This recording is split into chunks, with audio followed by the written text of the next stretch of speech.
Are you live? Yes. All right, excellent. It's hang out. firing up. Click here to, nope. Remember to mute the stream. My stream's already muted. Got there. Yeah. Dashboard. Ooh, an ad. All right. That's fascinating. Oh, no, that's not what we wanted. This is what we want. This is where it's going to be. And then this is us. And then here's the chat. Excellent. And the chat's not going to be viewable on the stream, but that's fine. That's usually for... But we'll be able to see it. We'll still respond to you guys.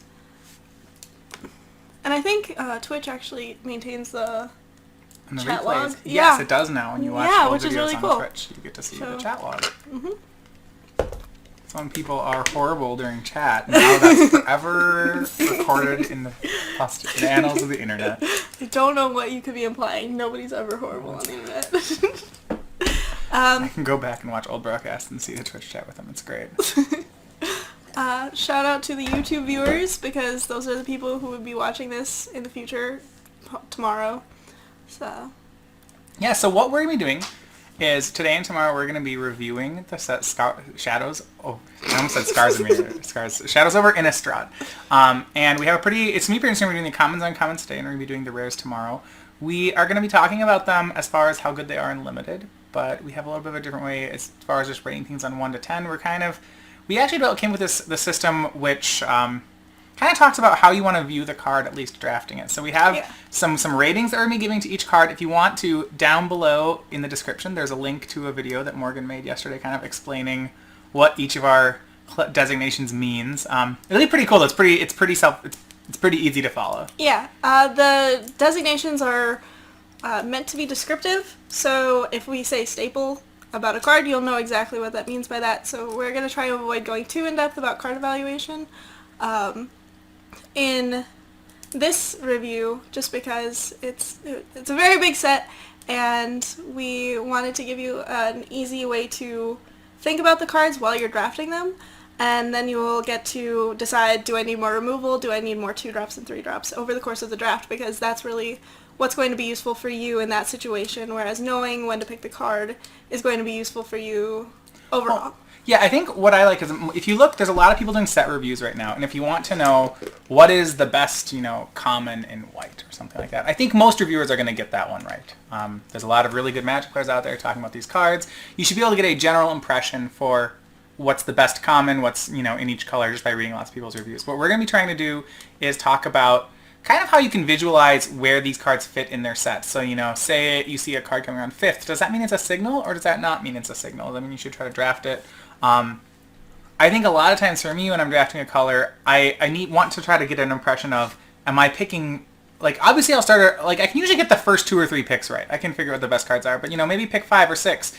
Am I picking good cards in my color? Is my color open? Am I picking bad cards? I think that's where a lot of times people lose track of where they are, and we're going to hopefully talk about this in a way where maybe you have some more insight on that going forward. Yeah, and if you watch the video, first of all, it's a very good video to get a baseline of what we're talking about. But I talk in there about whether or not a card is a signal. For example, if it is a first pickable card or even a premium staple card, it will be a signal if it's coming around 4th or 5th. But if it's just a staple card that you will be happy to put in your deck, it might not be a signal, but hey, it's a card that you probably want to pick to put in your deck. Right. Should we go ahead and get started? Yeah, I'm going to post on Twitter about this really fast, because I just realized I didn't actually post that we were currently live.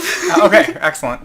We said we were going live. But I don't think we actually said we started. We have not done that yet.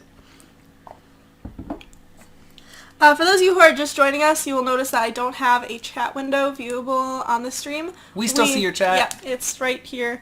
And so if you want to post in chat, please do. We would love to hear your opinions about the cards as we're going through them as well. So, live.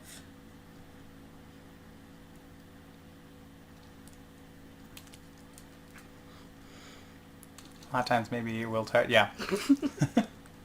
But we'll get started in a second here. So yeah, like I said, we're going through the commons and uncommons today. So if you're pre-releasing this weekend, playing Sealed or Two-Headed Giant, that should be great. No, I forgot to put the link. Shit. Hey, Platty, welcome. We're just gonna reply to that tweet with the link. Cause I'm excited. Are you excited?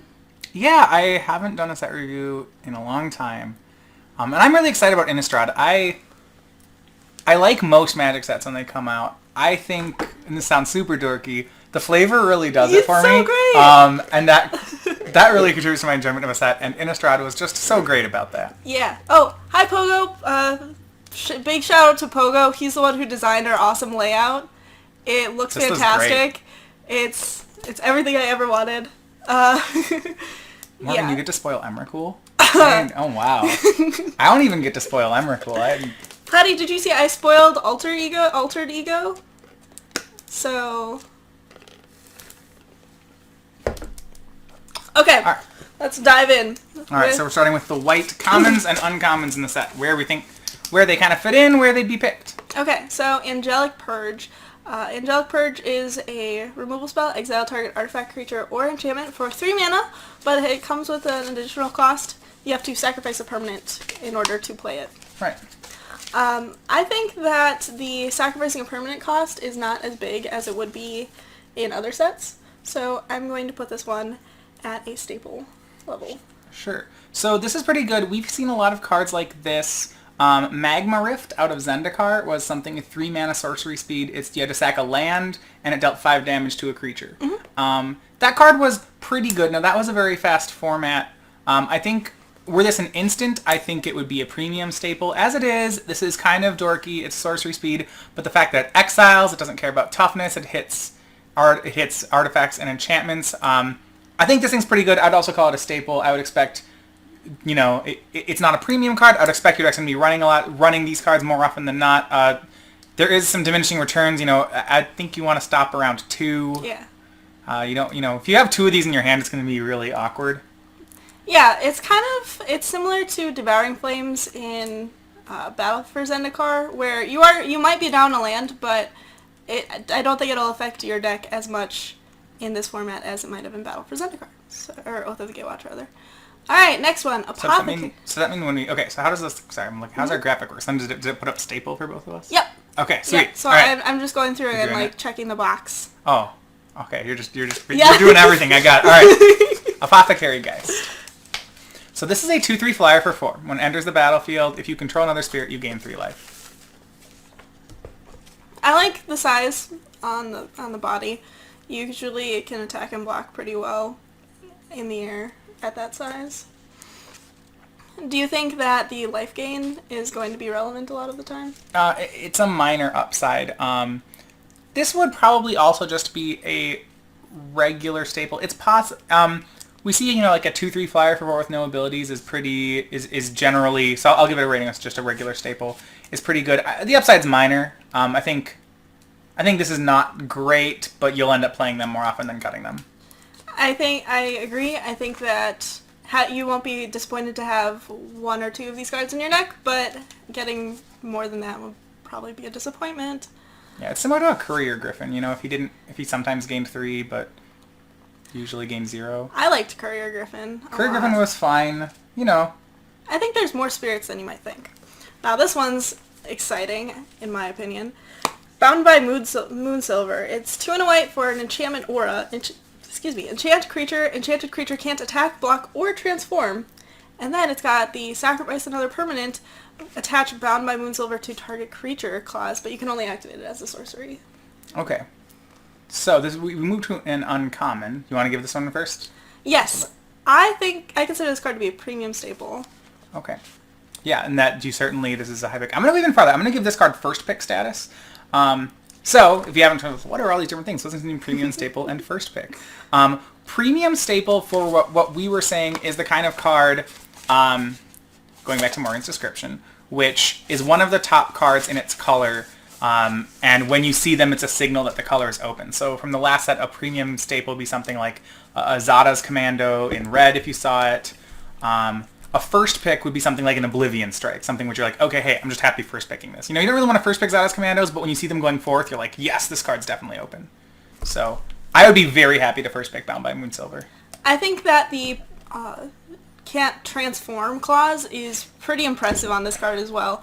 There are some creatures with passive abilities that are pretty impressive on their werewolf side or their transform side, and just stopping that is really great.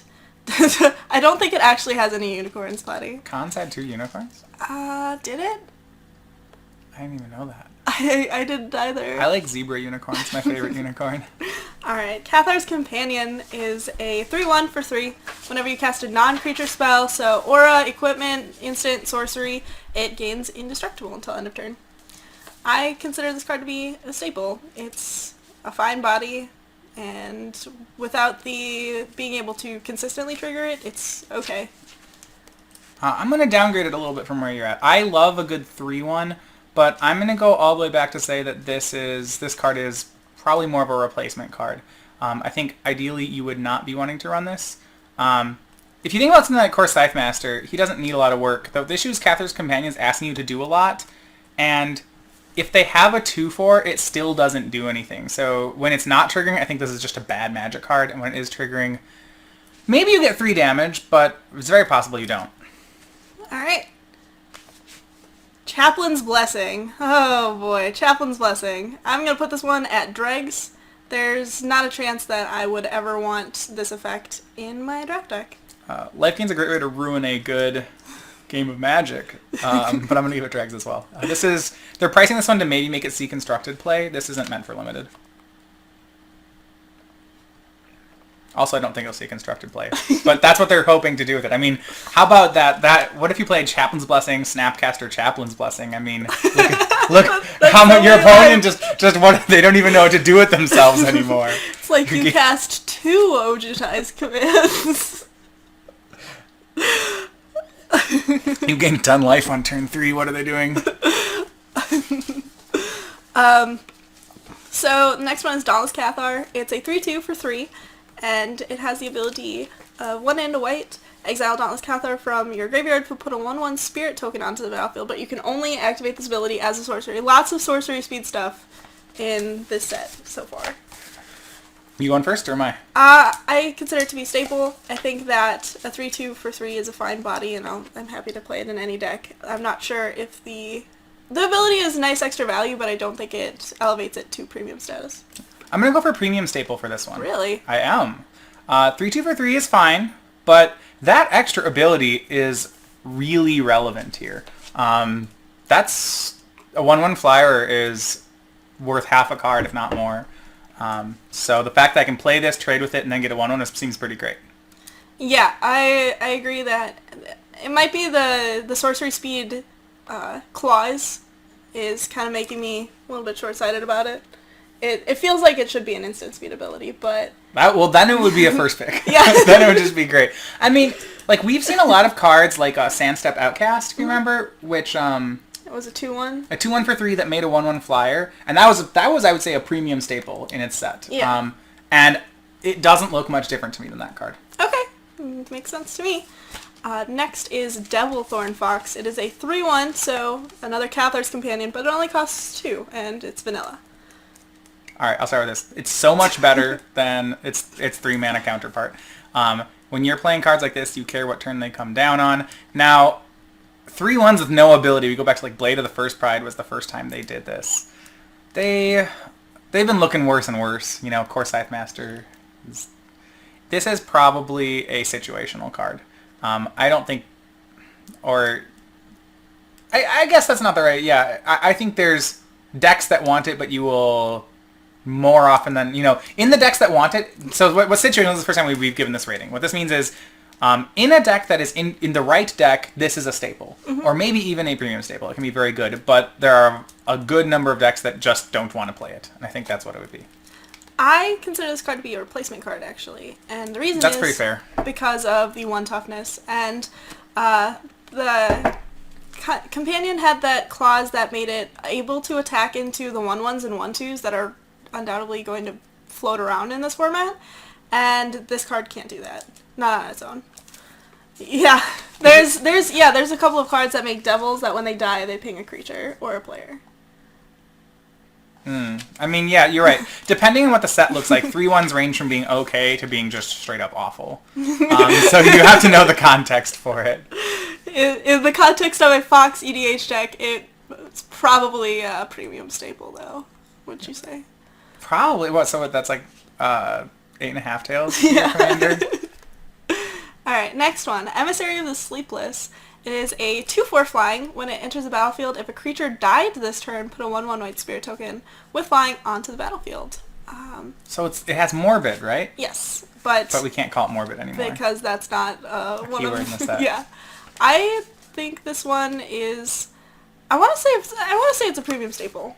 Yeah, I would definitely say this. So it's going to trigger pretty easily. Mm-hmm. And a 3/5 flyer for 5 is a huge Magic card. Think like Castle Raptors, which if you haven't played that card because I'm showing that I'm super old, it's going to be on Moto soon, right? We're going to go to Time Spiral next? Mm-hmm. Okay, well, you'll get to play with that in a couple weeks. Card's great. Castle Raptors is great. It's making 3/5 in the air. Could even be first pick. I don't want to go so far as to say that. I think Premium Staple's the right card to call for it. Yeah, and this if you see these at 4th pick, that means like, hey, you should be switching to white. This also shows why Devilthorn Fox is just kind of iffy. There's a lot of things that that block it. I mean, yeah, I get it.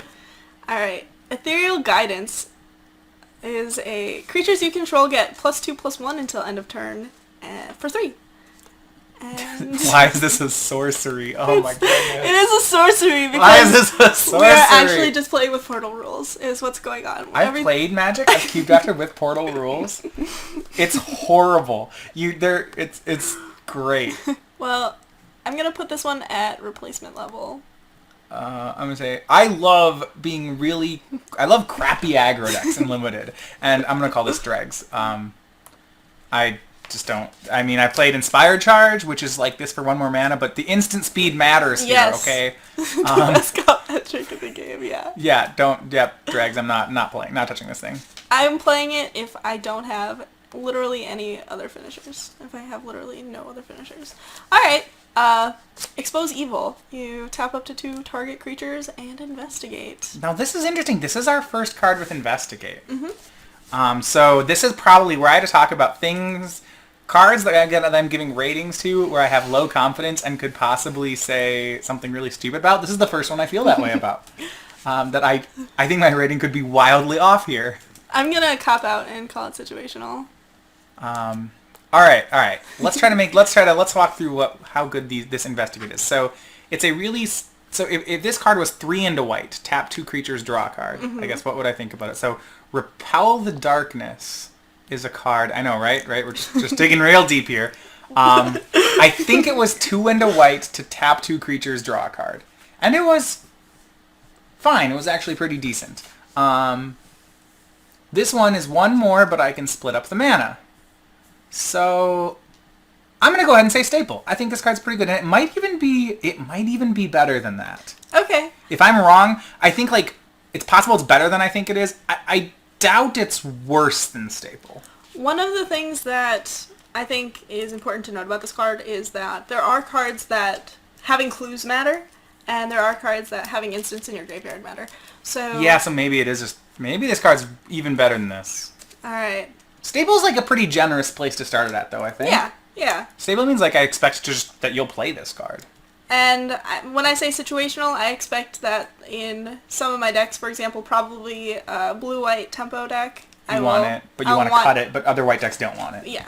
I will want this, whereas my green-white deck might not want I don't think you're wrong. A lot of the tap effects in Magic, say like a Ascend to Sleep style card is definitely a situational card. And if you think it's going to be Ascend to Sleep, then yeah, that's the right rating for sure. Okay. All right, good. Auras. For the record, I love auras in Limited. Yeah. I'm probably one of the only pros here being like, man, I just can't wait to put more auras on my guys in Limited. Yeah, Joe, this is definitely great art. I'm glad that we've talked about the art starting with the one with the gigantic bird on it. It's a bird horse. It's a griff. Can you see the little... Wait, it's a horse bird? Yeah, oh see, my look goodness. at its feet. That is the most majestic creature I have seen this set. Alright. The majestic griff. So Griff Spoon is interesting. It's an aura for 1 mana that gives a creature +1/+0 and flying, so not irrelevant things. And you can pay 3 and a white to return it from your graveyard to the battlefield attached to target creature, but only as a sorcery. Well, that's fine. When we play our auras decks, we're just playing everything at sorcery speed anyway. Do you want me to go first on the aura card, or are you going first on the aura card? I have opinions about aura cards. Go first on the aura card then. So the ability makes it seem that you can play this because I think a lot of people's fears with auras is that they're going to lose card advantage. Mm-hmm. So and when you look at this, you say, hey, it's not actually card disadvantage, right? They're not really 2-for-1ing me. However, I don't actually think the real strength of auras is like, when people 2-for-1 me with my auras, I don't care. So much, because that's not really, we're not playing that game plan, we're trying to deal damage, and for one card that's an aura, I don't think 1/0 and flying is enough stuff for my guy. Basically, I don't play the card Flight, and it's not because I'm worried about getting 2-for-1, it's because for 1 mana, Flight doesn't do anything. So, I'm going to go ahead and call this card Replacement Level. Okay. Replacement is actually where I ended up too, because this actually reminds me of a draft I did recently where half of the games ended when I cast Mighty Leap just to get my biggest creature over my opponent's defenders. So I think Griff Spoon could have some potential in that regard, but it's not something I ever want to start in my deck. This might just be a Dregs card. It might just be a card you're not supposed to play. I think... Fair enough. Auras are something you have to be really cautious about playing at all. Well, what I don't mind with my auras, like, what I want my auras to be is, like, say it was 1 and a white... You know what I mean? Think about this compared to something like Spectral Flight. I don't care that Spectral Flight doesn't have this second ability. If this card was 2/0 and flying and lost the second ability, I'd be more about it. Okay. Because you beat harder? Yeah, that's why I'm putting auras on my guys. It's not because I'm trying to grind you out with card advantage or something weird like that. Alright, well how about this one? Where it will definitely make your creature bigger than +1/+0. Alright, Hope Against Hope. So, it's an aura for 3. Enchanted creature gets +1/+1 for each other creature you control. And if it's a human, it has first strike. Again, let's take a second to appreciate the lighting and the contrast between Shadows and the cathedral behind him. And the art. Worm Spoon. Angelic Gift was actually great. Angelic Gift, for the record, some people were comparing it to that. Making a card a cantrip kind of changes how we think about it. And I did like Angelic Gift also. Okay, Hope Against Hope. I just don't... I'm not a huge fan of auras. I'm one of those people who tends to be concerned about the potential for 2-for-1s, and I hope that our internet isn't... Maybe it's just people in the chat just overreacting to something. See if anything's still working. I think it's really easy for you to get incidental humans in Shadows Over Innistrad draft, but I don't think it's something that you're actually aiming for to enable this card. It's not like you have to have tribal humans. You'll just put it on a guy and you'll hope against hope that he's a human. Oh no, what is wrong with you, internet? Okay, we're going to take a second to fix our internet here. Since we're offline now. Does it? No, it shouldn't. I'm just going to close all the background. It's not offline. No, it says live right here. That happens sometimes. Is it still buffering?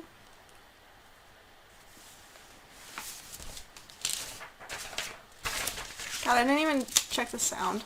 Oh, hey! Hey, it's back! Okay, welcome back. We don't really know what happened. Are we good? Hopefully. Alright. Turn off torrents while... I don't have... I have literally Do you have torrents nothing... running, Morgan? No, I don't! You should turn that off while streaming. Okay, I don't.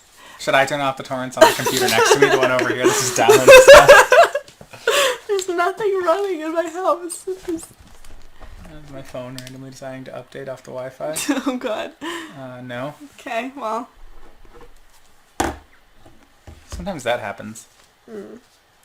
Turn off my phone's Wi-Fi. Anyway. So we're gonna ignore it and pretend like it's not happening. If you're missing this part and you really want to know what we think about Hope Against Hope, check it out on YouTube. The full recording of the video is going up as soon as it gets done, probably. So, Hope Against Hope. I just really don't like auras, and this one doesn't even have the like cantrippy sort of vibe that Griffspoon does.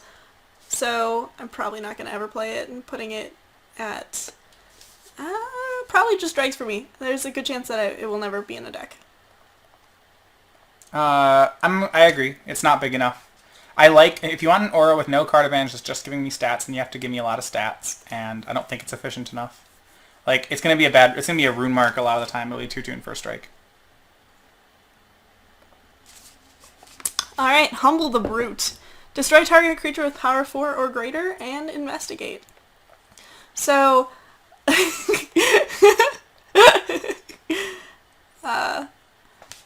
so Humble the Brute, I think, is fine. I'm not excited about it costing 5. This is a lot of mana for Smite the... Well, Smite the Monstrous was 1 less, and you didn't get the Investigate. Mm-hmm. So it's 7 mana, sort of, to destroy target creature with power 4 or greater and draw a card. My problem with this is that there are certain archetypes where you just won't have a target for it. The Humans deck, the Vampires deck, they're all made of small, aggressively costed creatures, whereas the Werewolves deck... Right, so I think what it is that this card will be... For the record, this card will be better in sealed. Mm-hmm. Yeah, Smite the Monstrous is a kind of card which has a range of how good it can be depending on what set we're playing it in. So, yeah, how good is it? How many big things are there? I'm putting it at situational because I'm fine having it in my sideboard if I play against a werewolf deck. Yeah, I'm going to go ahead and put it at staple here because I think the first one is probably fine. I bet you'll hit most of the time with it. And the card advantage is enough that when you do hit, it's pretty good, actually. Alright, next one. I think we may just be under... I want to be careful to not undervalue Investigate. The way Wizards is pricing all these Investigate cards, it seems like they believe that in their testing that Investigate is a very strong ability, and they're not dumb about it. So again, there are cards. At least I'm going higher in situation. I think you might just want to run the first one because the payoff is high.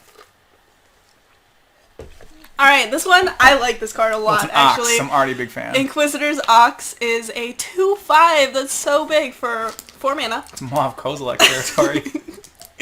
And with Delirium, it gets +1/+0 and has Vigilance as long as there are 4 more card types among cards in your graveyard. I'm going to go ahead and put this at staple and say that I'm pretty excited to play this card. Right, so Moav Kozilek was probably a replacement level card. You hope to not run it. I'm going to say staple for this as well. Giving your 2/5 Vigilance, if it becomes a 3/5, is pretty good. 3/5 with Vigilance, that's a good card. That's big, that's hard to rumble into, and hard to block, actually. Alright. Best Ox since Yoked Ox. Hey, the Yoked Ox is only an 04. Yeah, they're good. So, Inspiring Captain. So a story about tribal oxes. If you ever go back to the this is where I tell stories which make me seem old but are awesome. Back to the invitationals, like the ones where people got to make cards, like with their pictures on them. It's like it's like the one that why Chris Pakula is Meddling Mage, why Antoine Ruel is Ranger of Eos. There's one where there was a community. It was tribal decks, okay, and the community submitted them, and then people played them. They had to bid on decks, and the one that Andrew Cuneo submitted for people to play was tribal oxes, and you can look this up on the internet. I don't have a link for it, but if you look at it, it's great, and you'll be like, wait, there were definitely not enough oxes, and that's because it wasn't that it was using all ox cards. It was like he had moxes in the deck, but it was like but they were casting horrible cards, but every card had the word ox somewhere in it. So it was like, I don't remember I forget what he's casting off the moxes, but it's horrible things. They're all things with OX in the name. The whole deck list is just filled with things with OX. It's great. I'm sure it's on the internet somewhere, but it's It's pretty awesome. All right. Inspiring Captain. 3/3 for 4. When it enters the battlefield, creatures you control get +1/+1 until end of turn. So it's Imprint Tactician. But it is easier to cast. Just single white instead of double white. I'm putting this one at staple. Its body is sized so that it will never be disappointed, and I think that my contention is that this format is going to have a lot of low drops in it, a lot of 1s and 2s, so making mine bigger than yours is pretty good to me. Imprint Tactician was a staple. This probably is too. Oh, Oxon Pox is the name of the deck. So the best part is it was the only deck with that had Moxes in it because like Wizards didn't want Moxen to make the deck too good, but they figured it was okay for him to have Moxes in his deck because he's casting horrible cards with the Moxes. So it's, it's like you can have these broken things as long as the things you cast are just unreasonably bad. I mean, that was actually very true to Richard Garfield's decision to put things like Ancestral Recall and the Moxen in Magic the Gathering, because he figured that people's decks would not be good enough as a whole to really abuse the fast mana or the card advantage. Right. Yeah. Didn't think that people would go out and collect like a bunch of Moxes and then just combo you. Yup. Militant Inquisitor. Boy, he's basically vanilla. I don't know how many equipment you're planning on playing. I like it because most of the equipment in the set will be like happy to have a human attached to it. I'm gonna say replacement level. This is like the Eldrazi aggressor of the format. It's like, oh yeah, it's that dorky 2/3 that doesn't do the thing that its text says. You know, like Eldrazi aggressor sometimes has haste, but even when he does, you don't care. I have attacked with that card at the turn I have cast it a lot of times. Yeah, but it doesn't really matter. It's still a 2/3 for 3. I'm putting it at staple. It's a 3/3 That is so aggressive. That's not a 3. Oh goodness. When I like this card. I like this card. I actually like the equipment in the set more than I thought I would. So that's why. Yeah, but how many are you gonna have in your deck? Like, okay, I don't expect it to be much bigger than a 3/3, but at a 3/3 for 3, it's fine. I will play this card more often than not. All right, I like bad creatures, but goodness. Place on a bone saw. Yeah, it's so big. Alright, 2/2 for your Moreland. Drifter has flying. Okay, it's a 2/2 for 2 with flying on Delirium, right? Well, this is a real question of how good is Delirium? I think that this card... Or how easy is Delirium, yeah? I think this card is probably fine to oopsies. Grade as a 2/2 for 2. Because the turn that you cast it and the turn that you attack with it, you probably won't have Delirium if it's like turn 2 and 3 in the game. I'm gonna go, so you're saying staple? I'm saying staple, yeah. I'm gonna say premium staple on this guy. It's a spirit, which I suspect matters. Yes. And the fact this card gains flying is, I like 2/2s for 2 frequently with no text. This guy has text, and it's not irrelevant text. Alright. Worth noting. Nahiri's Machinations. This is one of a cycle. There are 5 enchantments that cost 2, I think they all cost 2, with a static ability and an enemy colored activated ability. So this one is at the beginning of your combat on your turn, target creature you control gains indestructible until end of turn. And you can pay 1 in red to have Nahiri's Machinations deal 1 damage to target blocking creature. And so yeah, the big card is a nightmare to try to block with.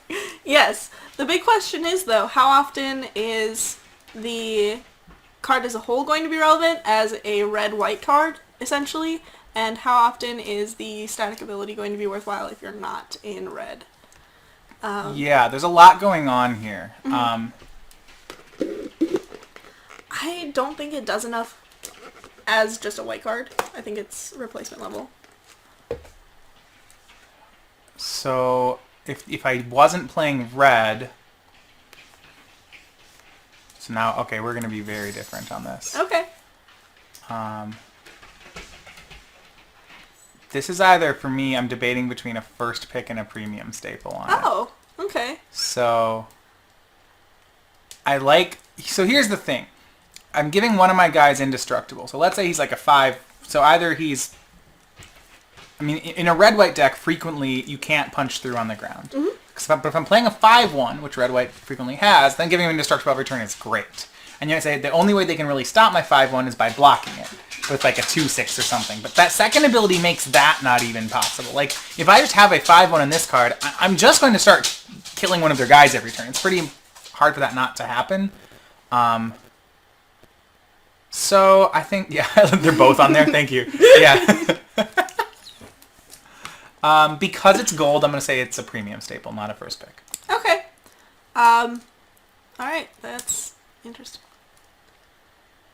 But this card is real powerful. But we're not arguing about it or even continuing the conversation a lot because We have like 200 more cards. Yeah, we do. 297. That's a lot of cards. But 20 of them are basic lands, so hey. All right, Nearheath Chaplain. This card is a 3/1 for 4 with lifelink, and pay 2 and a white, exile Nearheath Chaplain from your graveyard to put 1 white spirit creature tokens with flying onto the battlefield. And I'm going to call this one a first pick. I'm going to call this this is the first time we've had this rating. This will be a power first pick for me. Okay. Obviously the card is very, very powerful. Yeah. The difference between these two is like first pick is an Oblivion Strike and power first pick is a Nissa's Judgment. It's the kind of, this is probably, I would not be surprised if this is white's best uncommon. And I imagine if I saw this at second pick, I would just take it at, like, I move into white for it. This is great. Yeah, this card is really sweet. I'm very excited to play with it. And, yeah, it's very, very good. Reminds me of Elgaud Inquisitor, if you want to go back. But he makes 2 spirits, which is just crazy good. Yes. Which is actually what I was thinking of when I Nice. saw this card, too. Because I played that one in my standard deck.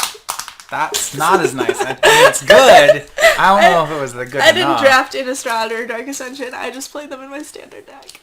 Alright, Not Forgotten. Put target card from a graveyard on top or bottom of its owner's library. Put a 1/1 white spirit creature token with flying onto the battlefield. I don't think that making a 1/1 for 2 is good A enough. 1/1 flyer for 2 mana is traditionally not a good Magic card. And additionally, I'm putting this one at dregs because the turn that you want to cast this, which is usually turn 2, you're not going to have a target for it, and I don't think the Noxious Revival effect is good enough. I'm going to give it the same rating. I like to think that this could just nuke something really good in someone's graveyard, and that's why you'd want to, if I said situational, that would mean, like, I believe there's a deck where it's good. Dregs doesn't mean completely unplayable, but I'm not even sure, of all the broken things people can do out of their graveyard, this isn't even going to stop all of them. Like, for all you know, if I have one of those Spirit Makers, like the Elgaud guy, I swing, you block, I post-combat make 2 1/1s, and then you're like, wait, I didn't even get to Not Forgotten your guy. It's like, I know, your graveyard card didn't work. So, like, that to me is blah. Yeah, this is... Play this with Chaplain's Blessing. So you gain 5 life, put it back on top of your library, get a 1/1. On the bottom? No, it goes on, it's at the top or bottom. Yeah, Noxious Revival. Okay, wait, so I could put my own card on top of my deck. We're back, we're thinking. Situational. Situational. Okay. If they're in sealed, if I have a bomber that's really good, this is like a really janky raised dead, I guess. Alright. I can put my card back on top of the deck, make you answer it again. I'm not happy about it, but maybe that worked. Alright, Open the Armory. What's in the armory? Well, an aura or an equipment card. And... Well, I'm probably playing one in my deck. But it lets you search your library for an aura or equipment. Put it in your hand and shuffle your library for 2 mana. I want to call this dregs again because usually... This is for constructed. Mm-hmm. I doubt in limited you'll have a card good enough to use that for. It's like, remember Sarka, the card that lets you 3 mana search up a dragon? Yeah. It's like, yeah. You can play it, but here's the issue. You're only going to have 2 equipment or aura in your deck, and if you draw this card third, then you actually are lighting your cards on fire. So... And the upside is you get to tutor, like, if you this is bad, don't do it. You can add 2 mana to the cost of your already probably overcosted equipment or aura, so both drags. Yeah, I don't like. But I think this could have some constructed playability. Like, what if you went to, if only in Modern we could play in our Jeskai twin deck, we could play as on turn 2 to go get the Splinter Twin and put it in our hand. Because that's what Twin wants to do, is just tutor Just up the that's tutor up why the combo. that's why I'm never good at Twin, is because I just want to combo people. I played it once a tournament. Someone's like, Matthias, you play combo decks, you should play Twin. I'm like, okay. And then I played it, and I was like, every time I tried to combo them, they always killed my guy. And they're like, yeah, it's because you're not supposed to combo them. I'm like, what do you mean? I'm doing this wrong. It's horrible. Alright, Paranoid Perishblade is Great name. Yeah, this art is also, like, he looks like he's falling down the stairs, but also just being consumed by Emrakul or something. Anyway, it's a 3/2 for 3, and can get +1/+0, and first strike if there are 4 or more card types among cards in your graveyard. No is either library. Yeah. I think it's, I'm gonna actually call this one a premium staple. That's what on the sheet. Did I put... You did. Oh yeah, okay, cool. I think I'm just gonna call it a staple. I'm gonna go a little bit lower. I don't think the upside is high enough to make it a premium one, but it's like a 4/2 first strike is still pretty answerable. I don't think you're gonna have to work very hard for the delirium on this card, and I don't think you are actually incentivized to work that hard for it, but the incidental upside is pretty high. So that's why I put it in a premium staple. Puncturing Light. This one. So Searing Light only deals 2, but Puncturing deals 3. Yeah, it destroys target attacking or blocking creature with power 3 or less. So what Matthias said probably didn't make sense to you because it was just completely wrong. Wait, what? Yeah, it deals, you said dealt 3. Oh, well, oh, right. Well, No. it's like Searing Light, but Puncturing Light's slightly bigger than Searing Light. This one can kill the Ox, though, and it doesn't deal 3 because the Ox has 5 toughness. Right, so the question for me is, like, is this is either a staple or a premium staple? Like, is it a Searing Light or a Gideon's Approach? You know, I think that's what we have to figure out. I considered, did I put premium staple for that one? Oh, yeah, I did. And I think I will as well. Yeah. I think, like Gideon's Approach, this card's gonna be a high pick in white. Yep, it's removal. The difference between 2 and 3 is pretty relevant. Yes, I agree. The Reaper of Flight Moonsilver. I am That's so a good excited name. for this card. Alright, I'm gonna read this one. It's a 3/3 flyer for 5. Delirium. Oh no, it turns evil, doesn't it? It gains the ability. It gains the Fallen Angel ability? Yeah. Okay, so it's basically a Fallen Angel reprint. Yeah, but an uncommon. So Fallen Angel is really stupid good. I really like this card a lot, and what did I... You put a premium staple. I'm gonna put it down as a first pick. Yeah. I probably should have put it on as a first pick, but... You can change your mind, that's allowed. Anyway. Yeah, we're gonna change. We're both going on. Yeah, first. we're going on first pick. I think that having a big flyer is really important, and I think that this card especially is just gonna wreak havoc on your opponent's. If you have them with a Fallen Angel, you. it's really impossible to block because they always make it bigger. And then also there's the Fireball effect where it's like you just do that and then they die. This card's great. And again, I really like the flavor. That's why I said really like this card on the thing. Just got some commentary on there. Nice. Just wait till... Okay. So Silver Strike. Destroy target attacking creature. You gain 3 life for 3 and a white. I don't... Neck Snap was... Yeah. It's like the Rebuke or Neck Snap of the format. Are you willing to pay more for 3 life? I consider it to be a staple where... that's not me. No, but you can leave it there. That's what I'm putting that down also. It is fine. It's a little expensive, but this will do. It takes too long to say the name. Alright. That's true. Reaper of Flight Moonsilver. Yes. So, I think it's fine. And I'm not sure if holding up 4 mana is something you're going to be able to do that much. Alright, so we've got a 2/2 flyer for 3 here. With flying. Said that. And you can pay 1 in a blue to return target spirit you control to its owner's hand.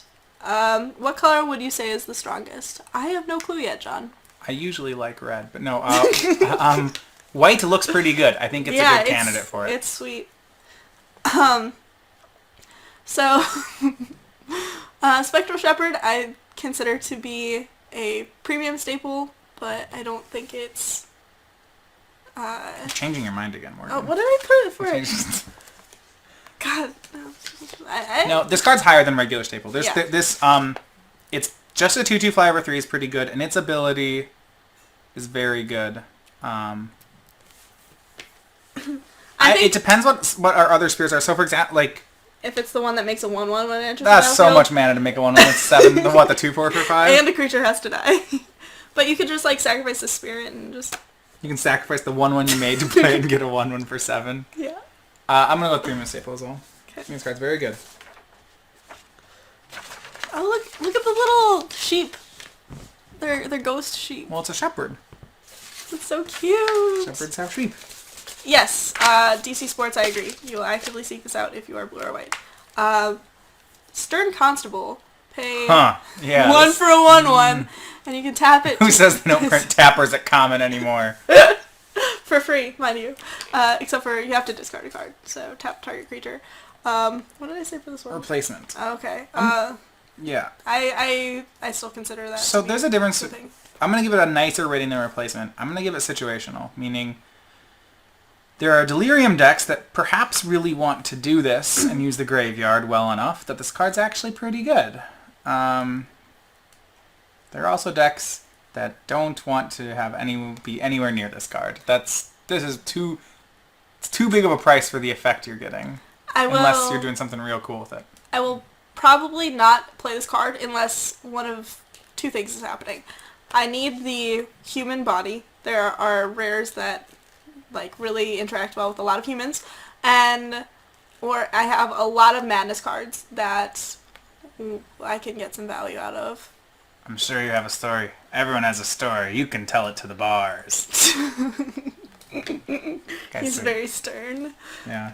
Alright, this card is one that I'm pretty excited about. It's Strength of Arms, yes. It's got a sweet picture of Thalia on it, although the angle is really awkward and her hair looks kind of like it was gelled out in the front, so it's like a... Anyway, it is a combat trick. Target creature gets +2/+2 until end of turn. If you control an equipment, put a 1/1 white human soldier creature token onto the battlefield. First of all, I like that the soldiers are now given a race.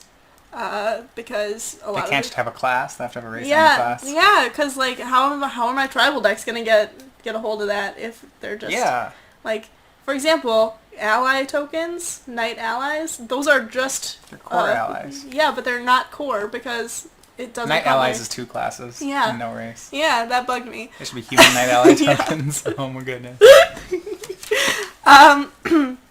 Yeah, so I can. What did I put for it?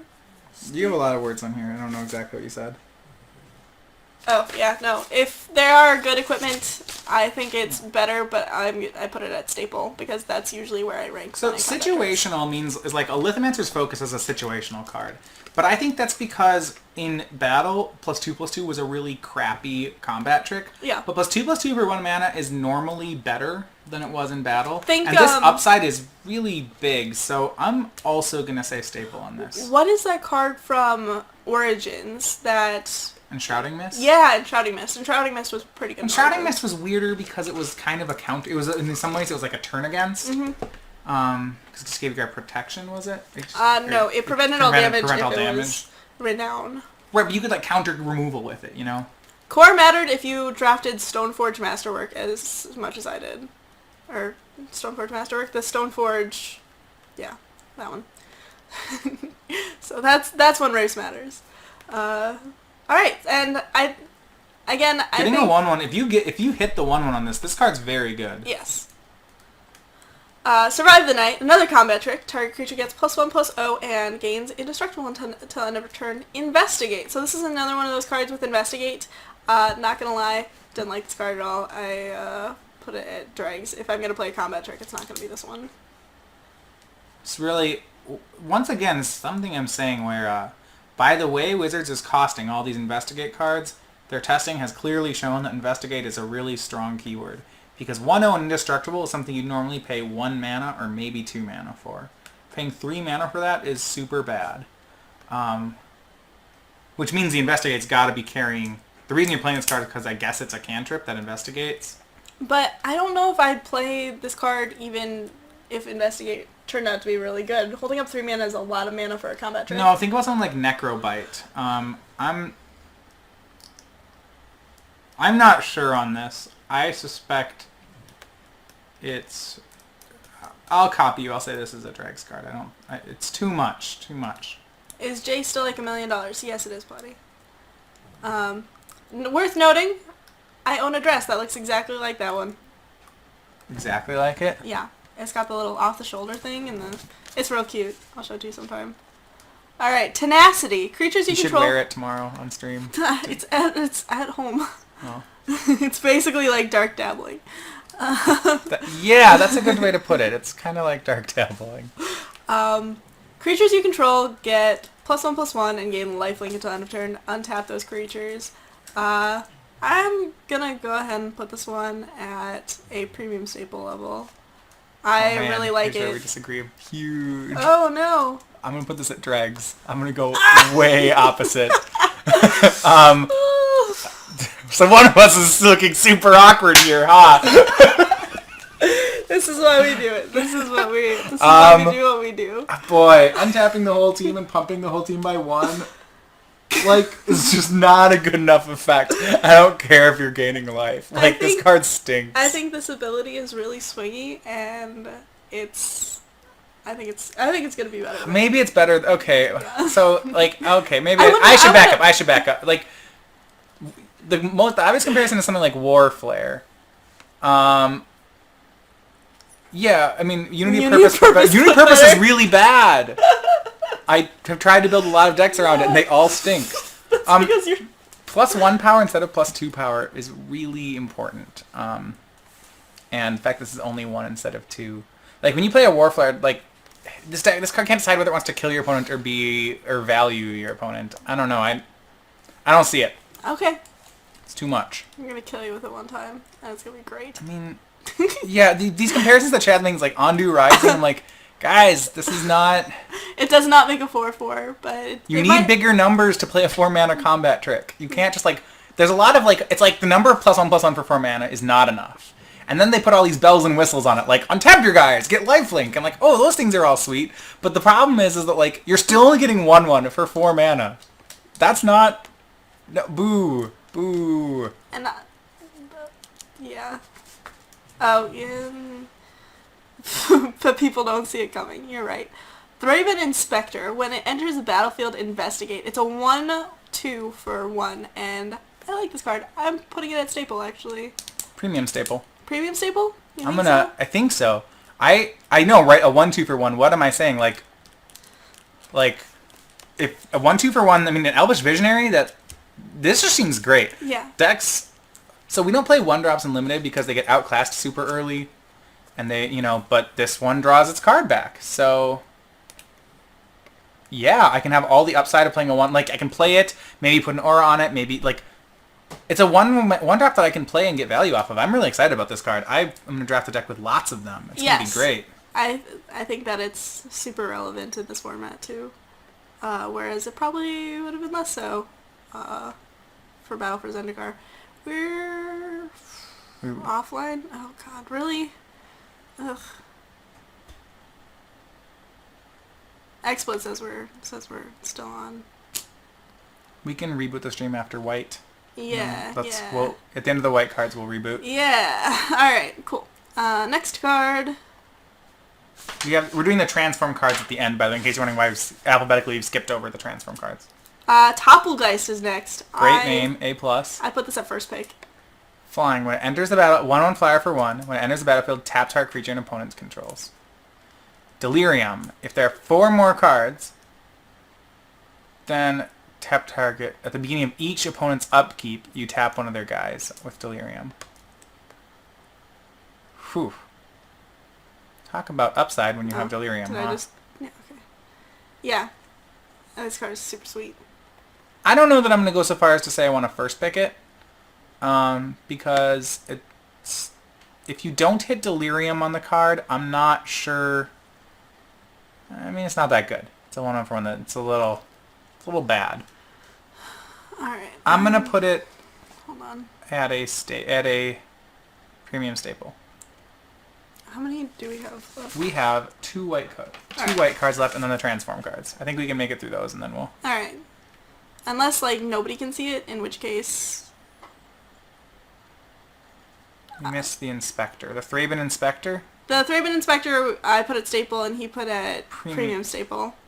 Yeah, Alright, so cool. the 1-2 for 1. Yeah, we can go back to that for a second. Yeah. Sorry that. Yeah. Yeah, Morgan puts this on staple. I put this on our premium staple. I think 1-drops are typically bad and limited because that they get outclassed really quickly, but they do contribute to some really good draws. And the thing about Thraben Inspectors, you get to have the upside of having a 1-drop on turn 1, and you aren't really paying that much for it, especially in a format where we have cards that want us to sacrifice. Like, think about that white kill spell, that the angelic card that makes you want to sacrifice your permanent to exile something. Like, hey, Thraben Inspector's down for that. You exile, that's great. Get rid of the 1-2, kill their guy. Yeah. All right. So what of? Oh, so what did you say about Doppelgeist? I'm gonna say regular staple. When we had Regular first staple? pick. I had it at first pick. So Doppelgeist, I think, is going to be very, very good. It's going to enable a lot of really a lot more damage than it looks like just from its appearances. Also, it's so cute. All right. Unruly Mob next. Hey, straight reprint. Yeah, straight up reprint, same art. I'm not sure about same flavor text. But 1-1 for 2, whenever another creature you control dies, put a 1-1 counter on Unruly Mob. I put this one at staple. I'm going to go one below that. I'm going to put it at replacement. Or I guess, I don't know if it's replacement. Let's see. Is it situational?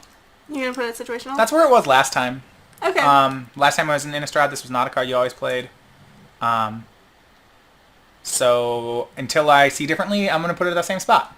I played it a lot.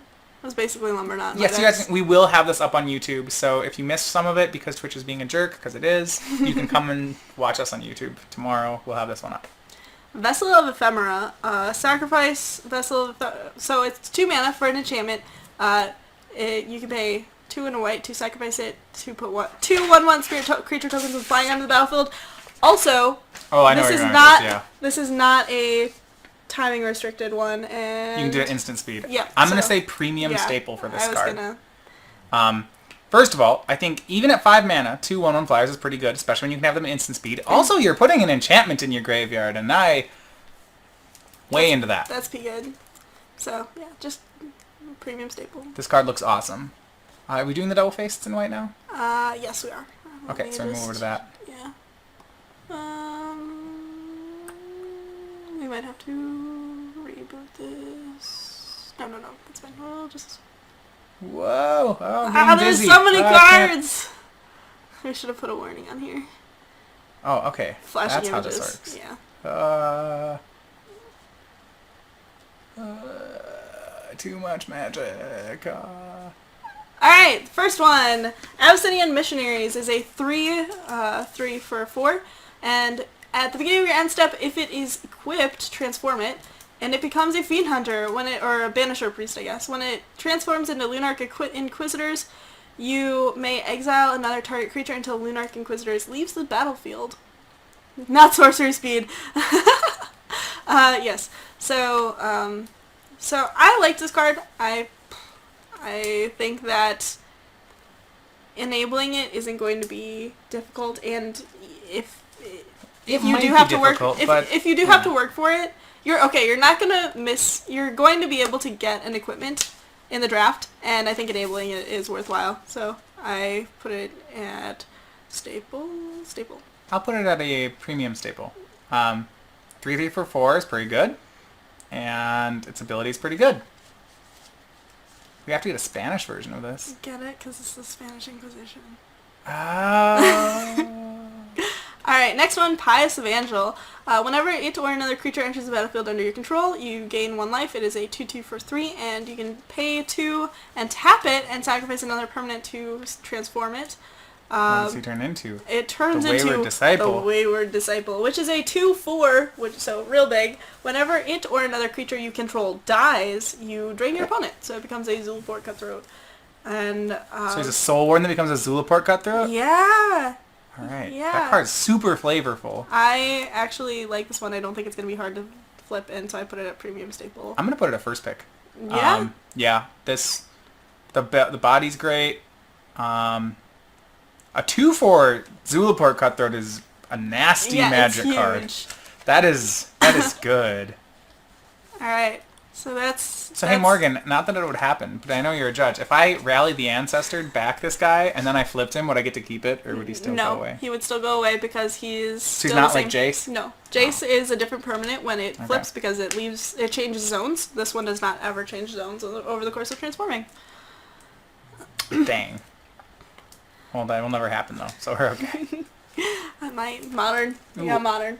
A Gossip Monger. Tap it to and You an shouldn't untapped be a creature you control. Gossip Monger. Transform Town Gossip Monger. So it his starts out as flavor a text. 1/1 for 1. You'll never believe what I heard. And Incited Rabble attacks each common of Fable. It's a 2/3. And it has fire breathing. So I have a thing. How does the Gossip Monger turn... I understand the Gossip Monger would cause Rabble to be incited, but how does he turn into Excited Rabble? Do you see what I mean? If you see this... It's like he should be exiled and you should get a Rabble it's token. It's a she. Okay, It's a she. apologies. It's a she. First of all. And you can see she's part of the mob now. It's like on Echo Chamber where she keeps saying this like really scandalous thing to other people so much that she herself becomes really angry about it. I think it's actually like pretty cool late game. I'm gonna put it at staple. It's also so it's a 1/1 for 1 that, yeah. that becomes a 2/3 with fire breathing. Bad fire breathing. Yeah, I guess so. I guess that's about right. I'll put it there too. Okay. I think. Is that? Yeah, that's it. Oh, this is gonna be fun. Alright, are we restarting the stream before we go to blue? No, I think it's We're good? fixed. Alright. So we're gonna head to blue, and I apologize if the stream isn't working properly. I'm gonna need to like have another window that just has the flip cards on it because this is not working. All right, first one, Broken Concentration. It's the cancel of the set, and some people were disappointed in this. They wanted it to be better, but we kind of... So Figured this this is might be. what you're saying is this is not circular logic. They didn't print circular logic. You're right. I think it's a replacement. I don't think that Counterspell is going to be particularly good in this format, and the Madness doesn't make me want to play it either more. I don't like playing 4-mana Counterspells Unlimited very much. I will still put it at staple because I usually think cancel is a staple card. I think it does not see as much play as it should. Okay, fair enough. Which is probably why I had a replacement and you had a staple. Catalog. 3 mana, draw 2 cards, then discard a card with all new art with Tamio, who looks like she's been hurt or something, but that might just be her face paint. Catalog. It's... So I'm gonna start with this one. If you're gonna play a card that's a card drawer and doesn't affect the board at all, this isn't actually card advantage, unfortunately, and I think that's kind of the problem. In limited, you want your divination to be a divination. This is going to be replacement level. Okay. I know that there's some synergies you can do. You say, hey, what if I discard something I want to discard? And maybe I guess you get to trigger madness with it. That's pretty good. So I might be wrong. I think that it's really highly dependent on the amount of madness that you have and how good the madness cards actually are in this set. And the surprise, like, adding 2 card types to your graveyard for Delirium might be a thing. But at this point, I think that that's way too situational in a bad way to consider it to be a situational card.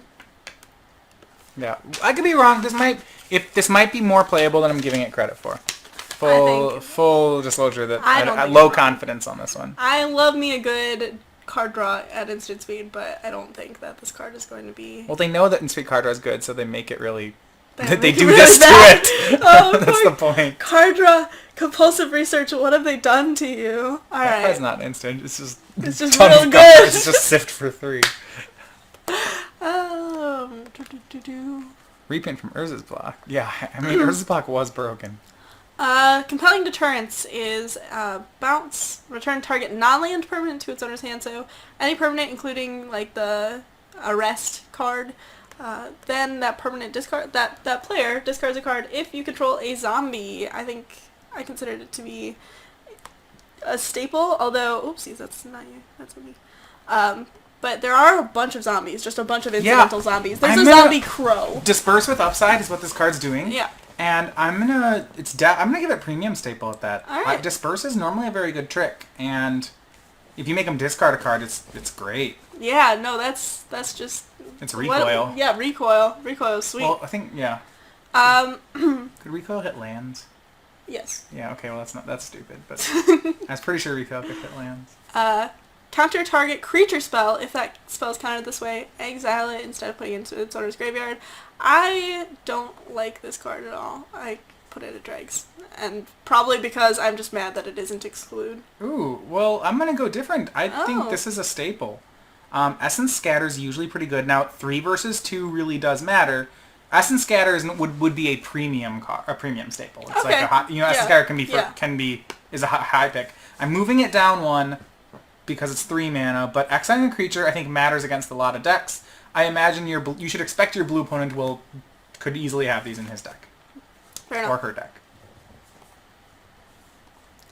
Drownyard Explorers. When it enters, it's a 2/4 for 4. When it enters the battlefield, investigate.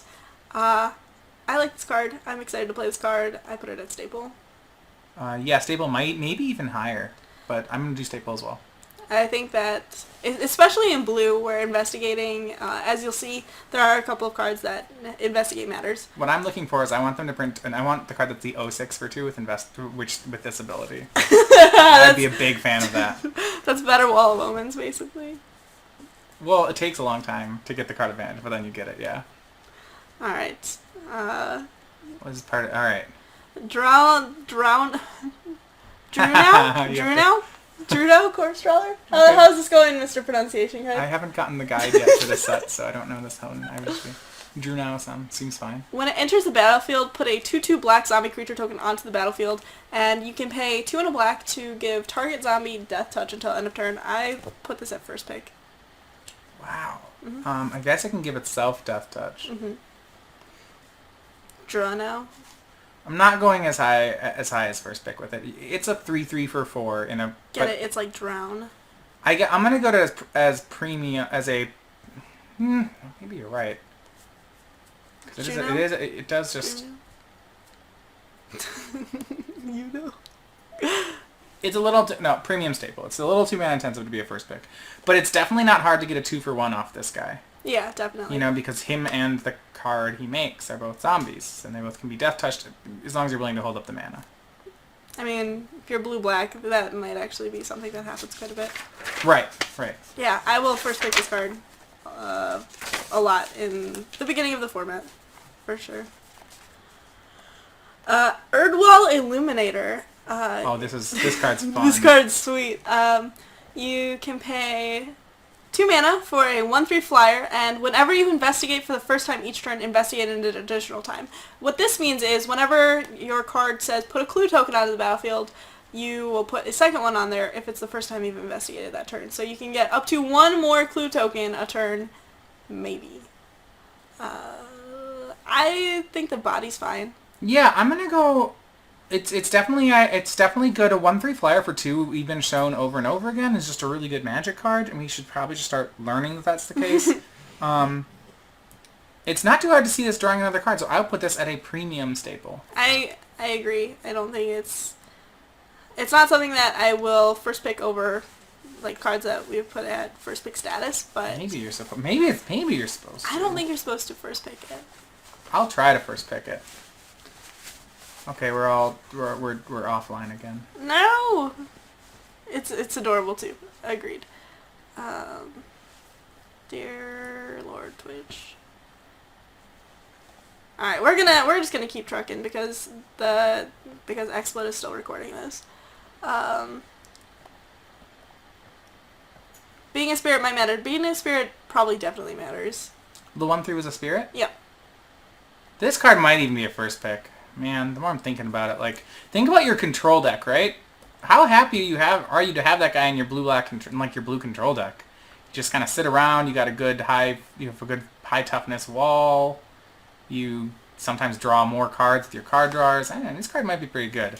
I'm keeping it premium staple, but I could be maybe better than that. Alright, so this next one might be pretty cool, but it's a 1 mana instant speed, exile target creature you control, then return that creature card to the battlefield under its owner's control. So, if it's a spirit, put a 1/1 counter on it. I put this one at situational. I don't think it's good unless you're bouncing a spirit. And That's Otherworldly Journey if it's a spirit. And yes, and I don't think it's... I can't hit my opponent's creatures with it. Situational at best. I expect to not play this card most of the time. Yes. It might even be worse. It's probably just like a Gift of Tusks. You know, like this. Which I've played. But it's not good. The Gift of Tusks. Fleeting Memories is an enchantment. When it enters the battlefield, investigate. Whenever you sacrifice a clue, target player puts the top 3 cards of his or her library into his or her graveyard. The first thing that I thought when I saw this card was, oh man, you can't sacrifice the enchantment, which is like for Delirium, I guess. But this card's going so deep. Yeah, so for 5 mana, you draw a card and mill 3, and Alright, this card is... Right, okay, I mean, no, it's not... It knows exactly what it wants to do. It wants you to build a limited deck around it. I don't think it's good enough. Maybe turning every one of your investigate cards into a 2 mana draw 1 mill 3. I don't think you can investigate that much though. Like, and the cards you need to enable it are probably going to go earlier rather than later anyway. I mean, here's the thing. When you're drafting, you're never going to get this card because some target guy player at the table is going to try to draft this deck because he's just thinking it's fun. So if you, in a pro, at a PT, you might be able to get like 2 or 3 of this card. But at your local draft, it's never going to happen because someone's going to try it, even though it's bad. Remember Sphinx's tutelage? Yeah. Well, Sphinx's tutelage is actually good. It's like... Stern Mentor? Can we say no, Stern Mentor? No, Stern Mentor's also good. You know there was the 2 mana mill 7 card? That's all it did. 2 mana sorcery, mill 7. Yeah. Okay, it's not a good magic card, but you could never table them because some guy at the table was always trying to mill someone out, and it would never work. The same thing's going to happen with this. It's like, people like milling enough that you won't get this deck to happen. So, I don't think it's fair. It's situational. Situational? Yeah. You think it could be good in the right deck? Just great? Not great. No, it could be fine. If you need a way to win that's if you need an insulated way to win, this is acceptable. Alright, but it's not good. We got this cutie coming up next. It is a 2/1 for 2. Homunculus. With Skulk, and look at his big eye. He doesn't know what's going on. He's just so cute. And he's got a foot sticking out of his backpack. I put this one at staple. He'll trade. He'll deal damage. You just hope they don't play 2/3s. Which might make it worse because we've seen like the Drownyard Explorers and stuff. Those ones are definitely 2/3s. And the there's not much you can do with this guy. I'll still say staple as well. Yeah, I think that if you're curving out in your blue deck, it's fine. Well, you can't put an aura on him. That's what makes me sad. Yeah, Skulk is an interesting mechanic. I like putting auras on my guys. You can't do that. Speaking of, Ghostly Wings is 2 mana. Oh man, they fixed Spectral Flight. It gives it +1/+1. This one's actually a reprint from Oh, yeah, it is. Odyssey block. Enchanted creature gets +1/+1 and has flying. Discard a card to return enchanted creature to its owner's hand. Art is great. First of all, love the art. Second of all, I think this card is very interesting because if you have like a Sweet Madness card, you can put it on your opponent's creature and bounce it and then play your Madness card. Yeah, But it's like Phantom Wings. You can do that with Phantom Wings, which is... See? Yeah. I don't... It's once again, the numbers aren't big enough to make me want to put it on my own creatures. Yeah. So, but there's a lot of utility to it. It's probably a replacement. Yeah. Okay. Cool. Gone Missing. Put target permanent, not just non-land permanent on top of its owner's library, and investigate. I put this one at replacement. Staple. Staple. Yep. Okay. 5 mana. Yep, this is fine. You'll be if you're say you're ahead on the board, or even on the board. As long as you're ahead or even, this card's good. If you're ahead and you do something, draw a card. It's good. All right. Cool. It might even be better than replacement, than staple. It might be premium, but I doubt it. It's a little expensive to be better than regular staple. Yeah, 5 is a lot. It's a lot, but yeah, this is that's still okay. Invasive Surgery. Oh. Counter target sorcery spell. Like on your brain, that is invasive surgery. And then if you have Delirium, if there are 4 or more card types among cards in your graveyard, search the hand, library, and graveyard of that spell's controller for any number of cards with the same name and dregs. Okay, so it's a quash if you have Delirium. Yes. I mean, this is not for limited play. It's dregs and limited. Jace's Scrutiny. Target creature gets -4, -0 until end of turn with Investigate. I don't like playing these effects. Maybe... Once again, we see where Investigate is there pushing power level because they believe Investigate's very good. I put it at dregs still. I don't think I'm going to play this card. I'm putting it higher than that. I'll put it at replacement. I could see myself playing this card. Will you play it in the Sacrifice Clues to Mill cards deck? Probably. If that's a deck, I bet it wants this card. Alright, here's one. Just the Wind. It is a Voyage's End that becomes an unsummon with Madness. Well, it doesn't scry one, It doesn't so it scry doesn't get one. to be Voyage's No, End. it's... I don't know what the bounce spell is. Counter the... the bad instant should be instant sorceries that nobody will play. Yeah, you're right. I love the art on this card. Yeah, the gosh, blue Christopher is really Mueller cool. is just... Yeah, alright. And I like how it looks like an old Magic card, that just got Yes, reprinted. it has that cartoony Yes. look to it. That looks like old Magic cards. 2 mana instant speed investigate can't be that bad. Yeah, you're probably right, Joe. I put this one at premium staple. I'm just gonna go regular staple. I don't think, without the scry, I don't think it's actually a Voyage's End. I think that the upside of being able to play it for 1 is good enough. It's neat. I don't think it's that you can play it for 1. I think what I like about it is that Madness isn't so much about discounting the card. It's about that, like... You don't... So say you played Catalog, right? And you draw 2 and then unsummon their guy. Yeah. That's the upside, is that you got a virtual card advantage off it. That's what I meant. Okay. By the way, that's... I thought you meant, it's cheaper when you Madness. I was like, No. it's true, but I don't really care. Being able to benefit from the powerful discard outlets is good. Lamplighter of Selhoff. When it enters the battlefield, what an ability. if you control another zombie, you may loot. It's a 3/5 for 5, and its art is really cool, but really scary. This is a staple. This yeah. It's like an Oracle of Dust. You can play them. You can not play them. I imagine your deck will have a lot of them. Yeah, Probably 1 or 2. I will probably play them, and I'm not sure.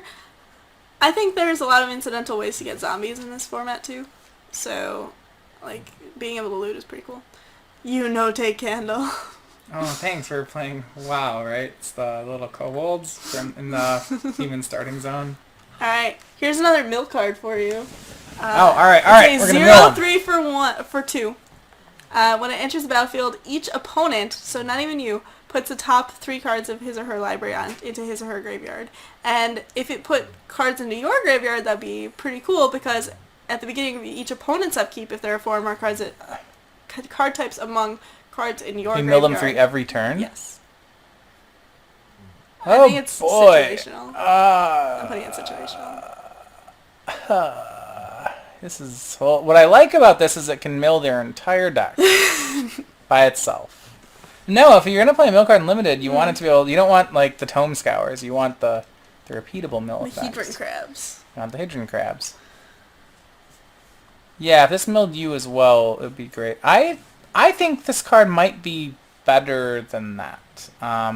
Than well, I mean, it would be, like, situational, putting it in situational with the understanding that in the mill deck it would be a premium staple. well, I don't know if you need to be the mill deck. I think it's just this card. Mm-hmm. You know? So... Huh. Would I pick this highly? Yes! Yes, I think I would pick this highly. I'm going to say this is a premium card. A premium staple?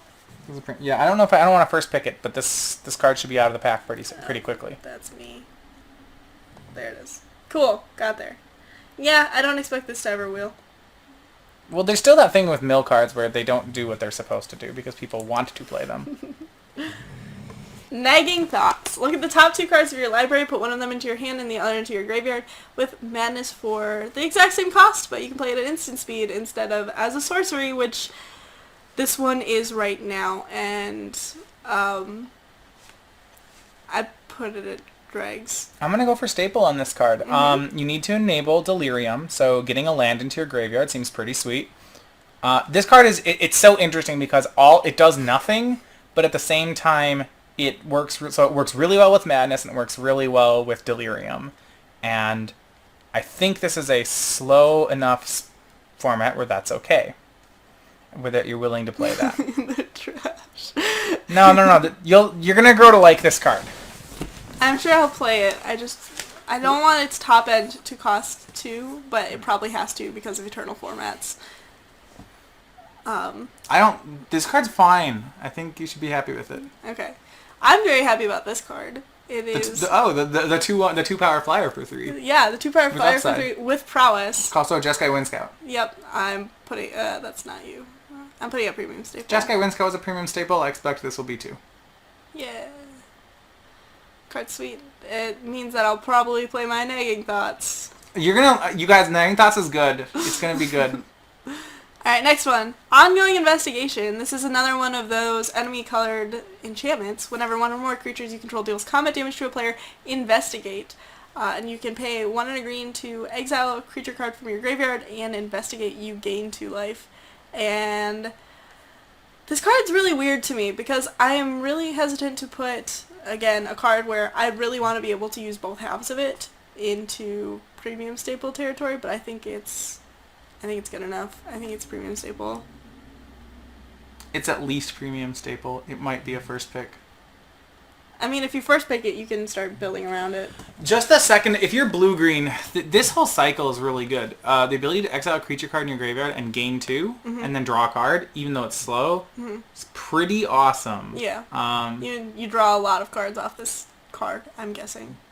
Yeah, and life gain goes really well with card draw. Like Sphinx's Revelation. They're really good friends. I suspect... Wow. You can put it first pick. I think so. I suspect this is a first pick. I'm going to put it there. Alright. Next card.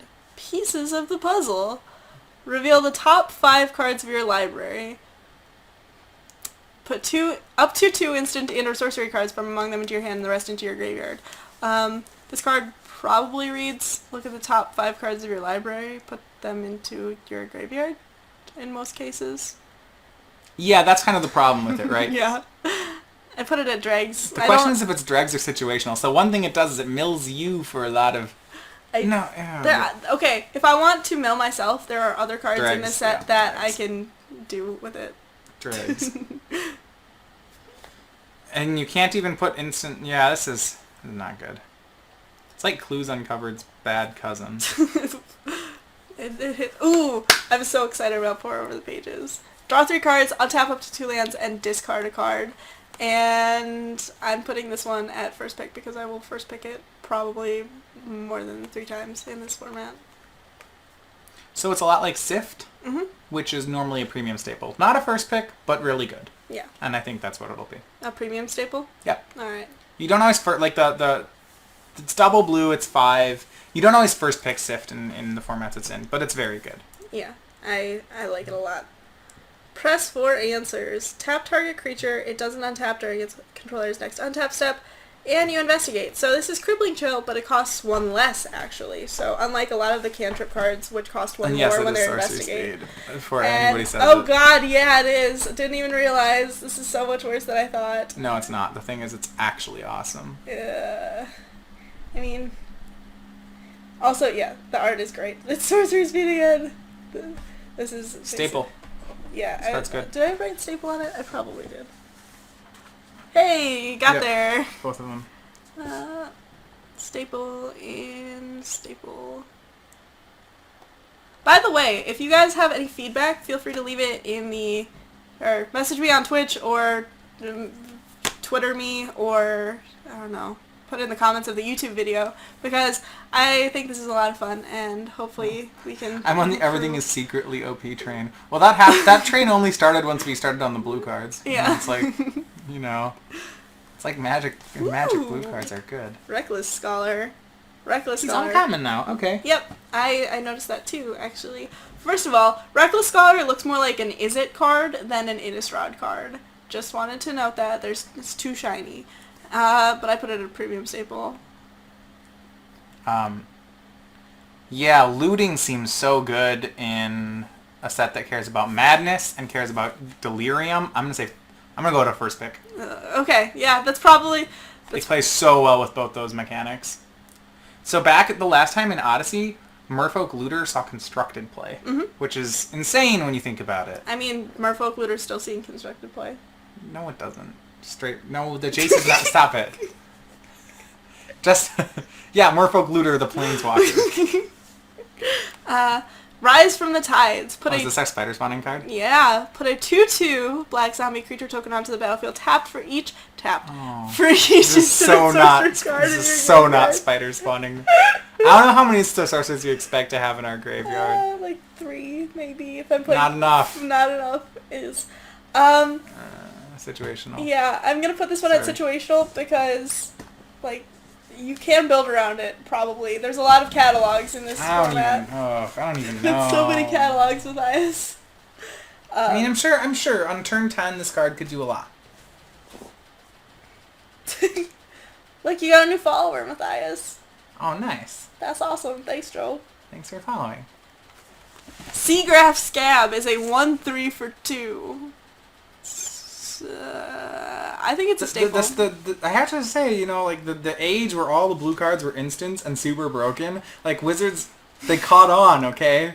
I'm sorry to break it to you. The parents but they are caught home. on that blue was the king. They know that we're having this party and they want it done.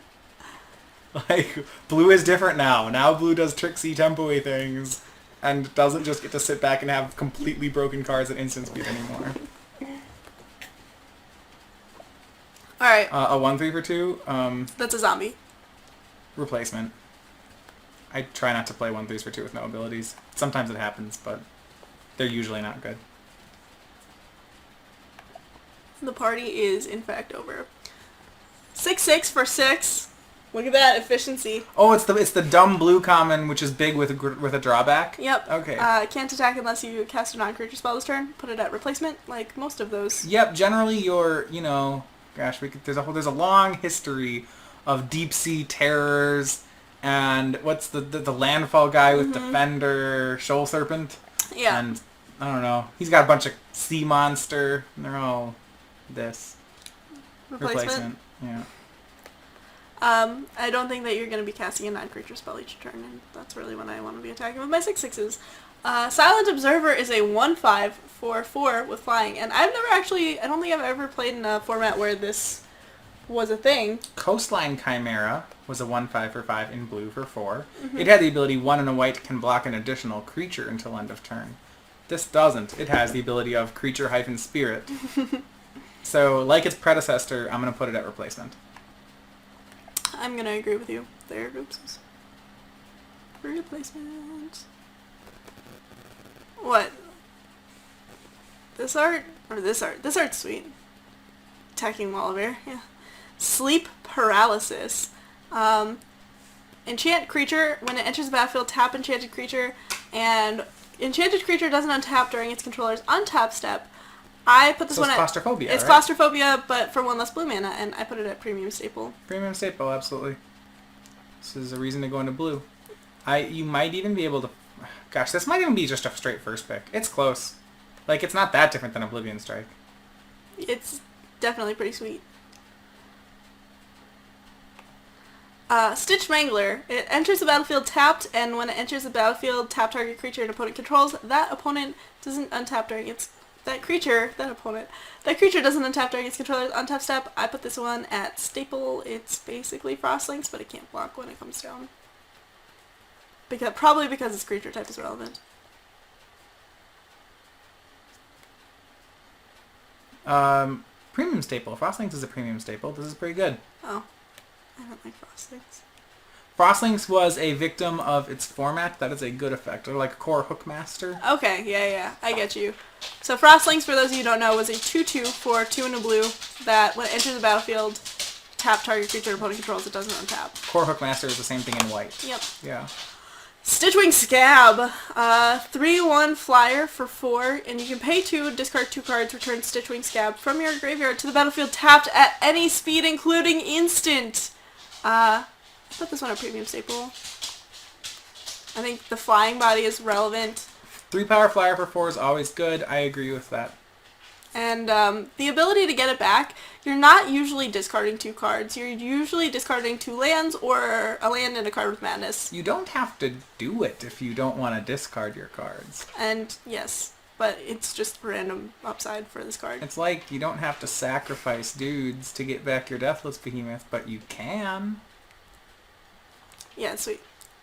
Alright, so Stormrider Spirit. It is a 3/3 flyer with So flash it's Fairy for Intruders, 5. or Yes. there's another one of it. I forgot. The Drake or something? No, I don't remember. There's another one.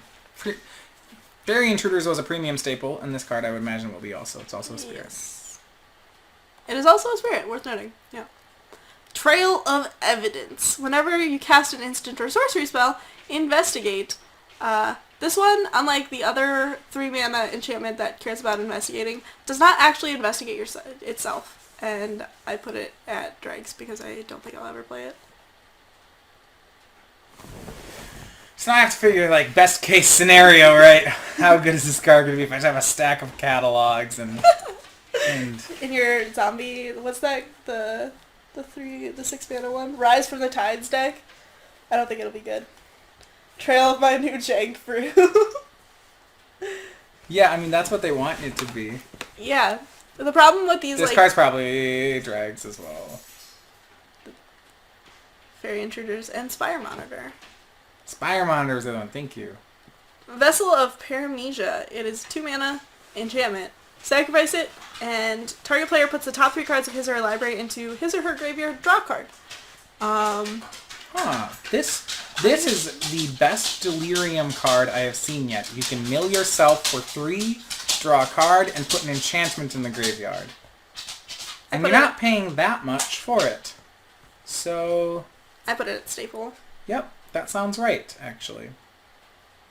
You sound surprised. Well, it's a really crappy... This doesn't do much, you know? It's just kind of a do-nothing. But I think it's enough of a do-something here that we're okay. They just want to show more ads. That's not what happened. We're not online. We're offline. Ugh. Anyway. Do we want to break at some point then, or do something? If Twitch is, we can do this more later to get more of it in. If Twitch is being an idiot right now. The show must. I kind of agree. I like keeping going, just because we're not gonna get it done if we keep stopping. Sure. Also, yeah, I think that doing it for YouTube will be good too, because that's probably what's going to get a lot more views than this. So we're going to open up another version of this so that I can open Go to the up... blue double face. Yeah. Alright, we're recording. Are we now? Yes. Okay. Yes. I wonder... if we're too far from that. No, we should be fine. Just speak up. Are you cutting this part off? Yes. Okay. Good. I don't know. I don't know whether we're live or whether this all being recorded right now. It is recording locally.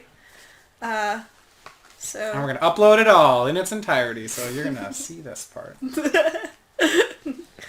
Alright, hopefully the sound hasn't been affected, but I can, I'll put that up. I'll change that in post.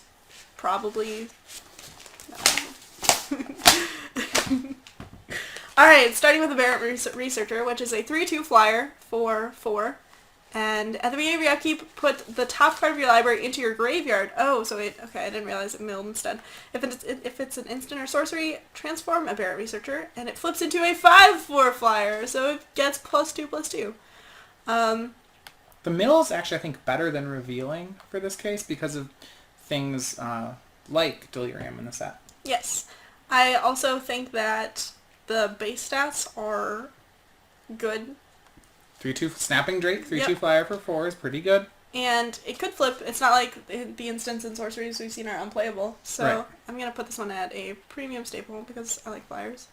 I'm going to say it's even better than that. So the 3/2 flyer for 4, which is a great card. The mill is good. And if this flips, I mean, much like... So Delver of Secrets actually saw play in Innistrad. This flipping into a 5/4 is humongous. You're a 5/4 flyer for 4. That is definitely rare quality, and I think this card is as good as a rare, and this is a first pick. Okay. Cool. It might even be a power first pick. It is excellent. It is, yes. The card is good. Next we have Daring Sleuth. It is a 2/1 for 2. When you sacrifice a clue, transform Daring Sleuth. And it becomes the Bearer of Overwhelming Truths, which is That's a great name. Yes, it is a very Lovecraftian name, too. It's a... Yeah. It's a 3/2 with prowess, and whenever it deals combat damage to a player, investigate. So, this card seems sweet. It's definitely sweet. Even on the other side, a 3/2 prowess is not an unbeatable creature, but the front side isn't horrible. No. I'd first pick this card, at least once. So interesting. So you think this is a stronger card than the Aberrant Researcher? Yes, because I think it comes down earlier and it flips more consistently. I'm definitely a lot more less optimistic on this. I'd rather have a large 5/4 flyer than this guy. Even though he's got a lot of text and does a lot of things, I think the Researcher is better on the front side and better on the back side. I will say that this is a premium staple. Okay. And nothing more. Alright. Next card is not this. Oh yeah, Uninvited Geist, which is a great pun on Uninvited Guest, by the way. I realized just now. It is a 2/2 with Skulk for 3. When it deals combat damage to a player, transform it. So it can't be blocked except by creatures with power that's equal to or less than it. If it deals combat damage to a player, transform it. And That should happen fairly easily, I would think. I think a lot of the creatures that we've seen so far are smaller. So maybe it's not that easy to transform it, but it could transform it. What do we get when it does? It becomes a 3/3 unblockable creature. So on curve, this could be really threatening, because if it turns into the 3/3, then it's just a really fast clock. Otherwise, it doesn't... So when it hits, I think this card's great, but I do understand that it won't always be able to hit. So what are you putting in that? Overall, I'll say premium staple then. Very good, but I don't know if I want to... Well... Would I first pick it? Would I be happy? Is this a card I feel like I need to first pick? No, I don't feel like this is a first pick, but I feel like it should be gone in the first 4. This card definitely adds value to those tap target creature investigate cards that we've seen a couple of times already. Alright, so that's the end of those. So, we're going to move on to black. It's our third color. Yes, and black actually starts with the Cursed Witch, but I think we're just going to start with the not-flip cards. Alright. Technology! Look at this. I'm so happy about this XSplit setup, by the way. Alright. So the first card, Alms of the Vein. It's 3 mana, sorcery. Target opponent loses 3 life and you gain 3 life with Madness of Black. And I don't like this card at all. This is too much for Lava Spike, to be sure, and it's kind of cool that I can Madness it, so there's some card advantage potential in it, but it just doesn't impact the board. I'm going to give it Dregs as well. I don't think I would play this card if it was 4 mana, deal 3, gain 3, draw card. So, still be Dregs. That's still not a good Magic card, yeah. Next is Behind the Scenes. It is 3 mana, creatures you control have Skulk, and you can pay 4 and a white, so it's one of those enemy colored enchantment cycle, to give creatures you control +1/+1 until end of turn. So this is really neat, in that how the timing works is really advantageous to you. So you swing all your little guys. Then once they declare blockers, they can only block guys that same size, and then you pump. Yep. So your whole team becomes pretty unblockable. Or it just really lets you dominate combat when you're on the attack here. And a 2/2 skulk that you can pump, a 2/2 skulk with the ability to pump is really hard to deal with, I would think. Yeah. But So, it is a lot of mana. it is a lot of mana, which is why I thought it was a premium staple. Did I put that in? You said situational, seems pretty good. But yeah, I'm gonna say premium staple as well. I think that's about where it is. So yeah, it's sweet, for sure. And I think it's interesting that they put down like the enemy colored enchantments to really define the enemy archetypes, because they have like the allied tribal cards as well. So Biting Rain, all creatures get -2/-2 until end of turn with madness for 3. So it usually costs 2 and 2 black, but it could cost 2 and a black and be instant speed. This card seems really good. This card seems like it would be a first pick. Yeah, the -2/-2 effects in a set historically has been pretty good. Now we've seen sets like, Flaying Tendrils wasn't actually that good in Limited. So it's really a context thing, but a lot of the cards I've been seeing are X2, so I will say that this card is a problem. I'll say it's a first pick, yeah. I think I agree. I think these are just going to be, it's not an instant, so that might be a little aggressive, but I think that's what it'll be this set.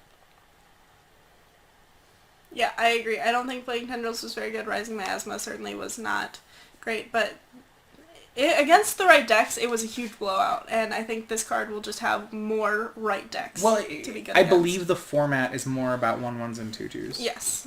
I think that, and that's really what we're looking at. Yep. Next is Call the Bloodline. You pay 1 mana, discard a card, put a 1/1 black vampire knight creature token with lifelink onto the battlefield. Activate this ability only once each turn, so you can activate it once on your turn and once on your opponent's turn. I thought this was sweet. I thought it was a first pick. Okay. I'm way different on this card. Mm-hmm. I don't want to pay 2 mana for an enchantment and then discard a card just to get a 1/1 lifelink. This enchantment doesn't actually do anything other than let me discard my own cards.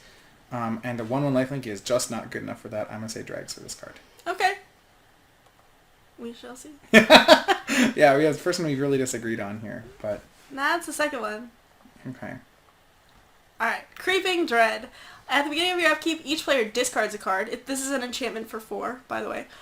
Each opponent who discarded a card that shares a card with the type that you discarded loses 3 life. So, if you and your opponent both discard lands, your opponent will lose 3 life, and this happens at every upkeep.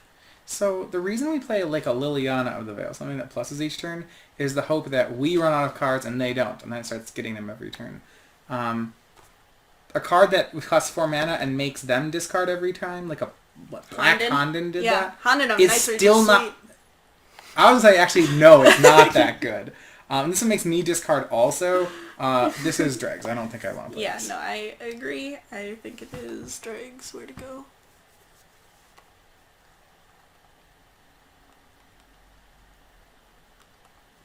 Got there. Maggie doesn't like it either. Crow of Dark Tidings is a 2/1. When it enters the battlefield or dies, put the top 2 cards of your library into your graveyard. I think this is a premium staple. It seems like that way. It's a 2-power flyer for 3. And that milling yourself for 2 seems very good. So I'm going to agree with you. It's also, by the way, a zombie for those decks that matter. That seems great. And it's a bird. It's a crow. It's not going to matter. Deadweight.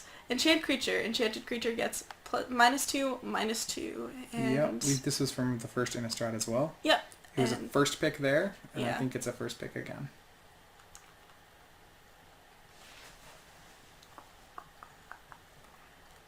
Alright, this one is a 1/3 for 3 with Skulk and Lifelink. So it's a 1-power creature, which means that of all of the creatures with Skulk, this one is most likely to get in for damage. And the lifelink is kind of tacked on because you usually want lifelink to be on like your 3-power creatures, like the white 3-power guy that makes tokens. I think this is staple. It's fine.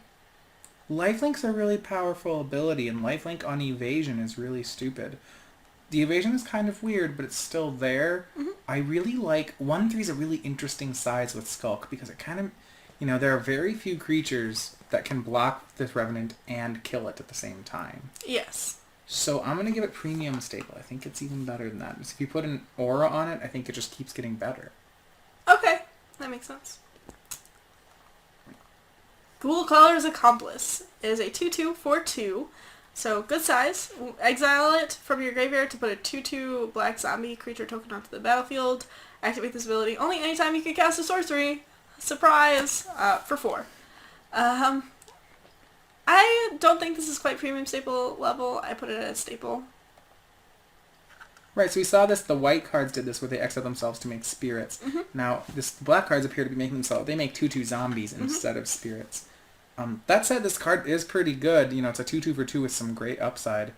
I will go for a premium card. These should show you that black's open if there's a lot of these. Next card. Ghoul Steed is a 4/4 for 5, and you can pay 2 in black to discard 2 cards, return Ghoul Steed from your graveyard to the battlefield tapped.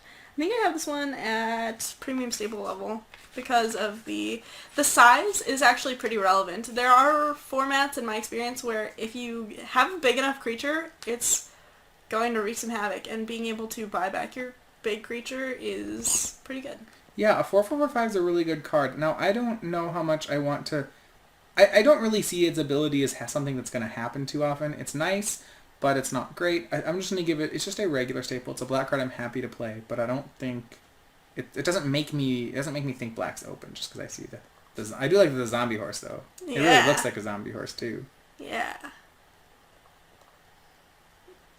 Giss's Bidding. It is 2 and 2 black to put 2/2 zombie creature tokens onto the battlefield, and they're untapped even, which is Moan great. of the Unhallowed. Yep, Moan of the Unhallowed, but instead of flashback, it has Madness. Less good than Moan of the Unhallowed. Moan of the Unhallowed was a first pick, Mm-hmm. and because this doesn't have flashback, I think it is just a premium staple. That's my thought too.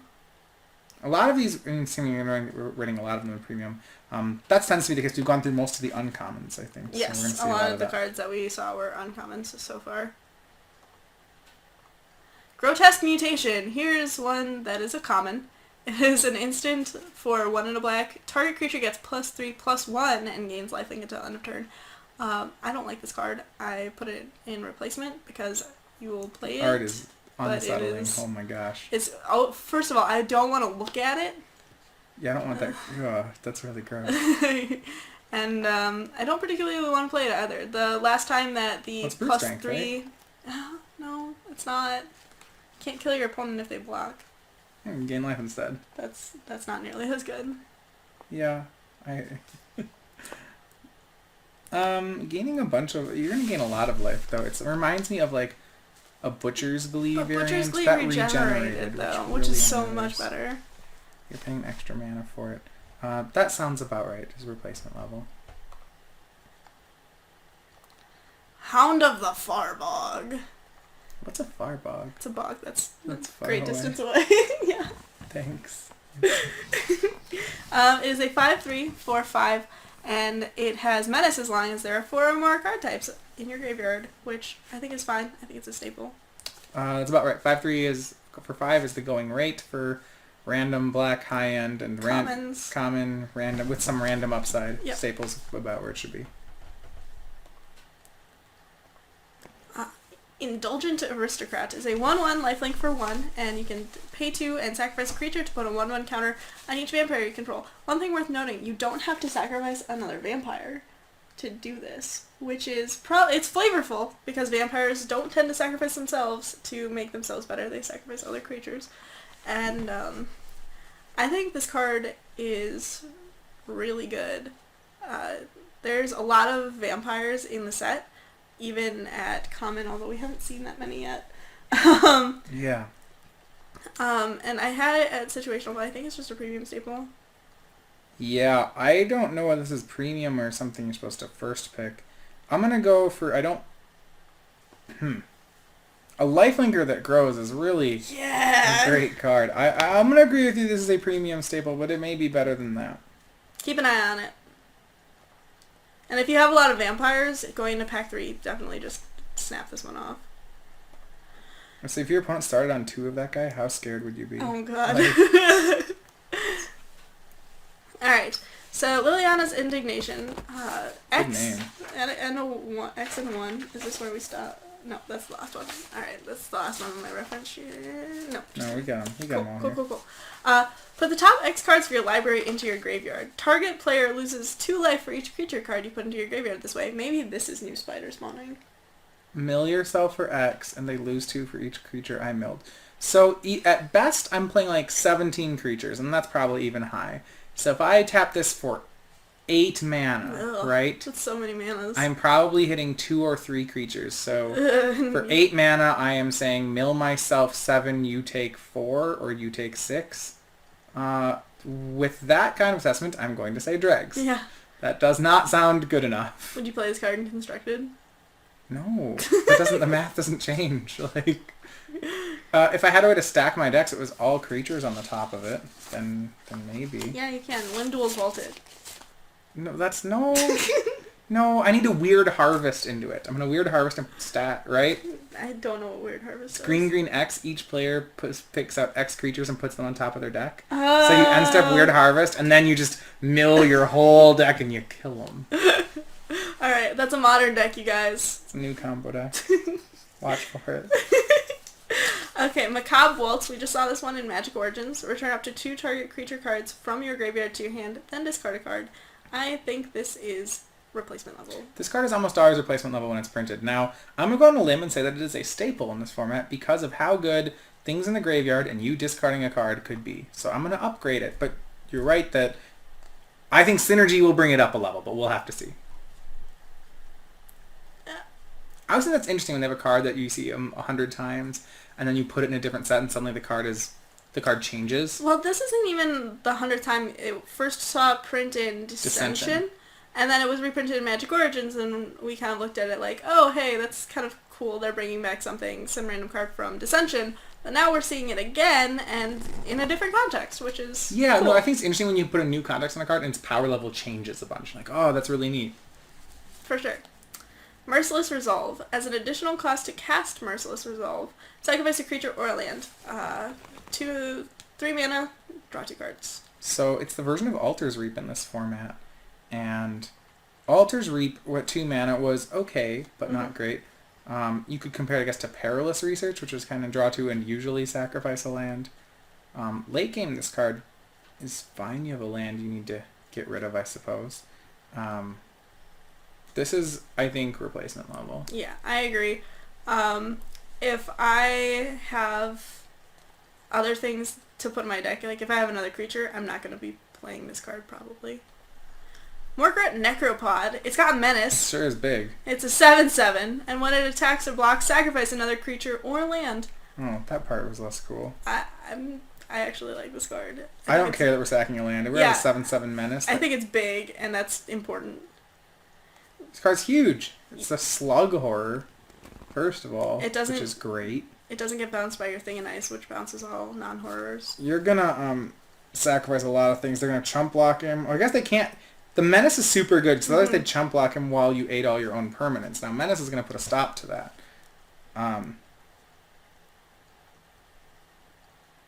Premium staple. Going even higher. This card is sweet, and It's a finisher. Yes. This is your Birthing Hulk, kind of. Birthing Hulk is my Birthing Hulk, and that will never change, even if the format's too. Murderous Compulsion. Destroy target tapped creature, Menace, 1 in a black. Creepy art. Yeah, and it looks so realistic. It looks like a picture, which is what creeps me out about it. Yeah. I'm gonna go ahead and put this one at a premium staple level. It's removal, and it's pretty good removal too. Yeah, that sounds about right. I don't think it's first pick level removal, but it's pretty good. And black is the color that seems to be wanting to discard its cards the most so far. There's just a lot of cards with as an additional cost discard a card, so this card could be very, very good. Alright, Olivia's Bloodsworn. 2/1, flying, can't block, but you can pay a red to give target vampire haste until end of turn. Including herself. Yep. I don't think it's... Yeah, anyway. go ahead and put this Is one it in a he? premium staple. It looks like a he, but I can't really tell from this distance. No. How's that picture treating you? No, that's not helping at all. Yeah, I'm wondering whether you're supposed to first pick this card, actually. Yeah, I could see that. Yeah, I'm going to say first pick. Alright. First pick this thing. It's great. I think it's interesting that, like, whenever, yeah, you tend to give a lot more cards first picks. So, Well, uncommon, sure. yeah, for sure. So 3/3 Skulk. When it enters the battlefield, discard a card. So this card's interesting because Skulk usually, if you look at it, it can be blocked by creatures with 2 power or 1 power, but it can't really be killed by a lot of them. Same with the 1/3. So that's interesting. I put it at staple level though. I don't think the cost is. The cost is interesting actually because you don't have to sacrifice it unless you discard a card. You just discard a card. So if you don't have any cards in hand when you cast it and when it enters the battlefield, then you're good to go. Yeah, so the question is how bad is the drawback? This cost is actually pretty big, I think. So I'm going to put this in as a situational card. Okay. You have to be pretty aggressive. I see myself playing this card a lot, actually, but it doesn't. Its evasion is not as good actually because it's rather big. Skulk on a big guy doesn't. You know, for example, if you have an 8/8 with Skulk, there's no difference between an 8/8 with Skulk and an 8/8 without Skulk, right? So like Skulk's this really weird mechanic that as your guy gets bigger, he has less evasion. But the thing about Skulk is kind of. Well, like how many 4-power creatures do you think your opponent has in play? 0 to 1. Okay, so when it's 0, this guy is literally a vanilla 3/3. Mm-hmm. So that's kind of what I mean when I said, like, I don't know whether the Skulk text really matters here. Yeah. I do think it's good. It's good in the late game, though. I like it. I guess. It's just like, it's just a vanilla 3/3, right? You're right. That makes you discard a card. Yeah, but it's a 3/3 for 2. So that's why I said situational is supposed to drag. Alright. Pick the brain. Target opponent reveals his or her hand. You choose an unland card from it and exile that card. If you have Delirium, you get to go through their hand, library, and graveyard and exile any number of cards that share the name with that card. And I'm going to go ahead and put that at situational. It's good in sealed. Yeah, That's Matthias's. I'll do that. No, but you can keep it there. I think this. Got there. We've seen in what is it? Night Terrors was the card in Innistrad that did this, and okay, it doesn't exile it, which kind of stinks. So it's a little worse. Do they? No, this one exiles. No, they do. So it's Night Terrors. Mm-hmm. Night Terrors was okay. That card was not terrible. Maybe it's even. Yeah, I mean, you could even just say it's just like a staple level card. It's fine. You can play it a lot of time. I'll change. I was never unhappy to play Transgress the Mind, but in that format I was gaining 5 life later from Rune Processor, so that's... Yeah, so then that's you where I needed draw the something line. in exile. Rancid Rats. It's got Skulk and Death Touch, so this is the Typhoid Rats variant of the format. The Skulk is interesting, because it's a 1/1, so it doesn't actually... So it's like Typhoid Rats that's slightly better at attacking. Never really the reason I played Typhoid Rats, but I will still call this a staple. Yeah, I agree. Because Typhoid Rats are just generally good. But this is not a great card. No, I think the extra mana hurts it. I wouldn't pay Absolutely. extra mana for the Skulk on this. So, Rotten Heart Ghoul is a 2/4 for 3 into black. When it dies, target player discards a card. I like this card. It's a 2/4/4. That's like the bottom level of stats, but I will also say it's a staple. You're going to end up playing this guy a fair amount, and I don't think you'll be unhappy when you do. In this format, you're going to see a lot more 2/4s for 4 seeing play than in like a core set. Sanitarium Skeleton. Kev Walker did a great job on this art. It's very creepy. It costs 1 mana, and you can pay 2 and a black to return Sanitarium Skeleton from your graveyard to your hand. It is a 1/2, and I think it's a replacement card, because even if I have multiple sacrifice outlets, I probably won't want to play this card. So I'm going to call it a little bit different. I don't like it very much. It's overpriced for what it does. But I'm going to say it's situational, because if there's a deck with Madness, or not Madness, but there's a lot of effects that want you to discard a card, right? So I could So it's like a squee version. Yeah, variant. I think you could play it like a squee as opposed instead to of like a reassembling skeleton. Yes, I think instead of having it die and come back, I'm going to discard it and bring it back. And I think that's where its situation is. That's interesting. I didn't think about it that way, but yeah, that makes sense. But even so, it's kind of it's an expensive squee. You're not expensive. thrilled about it. But like there was like the white guy who was a 1-mana guy who he's a tapper. You discard a card to tap. Okay, now I have a white card that says 2 and a black tap a creature, and like that's actually not bad, right? Yes. So I think we could use him that way. All right, good catch. Shamble back. Exile target creature card from a graveyard at sorcery speed. So this is not cremate. No, there was like a vile rebirth or something. Put a 2/2 black zombie creature onto the battlefield. You gain 2 life. So you're exchanging instant speed for gaining 2 life. Replacement level for me. Yes. I would like. I don't care. 1-mana 2/2s that I can't play until turn 4 have some pretty limited upside. Agreed. Sinister Concoction. Black mana. For black and pay 1 life. Put the top card of your library into your graveyard. Discard a card, and sacrifice Sinister Concoction to destroy target creature. I think this card is a premium staple. Is that all 1 comma? Pay 1 life. So I pay black and a life.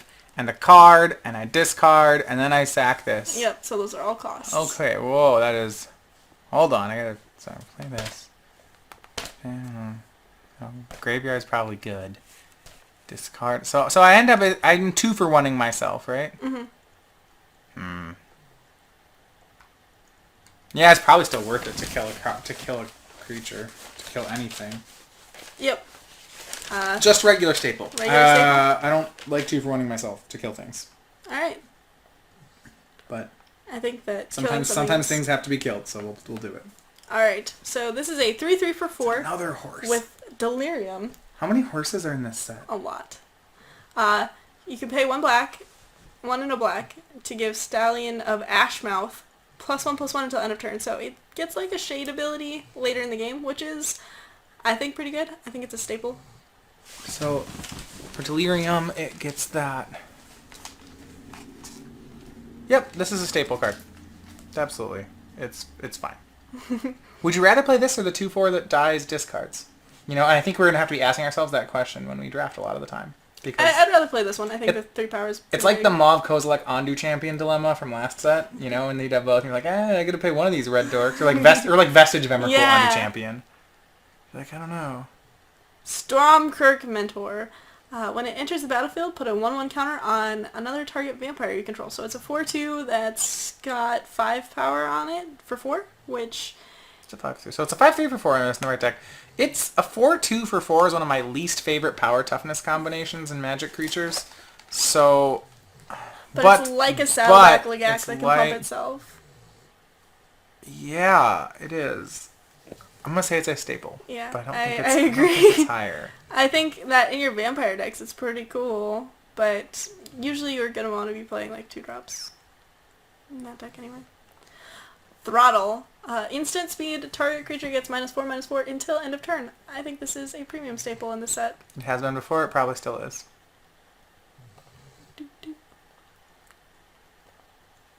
Alright, Tooth Collector. That's this card's got a profession. lot of text. Also, yeah, look at his teeth are so nice. When it enters the battlefield, target creature an opponent controls gets -1/-1 until end of turn. It is a 3/2 4/2, and already I'm a fan. For 3. For 3. 3/2 for 3. But you know, I've played the card from Magic Origins that when it enters the battlefield, nicks a creature. Yeah, the Eyeblade Assassin. Mm-hmm. Eyeblade Assassin. I like that card too. At the beginning of each opponent's upkeep, if there are 4 or more card types among cards in your graveyard, target creature that player controls gets -1/-1 until end of turn. Becomes a Weed Pruner Poplar. I don't know what that card is. It's a tree from Morrowind. It's a tree folk. I think this is a premium staple. I'm a fan. Would you first pick it? I think I'd first pick this. Yeah. Okay. I'm gonna say it's a first pick. Yeah. Yes. Okay. I agree. You're coming around. Yeah. You're coming around on it. You can change your mind. Yeah, I think I'd first pick this guy. Like, I could see. Yeah. Card's sweet. If I play it, kill a guy, and then like, imagine now I have 4 cards in the yard. Like, you just can't play your X ones. It's really annoying. Yeah, that's great. Alright, so we have Twins of Mora Estate. It's a 3/5 for 5 with Madness, 2 and a black. I'd play this one... I don't know. It's a vampire, which is relevant. Its stats are a little bit weird, but the Madness is actually pretty sweet because there are some vampire sacrifice outlets. I'd give it a staple. I don't think it's premium. I think that's about where it's going to land too. Its stats are not great, but we'll see how good Madness is.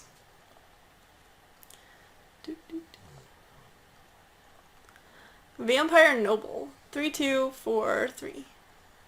I give it a staple. It's got a relevant tribe and its stats are fine. I'm going to give it replacement. Stats are fine, but vanilla is kind of crappy. Vessel of Malignity. You can pay 2 and sacrifice it. After paying 2 for the enchantment itself, target opponent exiles 2 cards from his or her hand. Activate this ability only anytime you could cast a sorcery. So it adds an enchantment to your graveyard, but... Yeah, all the vessels are there for Delirium. Mm-hmm. It's the Mind Rod of the set. It exiles them, which is pretty neat. But the potential that you don't... I'm going to call... So normally the Mind Rot I think is a situational card in sets. But sometimes it's better. Like Myers Malice was actually just better than situational. It was a staple. I think that the enchantment in graveyard is enough that I will move this up to staple. Okay.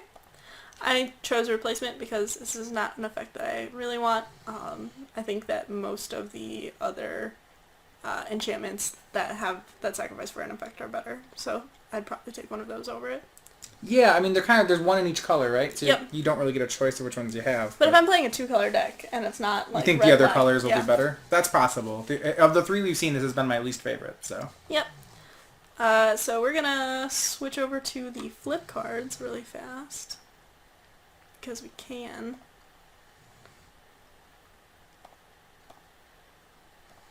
Accursed Witch is a 4/2, again with those 4/2 stats, for 3 and a black. Spells your opponents cast to target, or that target Accursed Witch cost 1 less to cast. Oh, and I can kill her easy. That's fine. Yes. And when it dies, return it to the battlefield, transformed under your control, attached to target opponent. Turns into a witch. It turns into a curse. She leaves her curse on the man who kills her, or woman, I guess. We don't really. Planeswalker who kills her, because you are a planeswalker. You're not wrong. Spells you cast that target enchanted player cost 1 less to cast. How relevant do you think that is going to be in this Not in limited, not at all. But at the beginning of enchanted player's upkeep, that player loses 1 life, and you gain 1 life. I put this up for spic level. I think that the size is relevant enough. And so for me to want to play it, it's a 4/2 for 4, which isn't great. Having 2 toughness, obviously not fantastic, but just leaving behind the curse after curse is pretty powerful. Traded with them, yeah. I will also first pick this. Yeah, I think I'm okay with that. Next, we are looking at Heir of Falconroth. Heir of Falconroth is a 2/1 for 2, and you can discard a card to transform Heir of Falconroth. Activate this ability each turn. Only once each turn, so you can't go to activate it and your opponent Geist Flames it, and then you can't discard another card, and you can't use it as a way to discard multiple cards. Geist Flame? Is Geist Flame in this set though, Morgan? No, it's not. Oh, okay. Womp womp.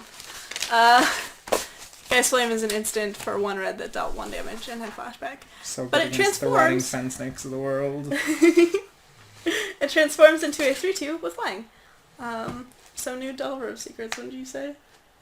Pretty apt comparison. I can't see how that one would go wrong. This card is fine. So a lot of the cards in set pump vampires, and the fact that this is a vampire with flying makes me suspect that this card might actually be pretty good. So I'm going to give it a premium staple rating here. I agree, and I think that of all of the decks that want discard outlets, vampires is probably the biggest one. As you can see, like Twins of Mora Estate, you could cast for 3. There are some more aggressive vampire cards that have Madness as well. So I think the discard outlet is reasonable. It's a thing that I would want, and the 3/2 body is something I'd be willing to discard a card for sometimes. Kindly Stranger. Oh, it's a 2/3 for 3. She's gonna turn into something evil. That's what's gonna happen. That's the point. Like she's a kindly you're old coming grandma. She's like sitting in the mist by herself. That's because she lives at her house. That's a red flag. Out on the swamp. That she's owned for years and years. Okay, that's some elitist stuff that you need to get. Ever since her husband passed away, she's just been, out in the swamp. Okay, she probably was never married. Well, she's a grandma. Grandma, you have to... No, how do you know she's a grandma? You're just assuming that she's a grandma because she's a woman. She kind of dresses like a grandma. Anyway, you can pay 3 and transform Kindly Stranger. Activate this ability only if there are 4 or more card types among cards in your graveyard. So if I get Delirium, then what does Grandma turn into? A 4/3. Oh no! She's a witch! Oh, I never saw that coming. When this creature transforms into demon-possessed witch, you may destroy target creature. So that you're definitely playing her for the transform trigger. And you can only do it once, but I think it's good enough. I would first pick this card. Yeah. This is a Shriekmaw style card. Obviously, it's not Shriekmaw, but... You have to work a little bit harder for it, but it's definitely worthwhile. This is great. And you can activate it right away, too. It's not like 3 and tap. So, if it's turn 6 and your opponent just played their 6/6, I don't know, rare. I haven't looked at the rares yet. Then you can transform her. Play and transform her right away as long as you have the Delirium. So, card's pretty sweet. And a black. Let me go back and... Okay, we'll pause it. Zoom. Alright. Correct. So on to the red cards. Now the red cards. 3 cards down. 3 colors down, 2 to go. Let's get started. Blood Mad Vampire is a 4/1 for 3. Remember Goreswine? Yeah, Goreswine was good. I mean, there was Ferocious in the set. Mm-hmm. See if he can live up to the challenge here. I don't think he can. 4/1 gets blocked by a lot of things, so the Slith ability is not relevant at all. So yeah, it's a 4/1 for 3 that when it deals damage to players, it gets a 1/1 counter on it. So it's got, since Goreswine has a lot of upside, it's got that, and it's got Madness for 2 mana. So I actually thought Goreswine was pretty good. Mm-hmm. 4 power, a 4/1 for 3 is not terrible. It's got enough upside. I think this card's actually just a staple. Okay. I consider it to be a replacement. If I'm playing a vampire deck, I'll play it though. But yeah, as it gets bigger, it can be threatening. Yes, for sure. If it gets in once, then your opponent's probably in trouble. But yeah, the first hit's going to be the first time for it to connect will certainly be the hardest one. Yes. Next card. Dance with Devils. Put 2 1/1 red devil creature tokens onto the battlefield. They have, when this creature dies, it deals 1 damage to target creature or player. This is an instant, by the way. Right, so you can do some surprise combat here. I mean, it looks like a card that makes creatures, but it's probably more of a removal spell. Your opponent will attack, and you'll flash some 1/1s into play, block, and finish things off in one way or another. I would say this is a premium staple. Yes, I agree. It's also the devil tokens are really cool. Yeah, I mean, at the very least, you could read this as deals 4 damage to target attacker. Mm-hmm. That is the worst reading of the card, and that's actually... but it can do so much more. Yes, and having things to sacrifice is pretty relevant too. So yep. The bodies are nice. Next card, Dissension in the Ranks. Target blocking creature fights another target blocking creature. So this looks like it will frequently be a 2-for-1. Right, so the idea is you leave up 5 mana, you swing, I block your creatures, and then you make my creatures fight each other. That said... Do you want me to go first on this card? Yes, go for it. Okay, I think this card is replacement level. There's too many things that have to be going on for this to be good.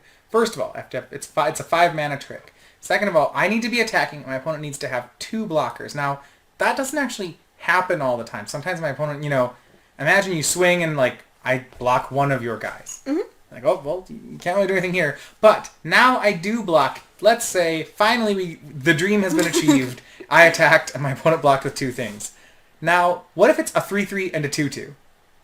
Okay, you're going to kill my 2/2, but you sure paid a lot of mana for a shock. The ideal situation is that my opponent blocked with 2 things, and my opponent blocked with a pair of 3/3s. Mm-hmm. Then, boom, I got him, and then this card's good. But, boy, did a lot of there were just so many ifs I had to put in front of that I think this card, while you want to think about it in its best case scenario, I think it's going to underperform nearly every time.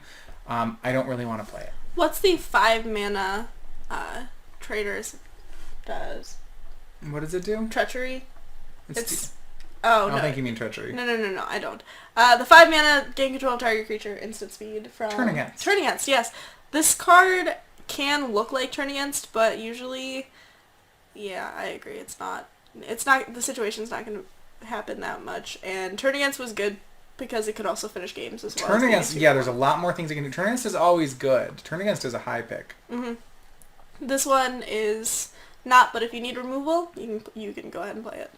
I don't even know if I want. I would recommend if you against have playing no it. Yeah. removal in your pool. I know, that's... You're like, man, I had to play this Dissension in the Ranks and hope to get him. This card is sweet, though. This card is way better than that. Dual Shot. So this is a Forked Bolt variant. Yep. Not as good. It can...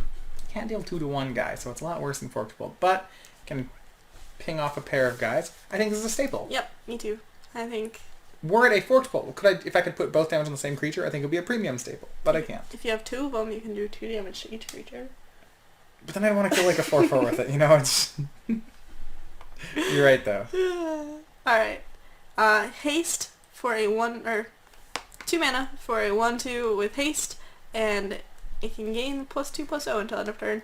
I think this is not great, but it is playable at the lower end of your... Haste on creatures that are shades is really a weird pairing. Yes. Like, it doesn't do much, you know? It looks like it could be a fireball, except for you have to have 10 mana to deal 9 damage, which is a fireball. Yeah, I mean, it can do a lot of damage out of nowhere. I'll give it staple, but I think it's a high upside, but it'll generally be a replacement level card, but its upside will be neat. Staple's a generous one, but I think I'll give it that. I think it's fine. I think that it's a card that will fill out your curve. Fiery Temper, one of the most anticipated cards in the set, as it being leaked, it revealed that there was going to be madness. Yeah, I mean, this one will see constructed play, for example. Yes. 3 mana, 1 and 2 red mana. Fire Temper deals 3 damage to target creature or player, and you can discard it, and if you do, you can pay 1 instead. You're going to turn into a Lightning Bolt. I'd first pick this. I would believe I will as well. It's great. Lightning Bolt's a great card, even if it's not always Lightning Bolt. And it goes to the face, which is pretty important. Lightning Bolt's a heck of a magic card. One of the best in Modern.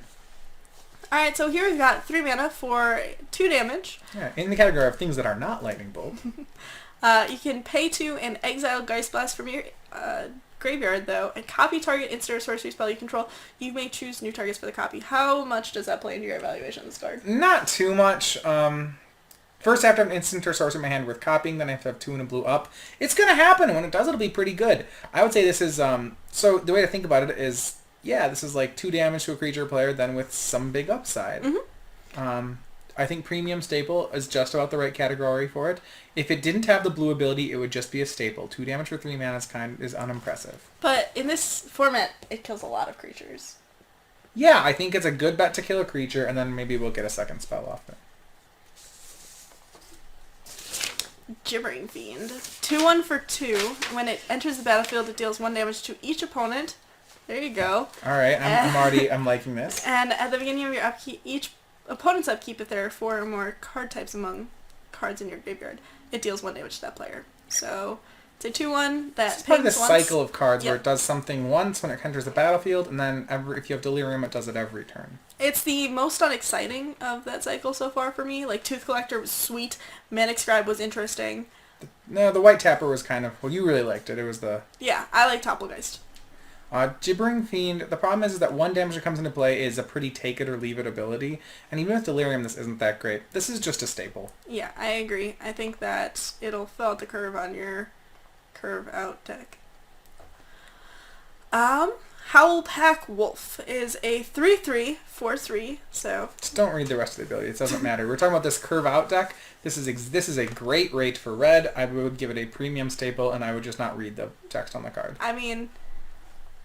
Yeah, I think it is relevant, but in this set, Well, yeah, I mean it exists. You know? you're but we're attacking. We're playing red. you're more likely to. Oh, it can't block. I thought it said it can't attack or block. No, No, it just can't block. This card is great. Yeah. Like I said, just don't read the second. Just don't read that part. It's great. Oh, that's great. Yeah. Whatever. I'm not blocking any red. I'm playing red. That's so much better than I thought it was. All right. Oh, Cobble Brute. But he's a devil. Devil's still not a tribal thing in... Ah, so it's still neither is... Cobble Brute was a beast, right? It was an elemental. Okay, another irrelevant creature type. Replacement level. Yeah. That's what Cobble Brute normally is. You'll play him, but you'll wish you had a different 4-drop. Alright, incorrigible youths. Look at them. They're just making a mess of things. This is an arrogant worm sort of esque thing. Ooh, haste. It's kind of interesting because it has madness, which means that you have the potential to cast it at instant speed, but it also has haste. And 5 mana for a 4/3 haste. That is slightly more than I want to be paying. But if I'm madnessing this guy at 3, I really like the rate for madness. I think it's good enough even as a 4/3 haste for 5. I think haste is super relevant. Yeah, I'm going to give it premium staple as well. I don't think... For those of you, if you haven't seen our description, you can find out what our rating system is. We're giving everything super weird in the description. But the difference between premium staple is it's a card that I believe is a color signal. It's something I want to take, but I don't really view it as a card as a first pick. Yep. So that's what differentiates a premium staple from a staple. Yeah, premium staples are ones that I expect to be gone. Premium staples are color signals. Mm-hmm. And ones that I expect to be gone by 4th pick. Staples are just what I generally think my deck will be made out of. They're cards that you definitely take when they're in their color, but you don't really switch colors for them. That sort of thing. Speaking of, Inner Struggle. Target creature deals damage to itself equal to its power. I don't think this is actually as good as a destroy target creature because... Well, no, it only kills aggressively oriented creatures. And there are a lot of 2/4s for 4 in this format. I'm going to give it a staple, but I wouldn't play more than one. Yeah, that sounds... boy. When you play a kill spell, you really don't want your kill spells to not kill things, and this frequently doesn't kill things. We haven't gotten to the werewolves yet, though. Just the big, fat 5/5s for 4. So, I'm going to compare this to something like Smite the Monstrous, and I think it compares really unfavorably to Smite the Monstrous. Okay. What about Humble the Brute? That's right. That's the Smite the that's Monstrous, the one right? Smite Yeah. the Monsters. I'm gonna say this is replacement level. I just don't think it's very good. Okay. I need my kills. If I'm gonna pay 4 mana for a kill spell, I need it to kill more things. Alright, so we've got an Insolent Neonate. So it's a 1/1 with Menace for 1, and you can discard a card, sacrifice Insolent Neonate to draw a card. First of all, that is So I can rummage. I can rummage Yes. once with it. I don't think that's very good. I think it strikes. It gets a lot of damage in. It's a 1/1 menace for 1, which I like. You're right. The Menace... Menace is good on this guy. So I'm gonna give it situational. Okay. I think there are decks that want a 1/1 menace for 1. I like this deck Actually, wait. in the... Yeah. The decks that... Situational is better than replacement in that what I believe is that... What the difference here is that situational means it's a card that if I believe in an appropriate deck is a staple or even a premium staple level card, but is not... is not universally good. I'm probably just distracted from the card's quality by Right, that chest. That V-neck. Is that even... Can you call it a neck if it goes down to your stomach? I think he just hasn't unbuttoned. He just has no shirt on, right? Yeah. His vest is unbuttoned too. Alright, Lightning Axe. Lightning Axe with sweet new art, by the way. As an additional cost to cast Lightning Axe, which normally costs 1 red mana, is discard a card or pay 5. Lightning Axe deals 5 damage to target creature. I call this a first pick. The question on everyone's mind is Emrakul in Shadows Over Innistrad? It's a pun on the Goryo's Vengeance deck. No. Could you Lightning Axe Goryo's Emrakul into the graveyard? No, that's not... I've never played Lightning Axe into... That's a thing. No, I always play Shoal because that seems better. But see, because it's also a pun because Emrakul's casting Shadows Over Innistrad, so he's a double pun. This card's a first pick. Yeah, it's pretty unconditional removal, and it's just like the 6 mana for deal 5 to creatures actually okay, and the ability to madness with it is sweet too. Yeah, it's great. Mad Prophet. Speaking of madness, this is a reprint from Avacyn Restored. It costs This art though. 3 in red. Also, this is one of those oddly realistic arts that has been popping up, and it's kind of neat, but also kind of weird. It has haste. It's a 2/2, and you can tap it, discard a card, and draw a card. And So I believe the term, I've heard the colloquial term for that is rummaging as opposed to looting. Yes, it is a rummager. And I think this is a premium staple. In Avacyn Restored, it was pretty good. Yeah, and I think it's with only the gotten madness better. set, it's a lot better. Actually, I'm going to go on a limb and say this is the first pick. You're supposed to first pick this card. Okay. If we're playing a set with madness and with delirium, I did this before with Reckless Scholar too, and I said that I just suspect looters are going to be great in this set. Mad Prophet gets an upgrade because of the set he's in. Yes, the haste is also not irrelevant. Yeah, I mean, it's one reason you're willing to pay 4 for a looter is that it... Right. So reprint, hey, Magmatic Chasm. With sweet new art, once again. I'm still putting it in dregs just like it was before. I don't play this. I love red attack decks, and I don't play this thing. I agree. This is... I not good. You're going to get this last pick. And you are probably going to lose to it at least once, but it's still bad. I never lost a Magmatic Chasm, actually. I have. Malevolent Whispers. Gain control of target creature until end of turn. Untap that creature. It gets +2/+0 and gains haste until end of turn for 4 mana.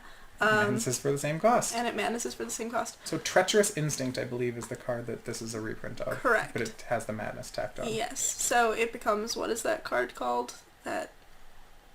Bind with Anger, but +2/+0 also. No. I don't know if there is one that does that. No, it's just the... Yeah, no, it's a Blind with Anger variant. But I think it's good. I think it's a staple. I don't know if I'd be picking it pretty highly.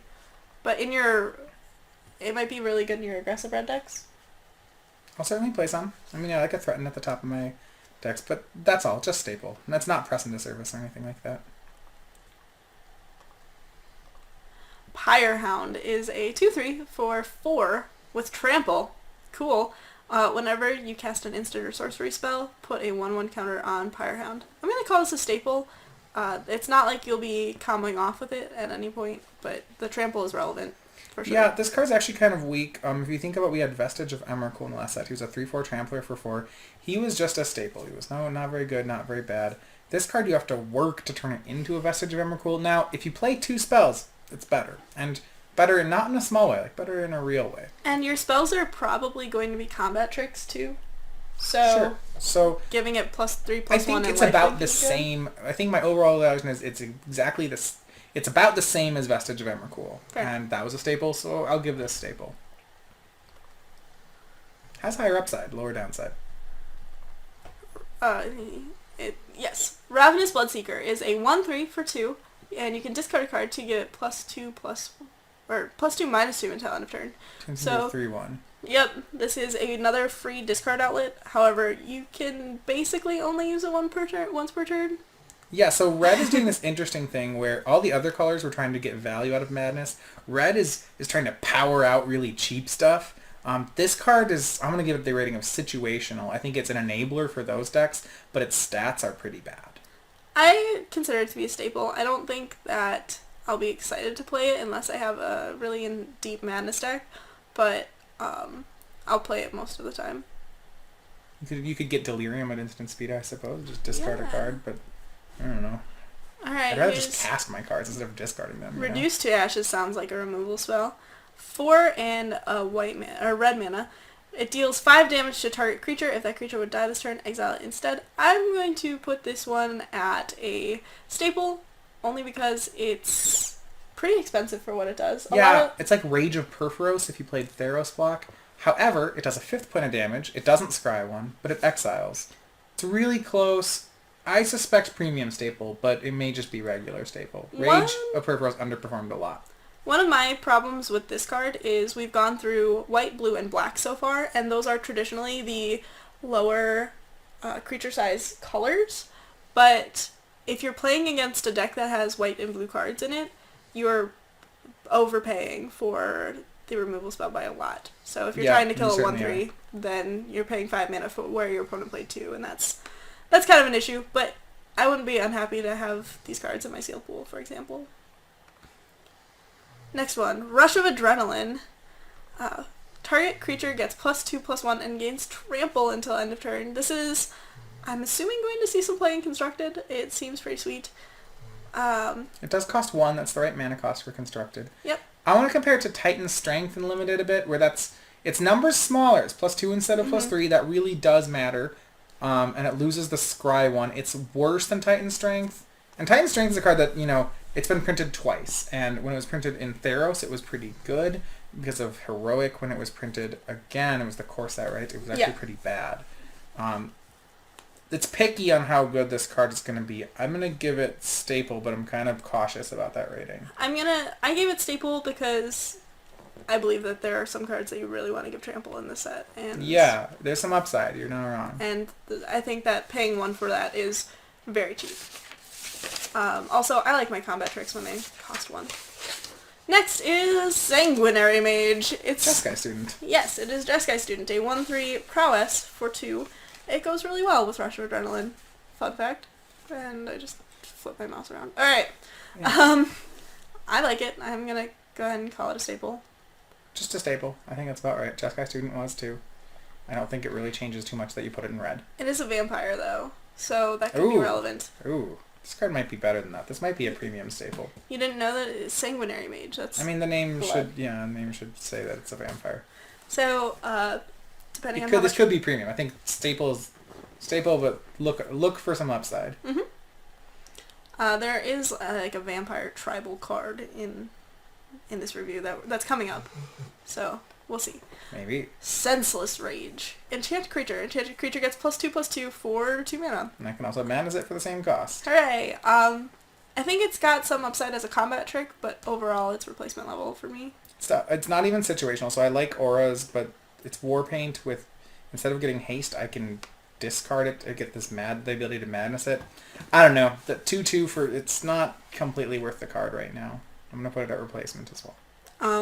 One of the things that we've been talking about, how Madness is more of a card advantage mechanic than a cost reduction mechanic, and this is definitely one of those things, but it's still an aura, so you're still paying 2 mana to... I mean, the idea would be that you have a Reckless Scholar in play and you just discard it and get a free card. Yep. Yep. Which is sweet. If you do, that's sweet. Next one, Spiteful Motives. Spiteful Motives has Flash, and... it is another aura. Enchanted creature gets +3/+3 and has First Strike. And I'm still not happy about auras, and this is not going to change my mind even if it does have Flash, because it's another combat trick-esque aura. Well, I like this one. I like this one a lot. I like auras. This is a kill spell. I'm going to, let's see, because the fact that I'll probably get a card with it right when it comes down, and then I get left, I'm going to give this premium staple. Yeah, I know. So I have to justify it, right? Think about Common Bond, for example. It was like, you'd block, and suddenly instead of losing the combat, you'd win the combat. Mm-hmm. You'd kill their blocker, and then afterward your guy would be really threatening. Mm-hmm. This feels the same to me. We have combat, not only do I kill your blocker, but then I have this gigantic, big power first striker. I'm a big fan of this. Alright. Next. Stenzia Masquerade. So this is the Vampires Matter card. Attacking, it's 3 mana, attacking creatures you control have First Strike, which wins combat a lot of the time. And whenever a vampire you control deals combat damage to a player, put a 1/1 counter on it. People are going to value this too highly. Madness. This is sweet. I am one of those people. I mean, people love, remember that Curse of Stalked Prey? Yeah. People thought that card was good and it wasn't. Yeah, but this is just vampires. Also, it's a worse Curse of Stalked Prey. I think it's cool. I think it's a combat trick. But like, worse probably. It's got, the fact that it's got Madness is really fascinating. I think this is really situational because I would not play it if I wasn't playing a vampire deck. Really? The card that only triggers vampires you wouldn't play if you weren't playing a vampire deck? No, the attacking creatures you control have First Strike. Whatever. I mean, you're right. Outside of a vampire deck, it sure loses half its text. Situational seems about right. I agree with that rating. Hey, we have a Demolish reprint coming up next, right?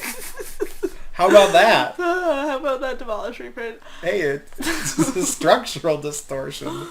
Exiles, too. It exiles, which is not irrelevant sometimes. Yuri is really mad at Soren. Look at that flavor text. She is... Yeah. That is a drag, though. Even... So we've really souped up the power level on Demolish. Now it doesn't destroy. It exiles. They take 2. It is still horrible. It's getting there. If we make it take... If they take 3, I think it moves up. The Smash to Smithereens does that already. No, I know. I'm just saying, at what point does Demolish become playable? You know? Uh-huh. So we've got Tormenting Voice up next. Interesting. I'm excited about this card. It's got one of those sweet, like, Christopher Mueller-esque, like... I'm going to say, this is interesting. Tormenting Voice is normally a replacement level card in most sets. I believe it's a staple in this set because of the Madness ability. I thought so too. I think Tormenting Voice is, again, it's like Macabre Waltz, where it's really interesting to see it in a new context, where... It might do better, yeah. Ulrich's Kindred is a wolf. It's a 3/2 for 3 with trample, and target attacking wolf or werewolf, so it can target itself as well, gains indestructible until end of turn. I'm gonna give this one a first pick. Not as high on it as you are. It's so big. Well, it's not. It's a 3/2 for 3. Like, that's not that big. That's big. about average size for a red 3-drop. But I like its ability. Its ability is too expensive, is the issue here. You don't want to pay 4 mana for that. If it was 2 mana, this card would be insane. At 3, it's good. 3 would be very good. 4, I'm not that big of a fan. But it's still good. It's a good body. It has a 3 power. It's a 3/2. It has a trample. I'll say premium staple. Do you think they meant for it to look like Immerwolf? I don't think so, but it's probably because it's red-green too that we think it is. I miss Immerwolf is what I'm trying to say. Immerwolf means like forever wolf, right? Yes. Uncaged Fury is next. Target creature gets +1/+1 and gains double strike until end of turn. This is an instant speed card that gives double strike, by the way, which is way better than something like Assault Strobe that gives double strike to a creature at sorcery speed, which means that your opponent will know it's coming. I like this card. I think it's a staple. It's a combat trick that I play. That's how I rate it. 3 mana is kind of expensive, though. Yeah, I'm gonna give it its replacement. Okay. Replacement. It's really good at hitting them in the face. I do like what it does with the vampires that get counters and they deal damage. I like that a lot. Because it means they trigger twice because they deal damage twice. Yeah, and they deal more the second hit. It's sweet. I mean, that seems like a little overkill, though. If you're doing it to slith your vampires twice and you're not doing it to kill them, I think you're doing it wrong. No, I would just do it. If they just don't block one of my slith vampires, I would just fire that thing right off. Let's get 2/1/1 counters on my guy and make you take a boatload of damage. Alright, here we go. The next vessel. This card has everybody concerned for good reason. In Constructed. Okay, it's 2 mana. You can pay 2, sacrifice it to add 4 mana to your mana pool. Yeah, it's a ritual. That's I don't know why they're way bigger than most I feel rituals. like the Constructed brewer in me wants to be like, I need to teach you wizards to stop printing rituals. I'm gonna do something really good with it. But it's not gonna be unlimited. This is Dragons Unlimited. Yes, for sure. Rituals are almost universally bad limited. This is the reason that I didn't call the black vessel the worst one? vessel. Yes. Next is Voldarin Duelist. It's 3/2 with haste. When it enters the battlefield, target creature can't block this turn. This card is insane. I will first pick this probably. Wow. All right. I'm not on the first pick train, but it's a premium staple. Yeah. I would first pick this. I think it's one of Red's best commons, but I don't know if it's in the category of Fiery Temper. Fair enough. If they're still in the pack around pick 4, then I'm like, okay, time to play Red. But I would hope to get something better than Duelist to first pick. Okay. That makes sense. It's like Fervent Cathar. That was out of Absent Restored. That was a 2/1 with the same abilities. That was a 2/2. 2/1. 2/1. I didn't play that. I didn't play Red a lot in Absent Restored. I wasn't very good at it. You shouldn't have played a lot of Absent Restored. It wasn't very fun. I tried really hard. If you want to know what a format feels like when there's no removal spells and you want to see all the reasons that that's a problem, you should go play Absent Restored. Anyway. Yeah, double face cards. Double face cards. Yep, we are doing that next. Get out of here, green card. Breakneck Rider. Alright. is a 3/3, 4/3, so already passes the... Does it mana Is it big ratio? enough? Yeah. Yeah. Is it big enough? It's big. And so this is the old mechanic, right? Mm-hmm. It's the no spells, 2 spells. Mm-hmm. All right, sweet. So at the beginning of each upkeep, if there were no spells cast last turn, transform it. And it becomes a 4/3 with attacking creatures you control, including itself. Get +1/+1 and have trample. So this is like a mini instigator game. Yes, it's really big, and it makes your guys really big and attacky. I expect myself to be first picking this card. This card is... You are getting so much for 3 mana. You could be getting a 5/3 trampler for 3, and then your other guys get pumped, and this is great. One of the things about this card is that at the beginning of each upkeep, if a player casts two or more spells last turn, transform Neckbreaker. So what you're doing is you're putting a lot of pressure on your opponent to cast 2 spells. Otherwise, this will... If you pass on your turn and transform it, your opponent has to cast 2 spells in order to get it transformed back. Otherwise, they're getting hit for a lot of damage, which is pretty sweet. Next is Convicted Killer. Convicted Killer is another one of the classic werewolves. At the beginning of each upkeep, if no spells are cast last turn, transform it. It is a 2/2 for 3, so a little underrate, but it becomes a 4/4. So I didn't play a lot of original Innistrad. How do you value the vampires that... Or not the vampires, the werewolves that just get bigger? So they had some like this, like the Villagers of Estvalt would be the ones that were in green, but they were a 2/3 that turned into a 4/6, I believe. Yes. A 2/2 that... So what was nice about those cards is they started out with some reasonable stats on one side and then got better on the other. On the front side, that's a bad card, and on the back side, it's not really getting big enough. This is a staple or maybe even a replacement level card, unfortunately. Initially, I kind of thought it was a staple. I'm starting to think that it might be more replacement level. There are 3-drops that I'd rather play. There was a Hill Giant in the last set, the time this came around, and that card was kind of... he was just staple level, I guess. He wasn't great. A lot of the werewolves were very good. A lot of them were premium staples. Most were, actually. Yeah. So we'll keep an eye out. Yeah, I think it might just be a staple. We'll see. It's not great. Don't start your draft on it.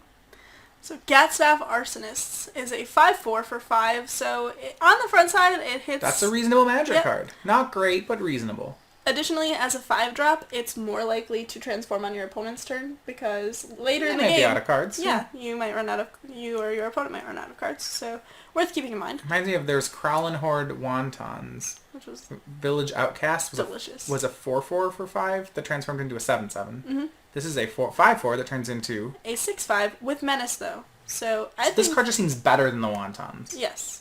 I think this is a premium staple. I think the original size is one that I'm not unhappy to play on the top end of my aggressive decks, and having the evasion is pretty important. I think that sounds right. I'm going to go with that too. It's close between that and regular staple. The Wontons were good but not great. Kessig Forge Master is one of the sweet ones. It is a 2/1 for 2, and when it blocks or becomes blocked by a creature, it deals 1 damage to that creature, which is huge. It's Ashmouth Hound. Yes. If you want the old I like that there's a lot of these old Innistrad cards that they're going back to. And it means that X1s can't block it. Yep. Which is sweet. So Ashmouth Hound was actually I would have called it a premium staple in Innistrad for red, so this card's already looking to be that good. The question is, what's the other side? Is it going to be a first pick? When Flameheart Wolf blocks or becomes blocked by a creature, it deals 2 damage to that creature. Really becomes big Ashmouth Hound. Would I first pick this card? I actually still think the answer is no, because it's still not dealing enough damage. It's just kind of this 2/1 semi-unblockable that turns into a 3/2 semi-unblockable. That's a definitely premium staple for the card. Yes, it's definitely a premium staple, but dealing 2 damage doesn't really change what can and can't block it. Yeah, I mean, if I said it was a 2/1 unblockable that turned into a 3/2 unblockable, I guess then it would be a first pick. But that's kind of what we're looking at here. It's a worse version of that card I just described, and so they can chump it, but yeah, premium staple sounds about right. Very happy to play these cards. If my deck was, that was my average quality of card in my deck, I'd have a great deck. Don't look with eyes, this is scary. Oh, no. Oh, this art's so gross. Yeah, oh god, it's great. Okay, so 1 mana for an aura. Enchanted creature attacks each combat if able. So this is... You put it on your opponent's guy. Yes. When enchanted creature dies, return Skin Invasion to the battlefield transformed under your control. So Skin Invasion is going to go to the graveyard and then return from the... It should go to the graveyard pretty easily, yes. by the way. So what you're wanting to do is put this on like a cheaper creature, and it becomes a 3/4. So I think this card's actually pretty aggressively costed. You can put it on a 1-drop or a 2-drop, and as long as the 1-drop or 2-drop doesn't have some sort of like tap ability that your opponent can activate pre-combat to keep it from attacking each turn, it will probably... If you want to be really... Also, this is really gross. That guy, that insect has like that guy's face on it. Oh wow, that's so gross. It's so gross. That seems really good. I mean, it's a kill spell that turns into something. I will give this premium staple. I don't think I want to first pick it or anything. I agree. I think that if I'm in red, my creatures might not be up to the task of blocking sometimes, and maybe I just don't want to block. So yeah, I might not get the well, what you could do is if you're just really aggressive, you put it on their guy and then you just don't block it and you just keep swinging. It's just a kill spell. Yep. This next one is Village Messenger. It is a 1/1 haste for 1. Raging Goblin with the werewolf ability. Mm-hmm. Show me something good. It's a 2/2 menace. Not good enough. Nope. I think this is a replacement card. Dregs. I don't want to play that. You just don't want to play it at all? I don't think. Well, so the idea is that you play it on, you play it on turn 1 and then you just get to flip it right away. Mm-hmm. I'll go situational. There's a deck that wants to do that. I'll probably end up playing it a lot too. Alright. Yeah, okay, this card no, that's better. This card deals a lot of damage. This card could see constructed play, by the way. Yes, that's what most people are looking at this card for. Because Monasteries of Spirit is rotating, so get your last kicks in with that card before it goes. Sweet. That is it for red. Now we are going to green. Can you use my least favorite color in limited? No, it's just derpy. Hey, we're back! Alright, we have 4 colors in the book, so means we're going to be going to green now. Yep. Green is cool. Like, we've seen a lot of really small creatures, mostly. Apart from, like, the 7/7 menace in black. So, I'm excited. I like big creatures. I like attacking with big creatures. Do you? If I'm going to have to attack with creatures, I want them to be really small or really big. So, green does half of that. We'll get to that in a bit. So our first is actually a combat trick. It's Aim High, which untaps a target creature, gets +2/+2, and gains reach until end of turn. Interesting. These are actually like becoming a common kind of card. It started in Old Innistrad with Spidery Grasp. Mm-hmm. We got Vines of the Recluse in the last set, which was 1 mana and +1/+2 in the same thing. Both Spider Grasp was a premium staple in Innistrad. Vines, I think, was just a staple. Yep. I think this goes back to being a staple.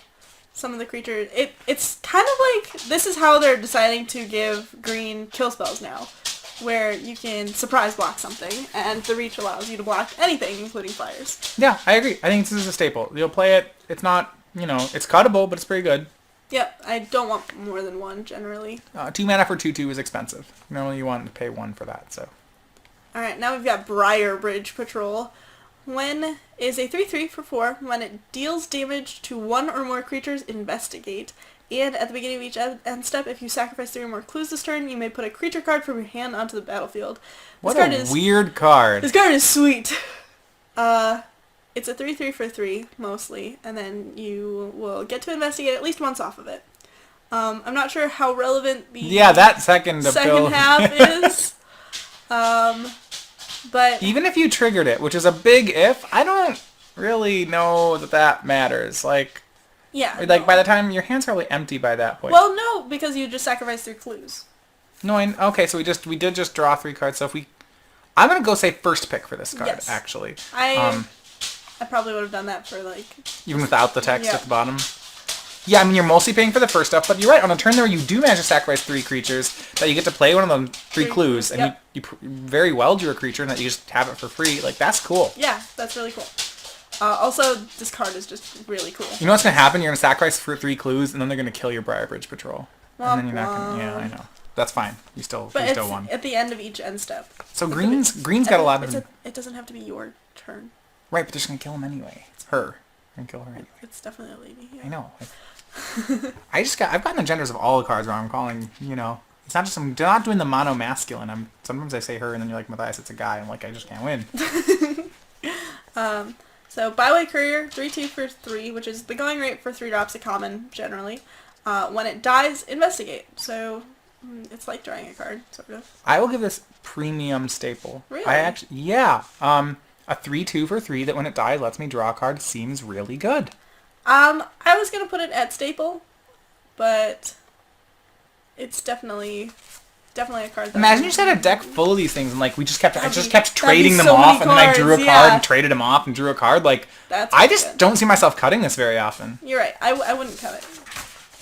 Am I convincing you? Are you Yes. coming around a premium staple? Okay. I'm not going to bother changing it, though, because it's too hard. You can just say it. Yeah. Clip Wings. Each opponent sacrifices a creature with flying. It's nice because its instant speed doesn't target, so hello, Dragonlord Ojutai. Right, okay, so this card is dregs or is situational. I think we'll say I was going to put it at situational. but it's not even good at that because you don't No. even get the good flyer. It is printed to deal with, this is a late answer to Dragonlord Ojutai. One of the things that we haven't seen a lot of is flyers.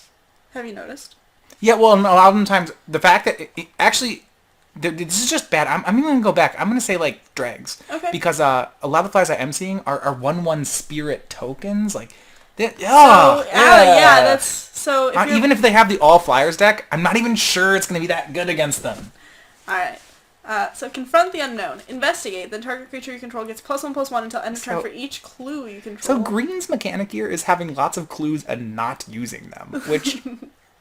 Okay, so okay. What if I just said there was a card for 1 mana that said investigate and do nothing else? It would be 3 mana to draw a card. Okay, bad magic card. Yes. But not unplayable. Yes. Just bad. 1/1, draw a card. This... Staple. Yeah. Staple. Sure. I'm gonna agree this is not premium staple. It's a staple. I think it's pretty cool though because you do get payoffs like Briarbridge Patrol. Yeah, in the Green late wants you to game. hoard your clues. Mm-hmm. It's But weird. then, It's interesting though. yeah. I'm not gonna do it. I'm probably just gonna. I mean, I will if I can, but I still just want to draw my cards. I mean, if you don't have anything going on, you should sacrifice them for sure. All right, here's the next one. It's a 3 mana. There's a lot of 3 mana stuff in this, like Color? just in the format. Yeah. At the beginning of your upkeep, you may look at the top 2 cards. You may put the top 2 cards of your library into your graveyard. This is a main. Ah, I cursed the Bloody Tome myself. Great. It's the Innistrad all over again. Whenever any 1 or more land cards are put into your graveyard from anywhere, for the first time each turn. So this only you can't like combo off with it and like Vessel of Ephemera and stuff. It doesn't work that way. Get an insect. Yes, you get an insect. So this is really slow. And All right, so this is probably dregs to start with. Yeah. But so what we have to remember, the last time at Innistrad there were some really strange strategies you could do. you know so what this reminds me of? what? Lost in the Woods. That was you in could play that this was card in with Dark all Ascension. forests. Yeah. And then you get 1 insect every turn. That's not even good, but it's kind of neat. So what I'm saying, it's probably just unplayable. So I'm gonna give it a rating of dregs, but I'm gonna put a warning on it, which is weird. This is I could be wrong. Here's where I would be. So there's a card like Runic Repetition. Or like Memory's Journey. Okay, Memory's Journey was a card that shuffled in 3 cards with flashback out of Innistrad. That card also would get a dregs rating, right? Like who wants to do that? Yeah, but there was this super weird blue-green deck where you would mill your literal entire deck and then you start tutoring with it every turn. And then that card was actually like not only good but necessary for that deck. If you want a deck where you mill your whole deck, which I don't know if that exists, this will let you mill your entire deck. I don't know if we want to do that. Yes, it does. This is also, there are a couple of instant speed ways to put the top card of your library into your graveyard. Sure, I mean, you can just looter and loot away lands and then get some insects, but Yeah, that's not worth a card. You need to get about 3 or 4 insects before this card's actually worth it, which that's a lot of work to do, and you're not getting them right away. But it and I seems just don't pretty like it. cool in the blue-green deck, like, that has the looter and the blue enchantment. I think it's like playable there, but even it's still not good. The only way it would be good is if there's literally a card where you want to mill your own entire deck. All right, well, let's figure Let's that see. one out. Would they be in these colors? Yeah. Whenever a permanent you control transforms into a non-human creature, so Abyssinian Missionaries, for example, was a human that transformed into another human. So the red werewolves they lose their humanity when they transform, right? They all do, Okay. I believe. Are there any humans do all humans turn into... Delver was a human insect. Delver was a I human think. on both sides, but I think perfected form loses its humanity. Yeah, are any flip sides humans? Let's just cursory go through. There was one. There was a human shaman. Yeah, demon-possessed witch. So what does it not trigger off of? The Bear of Overwhelming Truth. So this is mostly aimed at triggering when most things... you're werewolves, but also... Can we go to like white? other things. Does this work with white, or do white humans stay humans? I think white humans stay humans. Let's check through that. Bear researcher becomes an insect horror. Yeah. And from a human insect, which is funny. Yeah, well, it's insectile aberration. So the humans stay... Okay, so it doesn't work with white. All the white cards stay human when they transform. The blue cards are about half and half. The werewolves... Okay, so that's like... The black cards are half and half. And, some of them start out as non-humans. So if they transform into a non-human, there's no surprise. Good. And you still get the trigger. The drawback appears to be the white double-face cards. It won't trigger off any of those.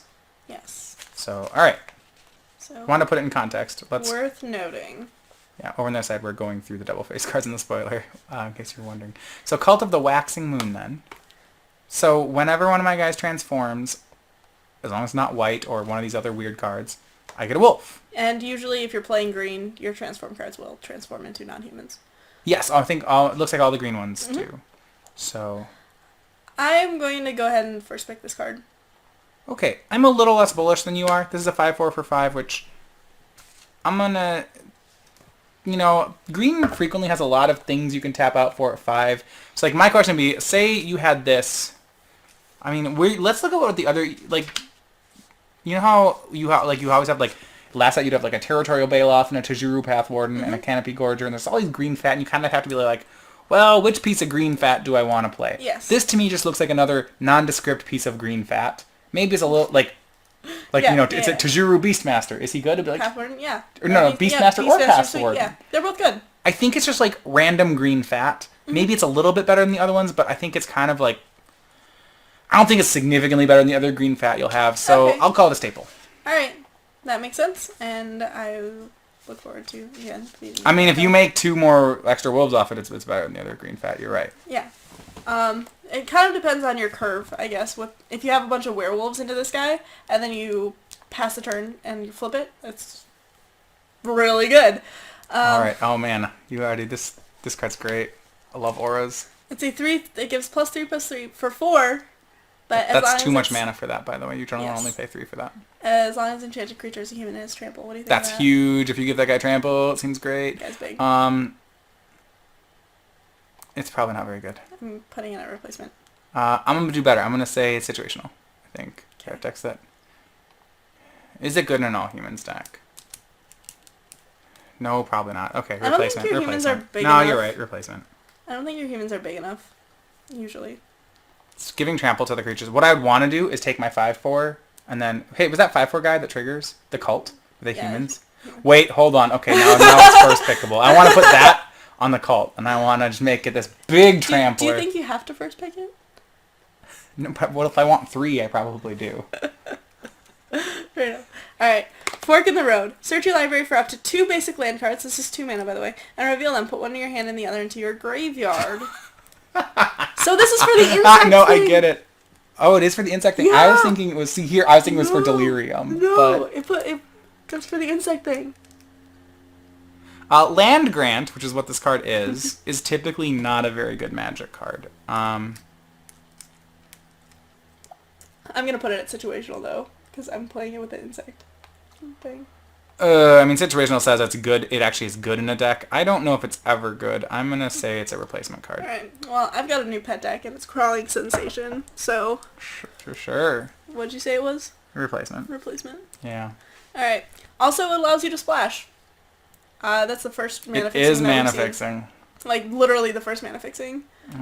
It's like Caravan Vigil. Hey, it's back! This card was in... Absent Restored. Yeah. Mm-hmm. I thought it was bad in Absent Restored because I'm bad at Magic. Yeah, it was good. It was super good, yeah. I'm going to put it at premium staple. Yep. Sounds about right.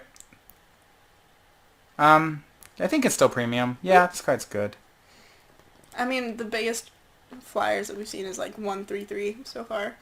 Rem Carlos, what is he part of? He's a Slayer of Angels, but is he a vampire? Karlov. Karlov, So, probably. Oh, it's Carlos. Oh, Careless. Careless. Yeah. Still probably vampire. So, no, like, I think he's a human. Okay. He's a graph mole.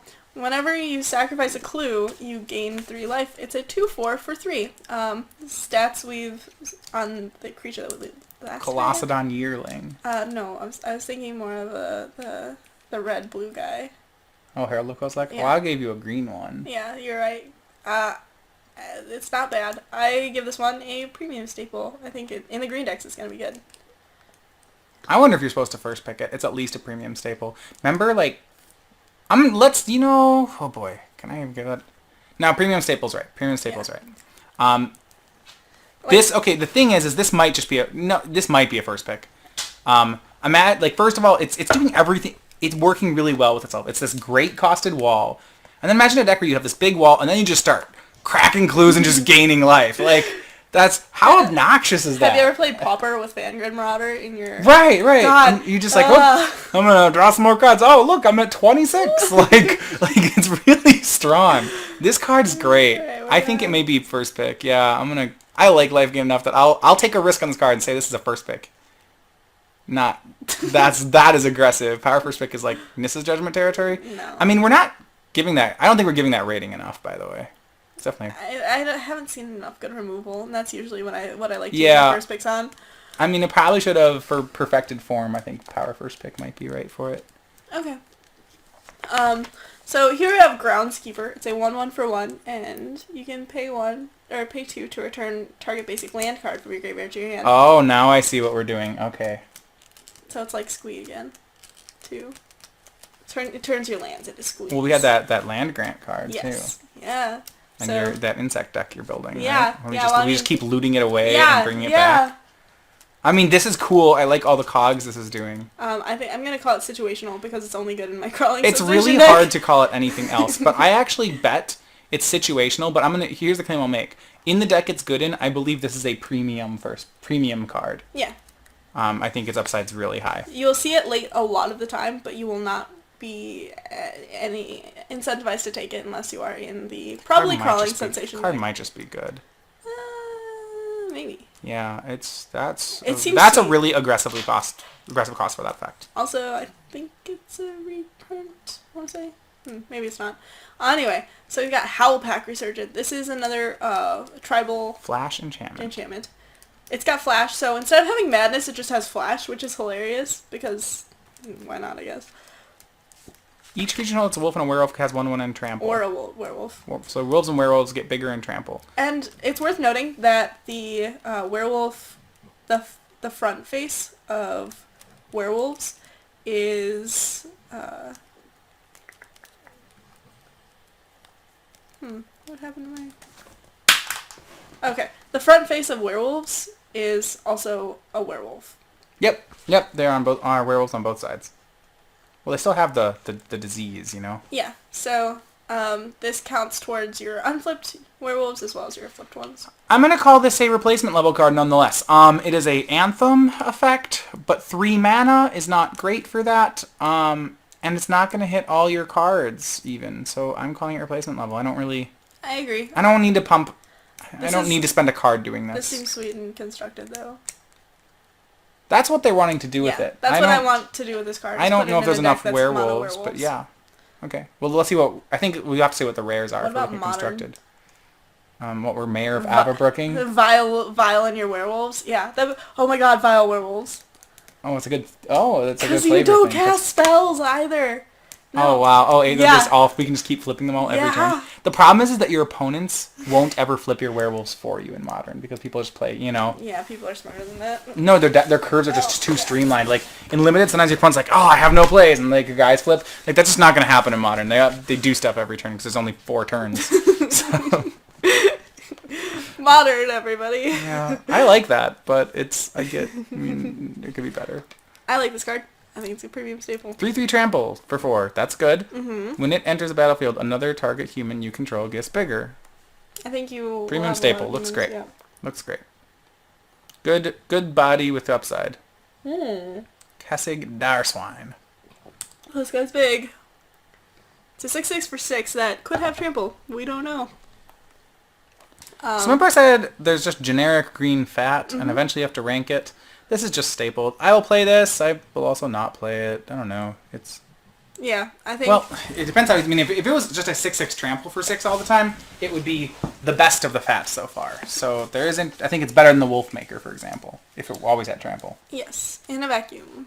But, It doesn't always have trample. Just like the Wolf Maker doesn't always make wolves. I don't care which of the two I'm playing. Yes. I'll just play one. One of the reasons that it gets put at staple instead of premium staple is because you don't need this card. You can pick up a replacement for it pretty easily. Yeah, yep. Staple is... It's... You know, so when you talk about replacement cards, it would be like...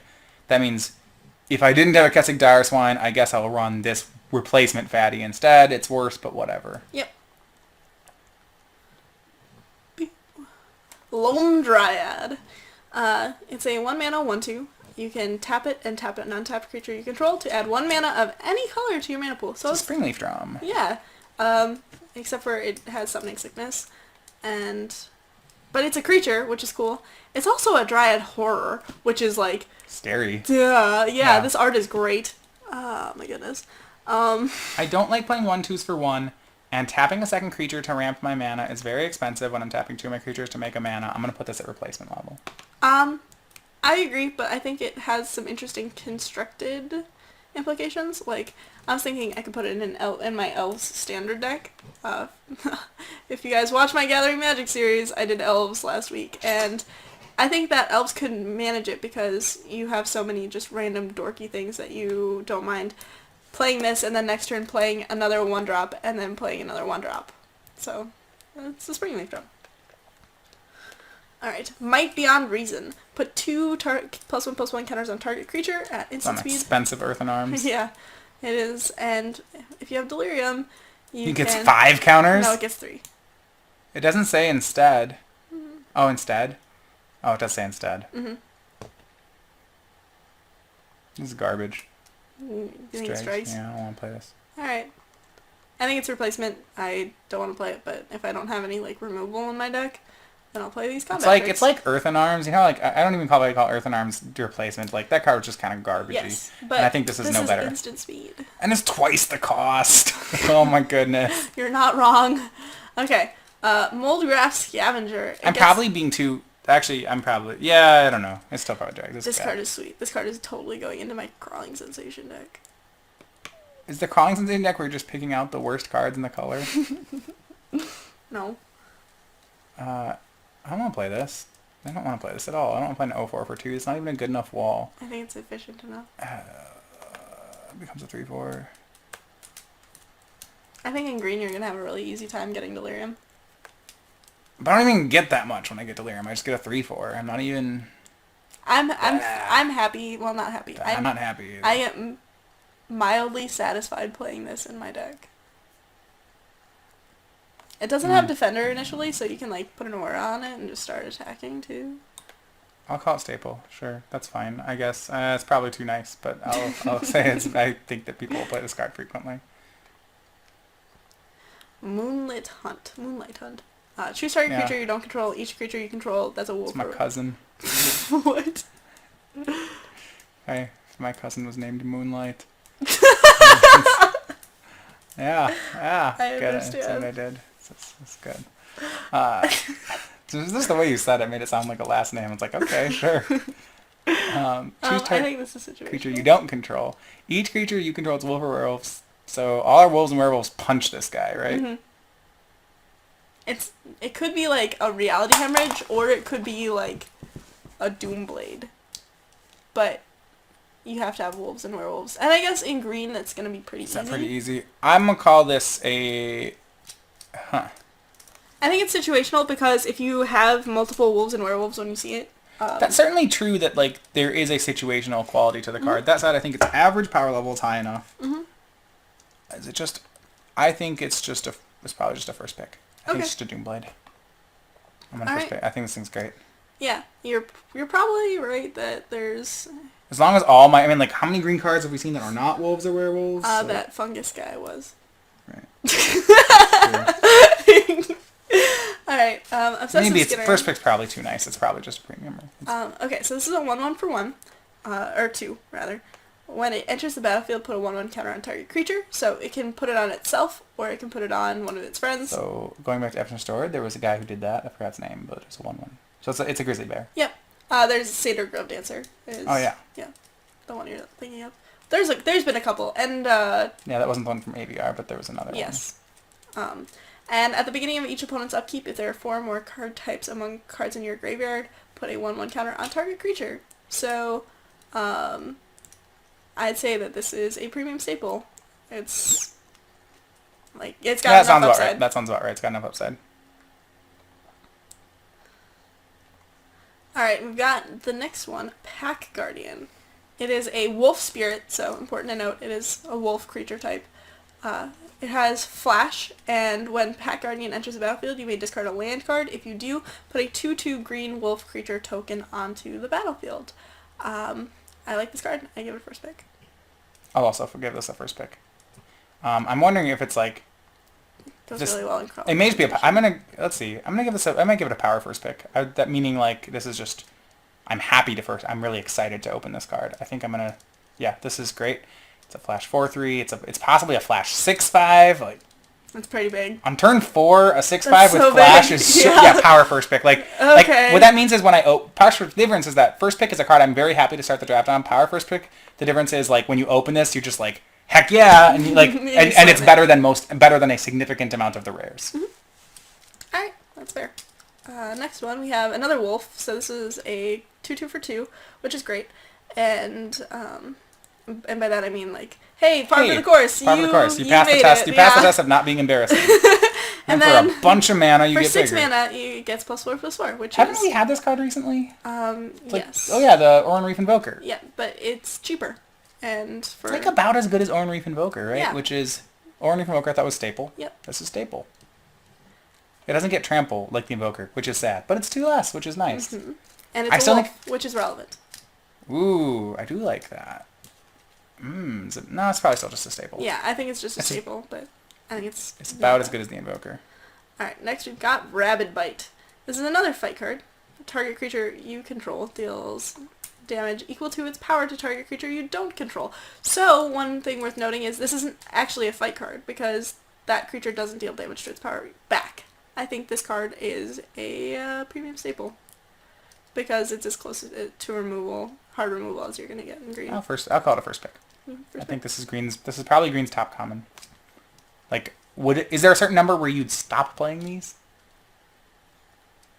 5. Okay. You picked a not real number. Like, that's kind of, like yeah. I would first pick it.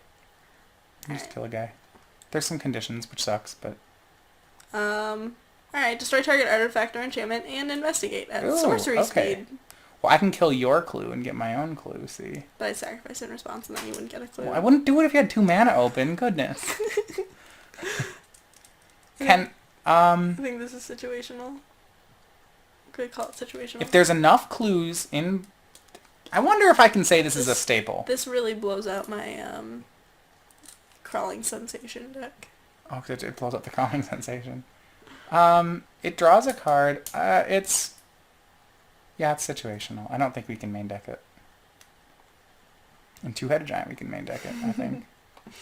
So then you can just destroy my clue so you can draw a card. There's just like twice the opportunity for it to hit something, so it's probably going to do it. Like, no, that's not even a joke. That's how 2-headed giant works. It's like you'd main deck it because you'd say it's a powerful card. The reason you can't main deck it is because you're worried it wouldn't have a target. But in 2-headed giant, there's 2 people playing things, so maybe one of them plays something we can blow up. Alright, so next is Stoic Builder, which is a reprint of Cartographer. Basically, it's a 2/3 for 3. When it enters the battlefield, you may return target land card from your graveyard to your hand. And, Interesting. I don't know. It doesn't beat... So there's like this big value deck that you can do. Yeah. It looks like they're trying to build for. I'm going to say replacement. My guess is if you had to choose between this and I'm looking at the other green drops we've seen. So stuff like Gloom Widow. Okay, I picked an uncommon. That's not really fair. The one that when it dies, investigate. The 3/2 for 3. This guy is not as good as that. I agree. I think it's replacement It's a replacement because I think he's playable, but when I think about all the other green commons we have at that cost, I think he's like the one I want the least. I agree. But he's still playable. You can play it. That's how replacement works. Replacement doesn't mean you can't play it. It just means like... I want to emphasize that, though. Yeah, replacement, like I said, our example from Battle, which I think we were talking about, or Oath of the Gatewatch, was Maw of Kozilek, where you're like, or Vestige of Emrakul. It's like, ideally you're not playing your Vestige of Emrakul, but if you have to, like your Eldrazi Aggressor, hopefully you have all Flame Seekers and things that are better than Eldrazi Aggressor, but like, if you play the Aggressor, it's not like your deck's bad, your card is worse than it could have been. Yep. Now we're looking at Thornhide Wolves. It's another piece of fat. It's a wolf, which is relevant, as we've seen. It is a 4/5 for 5. I think it's probably the worst that we've seen so far. Of the green fat, it's the replacement level fat. Of the other ones we've seen, I like them all more. If I have to play this one, that's fine. I'll play it and I'll hit you with it and it'll deal damage and like it's fine. But I'd rather have one that could gain trample, rather than the one that doesn't. Unless creature type wolf is just way more broken than I realized. Which it could be. Alright, here's one. Whenever a non-token creature you control dies, investigate. And when you sacrifice a clue, you get a 1/1 white human creature soldier token on the what? I like this card. Oh man. This card is real good. Got a lot of fun to it. This is the building. At least it said non-token, so it doesn't go infinite. That'd probably be too broken. I'm pretty sure. So it's this card. That's mine. Wow. Plays well with creatures. Uh-huh.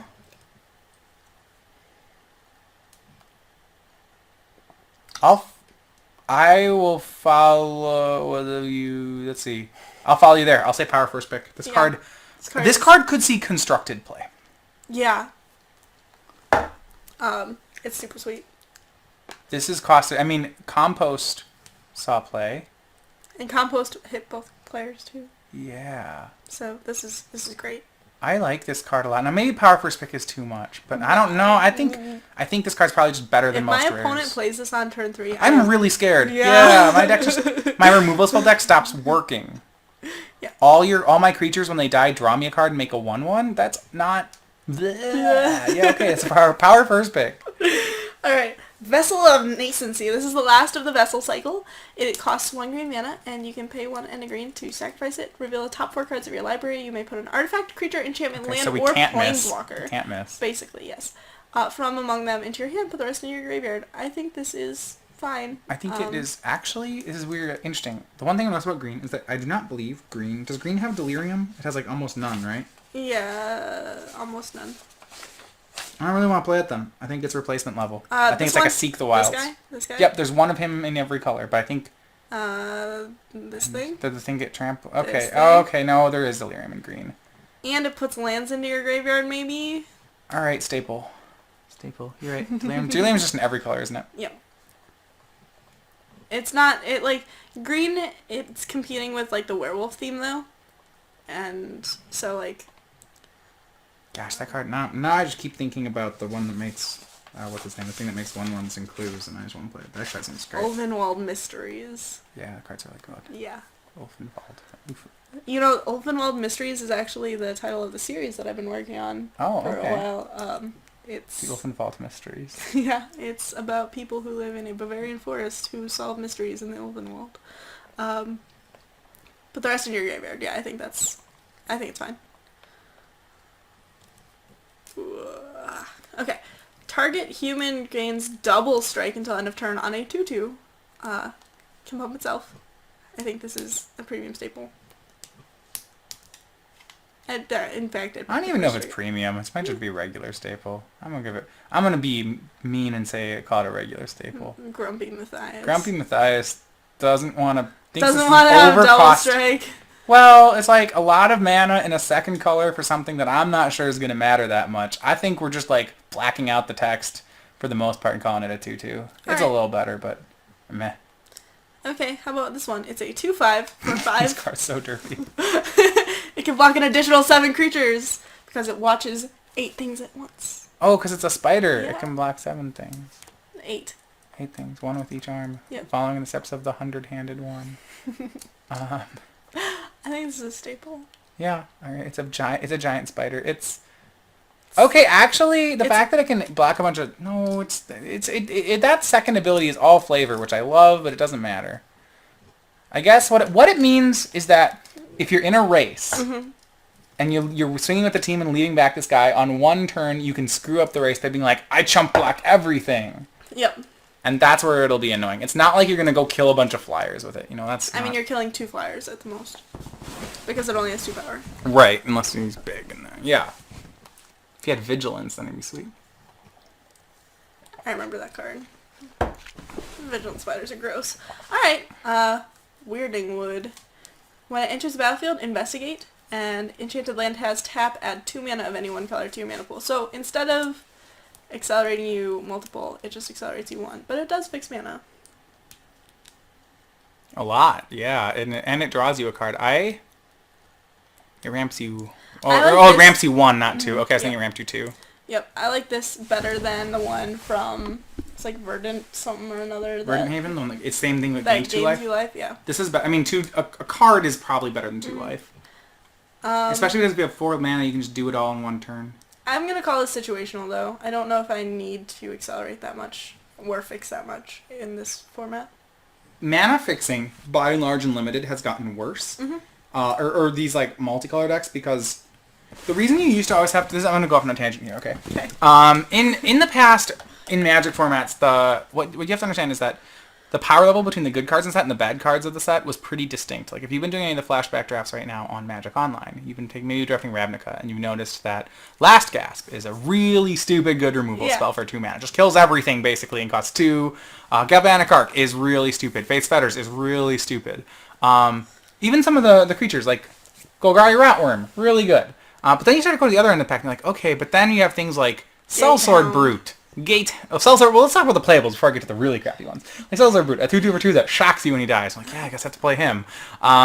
Mortipede, he's a 4/1 for... He's even fine! He's like this 4/1 for 4 that makes things block him, but like, you're comparing him to Last Gasp, and you're like, man, these cards aren't even in the same realm. And then we get to the things like your Gatehounds, like a 1/1 for 3, or Dryad's Caress. So in old Magic, there was this huge disparity between like the good cards and the bad cards. So oftentimes what you'd want to do is some of the best decks were big stacks of good cards in 3 or 4 colors. And then you'd be like, okay, this mana fixing is really important because if I play the mana fixing, I can play 3 colors or 4 colors worth of Last Gasps. And that was worth it because these good cards you were splashing for would easily gain back the card advantage, and they'd make your deck so much better that it was fine.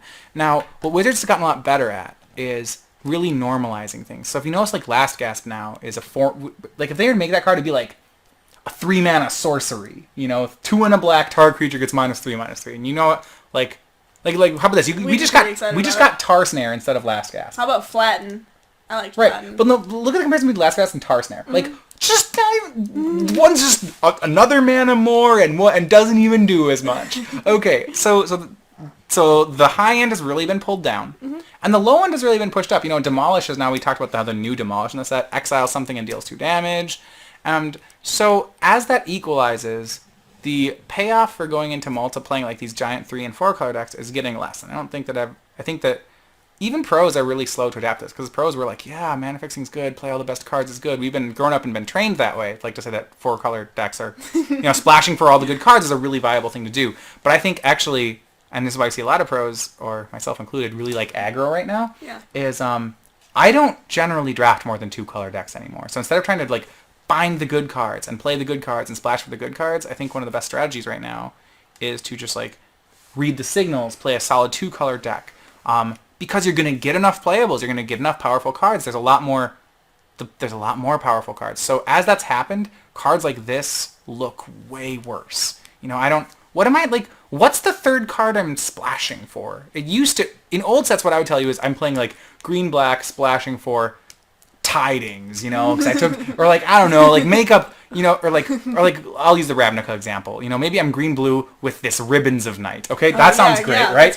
Boom, let's do that. Sweet. Sign me up.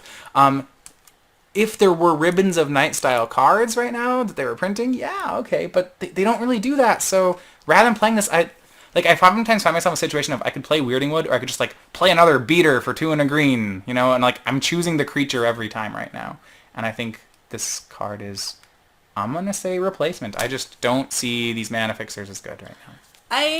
I'm going to agree. Thanks, let me just go off for a couple minutes. That was very informative. All right. I I have opinions on things sometimes. I'm going to agree, but I'm going to add that the investigate might be relevant. You draw a card with it. It's sweet. Yeah, it's sweet. You just can't do what are we splashing for? You're not even gonna play this in your 2-color deck, and it's gonna be bad. All right, we're going to go to the flip cards now. All right.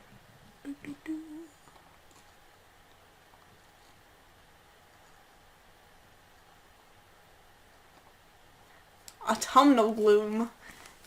It is 3 mana for an enchantment, and you can pay black to put the top card of your library into your graveyard. Is this going in your one crappy enchantments deck that yes. you've been building this whole review? Okay, good. I'm gonna get so many insects once I get my 2 uncommon green enchantments in play. Then I'm going to go off. Well, I mean, this one becomes a 4/4 trample hexproof. Oh wait. Oh, it flips. Hold on. It flips when I have delirium. Yeah. Oh, sweet. So it becomes a 4/4 trample hexproof. I like that hexproof and not shroud. Yeah. I mean, so does wizards. So wait, does it trigger on end step or is it immediately? At the beginning of your end step. Okay. 4/4 trample hexproof is insane. It's just insane. Also, you don't actually have to do the work No, for it. we might not even play it. Our deck might not even be black. Yeah, exactly. We might just... And with that, I will say... I think it's like premium staple. I wonder if we can first pick it. If it's so... Can we...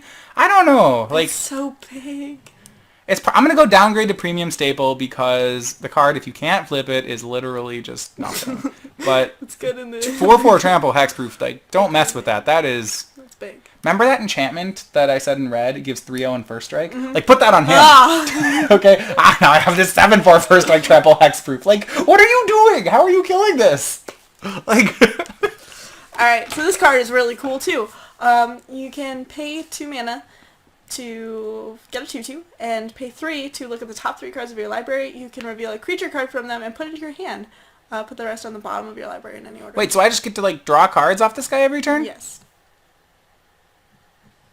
It's literally just a Zero Mage. But it flips. Asher Mage? Okay, it's an Asher Mage. So what does he flip to? Wow, so he does more. Okay. And it becomes a 3/3. So flipping actually is probably worse on this card than for most cards. It's interesting because if you're activating his ability, that means you're not playing a spell, which means he's probably flipping. Which is so awkward. But creatures you cast cost 1 less to cast, which...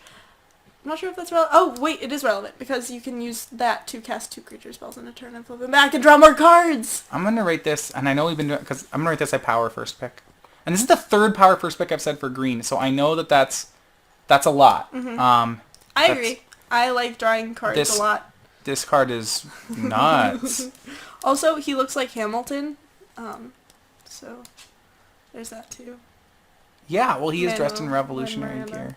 And yeah, this is great. Well, I don't know if Alexander Hamilton was black, but he was in the musical. Oh, he is in the musical. Yeah.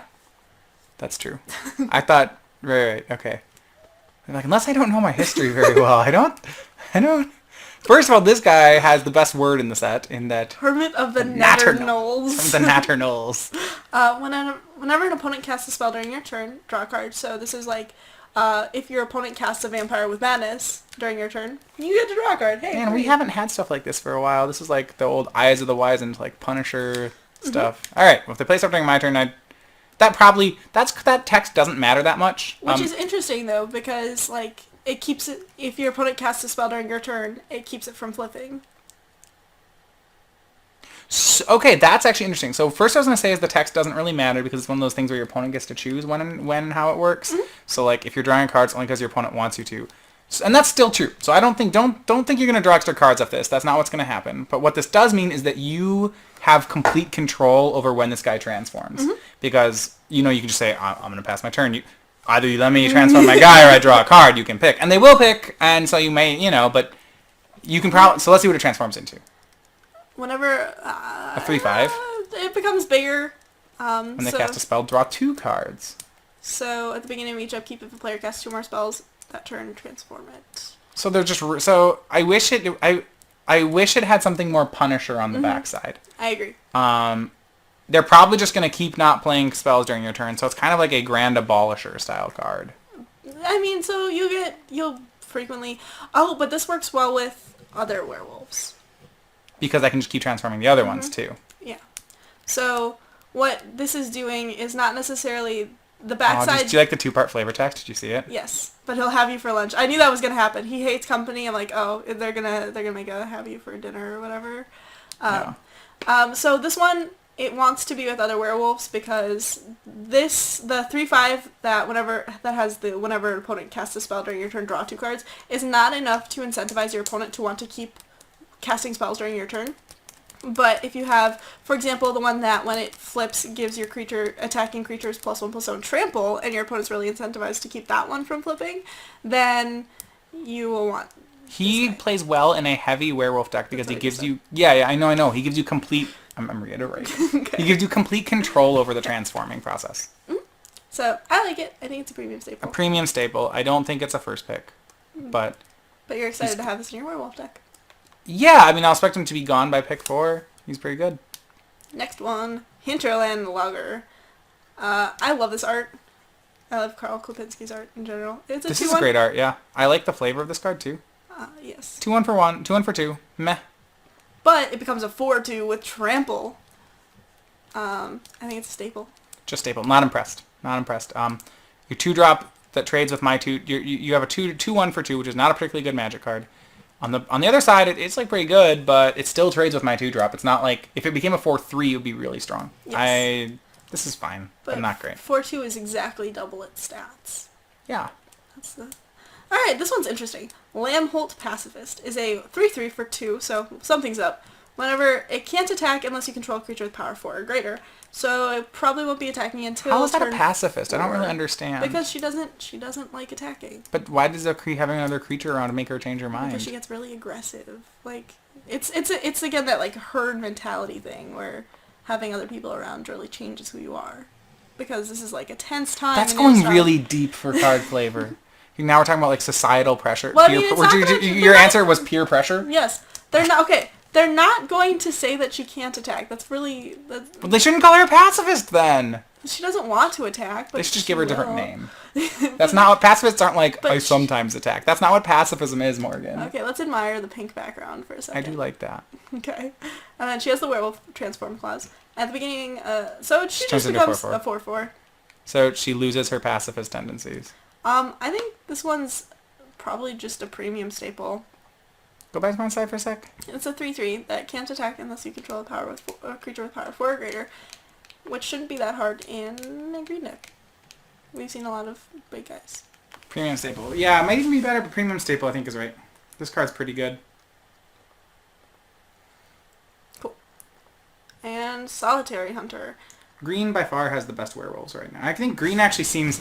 I wouldn't be surprised right now. I kind of feel like after the commons, I'm thinking green is our strongest color, at least on the top end. Like if I could have a deck full of all the best green cards, I think it's better than the other colors. Yeah. Green had the most garbage too. Yeah. But which is interesting. Normally green's the other way around. Normally green has no stars and no duds. And so this is interesting. We're seeing green instead the other way, where it's a lot of good stuff and some garbage. I mean, it's kind of the nature of the werewolf color, right? Because it is. Yeah, it's showcasing the. Yeah, it's showcasing the werewolf parts. Okay, so this is a 3/4 for 4, which is reasonable stats. Yeah, kind of bad. It's a vanilla, but it becomes a 5/6, which is also kind of meh, but it's pretty big. So there was we had Tormented Pariah, who was a 3/3 who turned into a 6/4, and that card was a staple. Yeah, I think this one is. It might even be better. I think its stats are better. 3/4 into 5/6 is better than 3/3 into 6/4. Generally, I think. I'm gonna go premium staple again. I think most of these werewolves are good. All right. And we're gonna maybe not. Maybe it's just regular staple. No, it's probably not a premium card.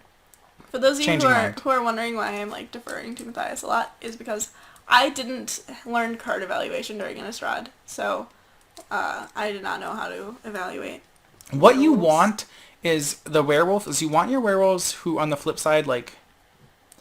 So say you had like a 3/1 that became a 7/1, right? That's not very good because it still kind of trades with the same stuff. So like your logger, the 2/1 that becomes a 4/2, is like might even be a replacement level card, for example. It's hard to say. Okay. But that's not. But the guy's just like become big. Why that guy's good, why he's premium, is because at the end of the day, you have a 5/6 in play and you paid 4 mana for it, and that is a lot of number for 4 mana.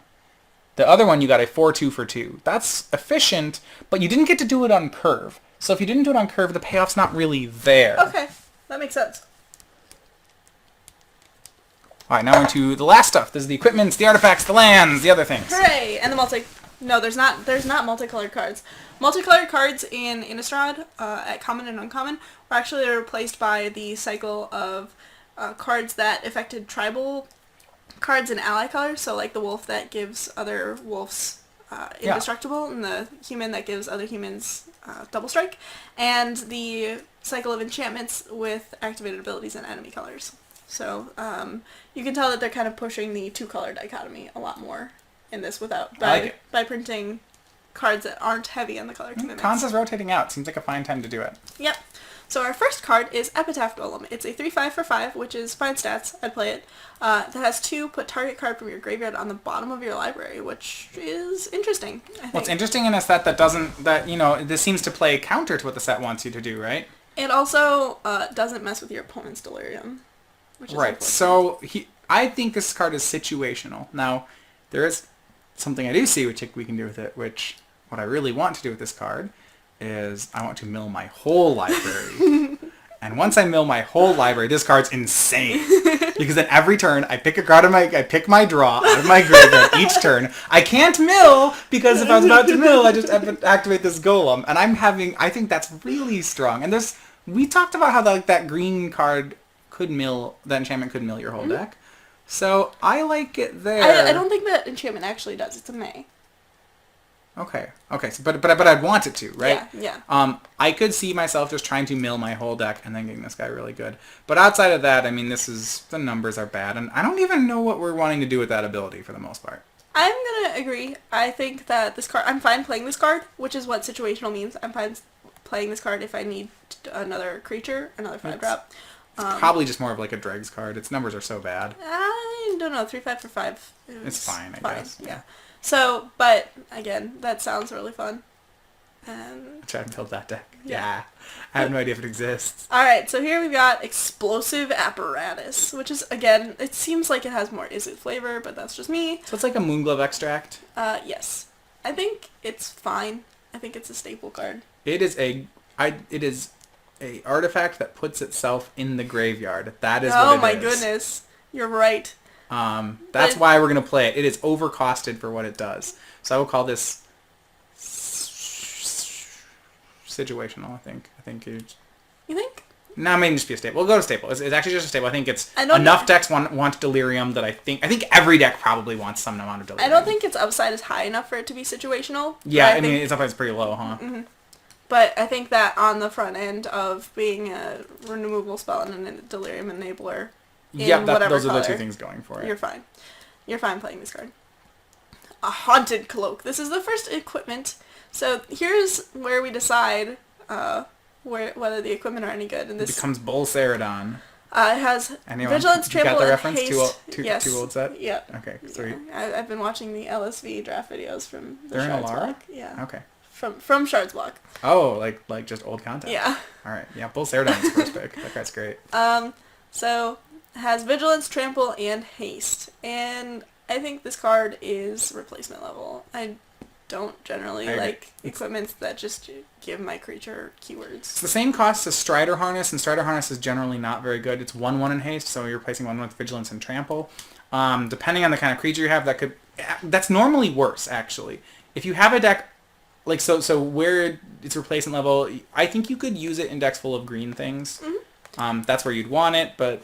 One of the interesting things is... Your guys need to be like 5/5s before I play it. Sorry. It only costs 1 to equip, though. Yeah, so like Strider Harness. Yep, so like Strider Harness, which means that later in the game you can move this around even, which is kind of sweet. I know. But doesn't really do anything. Wait. Because your creature has Vigilance. Moving this card around does nothing. Yep, no. Like attacking. But, so if your opponent I don't want any of these abilities if your opponent kills your creature in response to, after you equip it, then you can equip it back.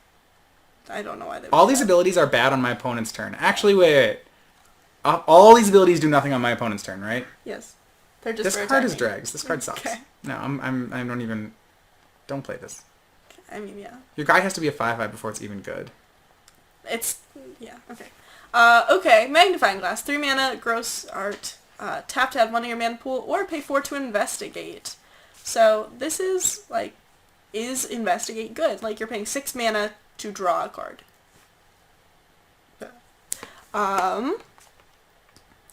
And, oh god, I just zoomed in.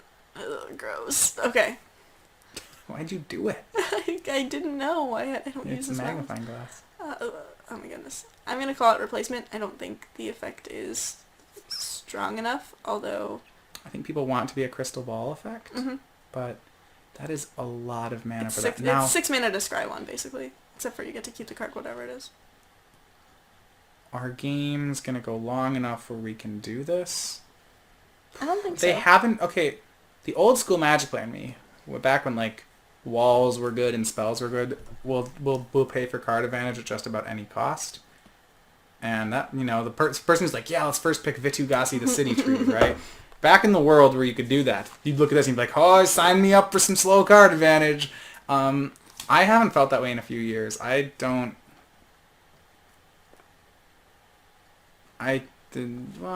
but is it good? Yeah, it's... Boy. Is it good in the clues deck? Probably. I'm going to say it's a staple level. I think people will generally play this. Okay.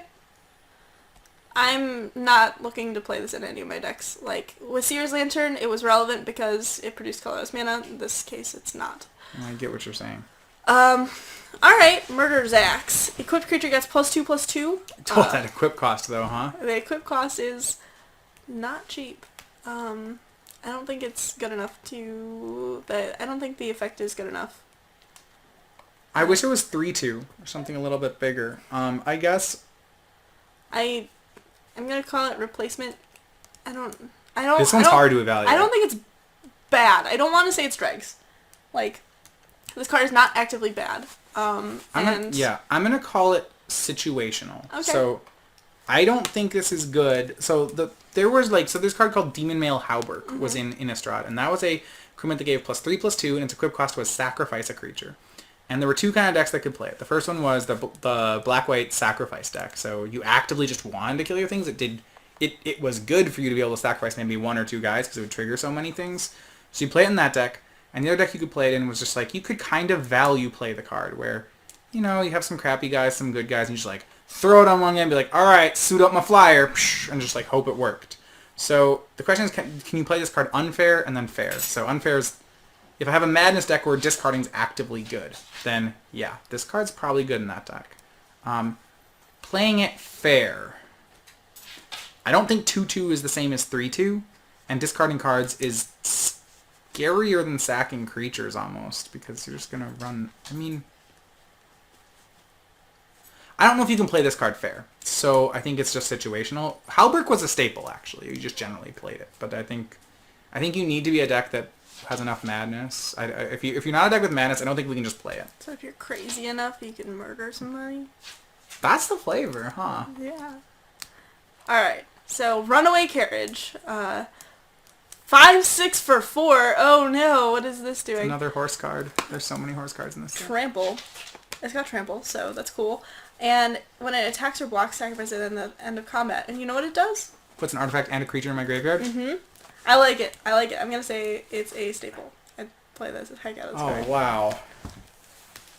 This is like, hey, do you want to play the sets mechanics? And you say yes, and you're like, you want to play some real crappy cards? You can play the sets mechanics? You're like, how crappy? You're like, how about this runaway carriage? Like, well, I guess I can probably, like, I don't want to attack with this to make it die. It's like a 4-mana burn spell. I don't want that. That deals 5. Yeah.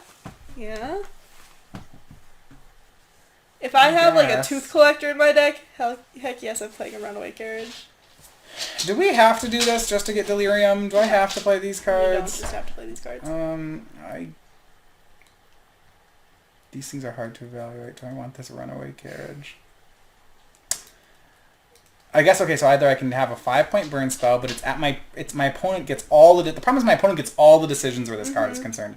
They can make it trade with a creature, they can kill spell it. Oh no, it trades with a creature. Well, I understand, but they get to choose whether they're trading life points or they're swinging an attacker into it. Like, they have all the... Like, what if you have this card out and play and I just swing a 2/2 into you? Like, you want to trade? No. I'm going to attack with it. Okay, but maybe it's a board where, like, you really... You know, there'd be a lot of situations where it's really clear that I'm just supposed to take 5 and let your guy die. Yeah. You know, like, if I'm aggro... If I get a card out of this, like, I am super happy. Even if it's a 2/2 for 2 on my side? Yes. I guess you're fine. If I get a card and, like, 3 damage... No, I'm just going to take 5. I'm just going to take 5. Yeah, no, if I get 5 damage out of this, like, I'm not playing this card for the size. I'm playing it because it will enable delirium on all of my good cards. You need to be a pretty extreme deck for that to be the case. So you want to do that with your magic cards. Alright, put it in... I'll put it in replacement. Put it in dregs. Situational. Put it in No, situation. it's different because maybe I'll just... How about I just loot it away? Just loot... Yeah, that's what I'm going to do. Away. I'm just going to loot it away. I'm going to discard it to a madness spell, and then I'm going to have my delirium. Alright, what about this Shard of Broken Glass? Equipped creature gets +1/+0. When it attacks, you may put the top 2 cards of your library into your graveyard. I don't like it. I think it's dregs. Dregs. Not enough. It's like Bonesaw, but it's not even free to play. Yes. It's equipped. It is cheap. It's sad because can I go back to the art there? The art is It's great. sad that it is not playable because, man, that is a beautiful card. Except for the blood. That's part of it. Gross. Alright. How about this Skeleton Key? Equipped creature has Skulk, and when it deals combat damage to a player, you may loot. I don't know. I think that the second ability is more significant than the first ability because you might be putting it on flyers. Like that's. I suspect this card is good. I will call it a staple. So, yeah, a guy gets pseudo evasion and can loot when he hits. I think that's fine. Like. Yeah, I could see that being pretty good, especially. No way. Oh man, it has way more upside, huh? What if I put this in my madness deck? What do you mean? Well, oh yeah, you just like. I draw a card and then play things post combat. You just get free value every turn. Yeah, that's fine. That's more than just fine. That's insane. If Yeah. I'm just like every time I'm like, I'll hit you with my guy, draw a card, play this madness thing, go. It's like, that's filthy. I think that this is a card that you will see frequently in Good decks, but it will have a higher power level in some decks than others. But I'm gonna go premium staple. I'm upgrading it. Okay. This card is actually, I think it's good in fair decks and it's great in madness decks. I think this card should be picked pretty highly. Okay. Obviously, deciding whether or not a color is open is harder with artifacts. All right. Yeah, I guess something I would expect to be gone by pick 4. True Faith Sensor is an equipment that gives +1/+1 in vigilance, and as long as equipped creature is a human, it gets +1/+0 as well. So 2/1 for humans, 1/1 for everybody else. Equip costs 2. A little pricey for that stat. I think this is the best card for the white equipment matters humans, though. Yeah, 2 for humans, it's pretty good. And for non-humans, it's pretty bad. It's not horrible. I'm gonna call it a staple. I think this is the equipment you can play. I think this is the equipment that I want if I'm playing the Abyssinian Missionaries. Is that the 2/3? That's the 3/3 that flips to be a Banisher Priest. Alright, we've got a 3/1 for 3 guys. It's another we talked about putting artifact creatures in the graveyard. This is for delirium. Yes. And like she's really cute. She's like, "Hey!" She's really happy to see you. The flavor text? You read it? Yeah. Oh man. That's great. I'm gonna give it a replacement grade. Yeah. It's replacement. So like you would hope that your delirium deck is good enough that you don't have to do this to get delirium. It's replacement in that if you have a deck with a high amount of delirium, you can play this and be like, yeah, it's bad, but at least it gets me most of the way to delirium. And if your deck is full of like derpy 4-drops, then you'll need a 3-drop. So like let's actually count. The reason why I'm talking about this is if we actually count toward delirium. So to get 4 types, what you should assume is that creature is going to be there every time. That one's the freebie. If you're green, I think land is going to be there a lot. If you're blue, it can be too. Right. So what they always talk about in Legacy is like the easy 4 for Tarmogoyf is or land instant creature sorcery. Mm-hmm. And those are the 4 you're probably looking at in limited the most. But the thing is that instant and sorcery and land, it's hard to hit all 3 of those in limited. So maybe these cards are better than I'm realizing, because to get to 4, you either need land, instant creature, sorcery, all of them, or you need to throw an artifact. There's a lot of enchantments, though. Yeah, there's a lot of ways, and there's the self-sacrificing enchantments. So you just kind of have to think about how, you have to balance these extra, and there aren't very many artifacts in the set, so having an artifact to give it is a pretty big plus. Yep. But still, I don't think it's that. Still a 3-1 for 3. I'm still not... It dies to Tooth Collector. That's what it does. I would not like that if that happened. Alright, we've got a Wild Field Scarecrow. This is 3 mana for a 1/4 defender, and you can sacrifice it to search your library for up to 2 basic land cards, reveal them, and put them into your... Oh, this is bad. Wait. Puts them into your hand. Yeah, but I put an artifact creature in the graveyard, and he's a... I'm calling this is a power... I'm saying this is like a premium staple. Alright. I'd call it a staple. I'd probably play it over the carriage, though. So I like that I'm going to play it, and then I'm going to sack it. And then I'm going to be closer to Delirium, and I don't even feel bad about it. And you have land, so like if you have to discard to hand size, hey, got there. Oh, that's so dirty. Alright, so now we're on the... Oh, no, wait, there's some transform lands, or creatures, that we have to cover. Like this one I think is actually the best equipment. Harvest Hand, well, it's a 2/2 for 3. When it dies, return it to the battlefield, transformed under its owner's control. Alright. It becomes Scrounge Scythe. A equipped creature gets... Oh, it's the Scarecrow, and when the Scarecrow dies, you pick up his scythe. Yeah. Oh, that's so cute. I love the flavor. I think this is a staple. It doesn't go into the graveyard for madness, which is what... Yeah, I don't like this card. But I think it seems sweet. Oh, you don't? No, because a 2/2 for 3 is bad, and a 1/1 equipment that equips for 2 is bad. Even if it gives menace, I'm not thrilled. This is replacement level for me. I don't really like... It never gets good, It doesn't have the Wicker Witch upside of... I guess like the good part... Wait, the good part is that when your creature dies, you get something afterward. Okay. But, how about... But the creature's so bad. Alright, how about this one?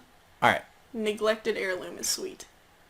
I mean that if you neglect it, then it transform. gets +1/+1, and when the creature transforms, the blade transforms. With it? Yes. Cool. What do we get? +3, nice. +3, and has first strike, and it doesn't transform back ever. I like this card. I'm gonna call it a premium staple. Because I'm really excited about this card. I agree. I don't want to first pick it, but I'm gonna pick it pretty high. Also, the art is great. Alright, we got Thraben Gargoyle. It's a 2/2 defender for 1. So, okay, I guess I can trade with it. I can trade it away early. Okay, I like this because 2/2s for 1 with defender. Okay, not a great magic card, but at least it can get value. So I'm interested. What do we get when we transform it? It becomes a 4/2 flyer if you pay 6 mana. I think that's pretty sweet. I don't look at this card expecting to pay 6 mana. Oh, I do. Really? Yeah. A lot of the time. I look at this card like it's kind of like a flip card where it's a 7 mana 4/2 or a 1 mana 2/2. So staple or premium staple? I think that's what we're looking at with this card. I think it's a staple. Yeah, Yep, that sounds right. I don't think it's premium because you're paying 7 mana for a 4/2 flyer. Whatever. Alright, so that's the end of those. Alright. So now we have our lands. Yes, now we have the lands. The lands are a cycle. We're gonna go through them really fast. They're not... There's 2 lands that you should know about. All right, there's the cycle of enemy-colored dual lands that enter the battlefield tapped and tap for 2 colors. These will be fine. Those will be fine. You'll take them when you should take them, which I don't think is particularly high, but if you're a 3-color deck, then you should be taking them more highly. There was not a lot of good mana fixing in the set at all. So I think you should be aware of that. They're situational, which they get really good if you are in those colors or if you are splashing one of the colors, and you really shouldn't be splashing all that often. Splashing has just become really bad in Magic. The whole rant I went on is still true. Yes. There's not much to splash for here either. But if you're in both of the colors, it's cool. It's good to have a duel. The quality of this card goes up if you are in those colors. There are some of you talk about the cards which are centered in one color but have an activated ability in a second. Mm-hmm. And as you pick up more of those, I think those are the reasons to take these lands, not necessarily. And they're only the enemy colors in this set, by the way. There's no red, green, green, white, white, right. blue. If you look at the back of the Magic card, enemy colors are colors that are not next to each other. Yep. So that's all you get.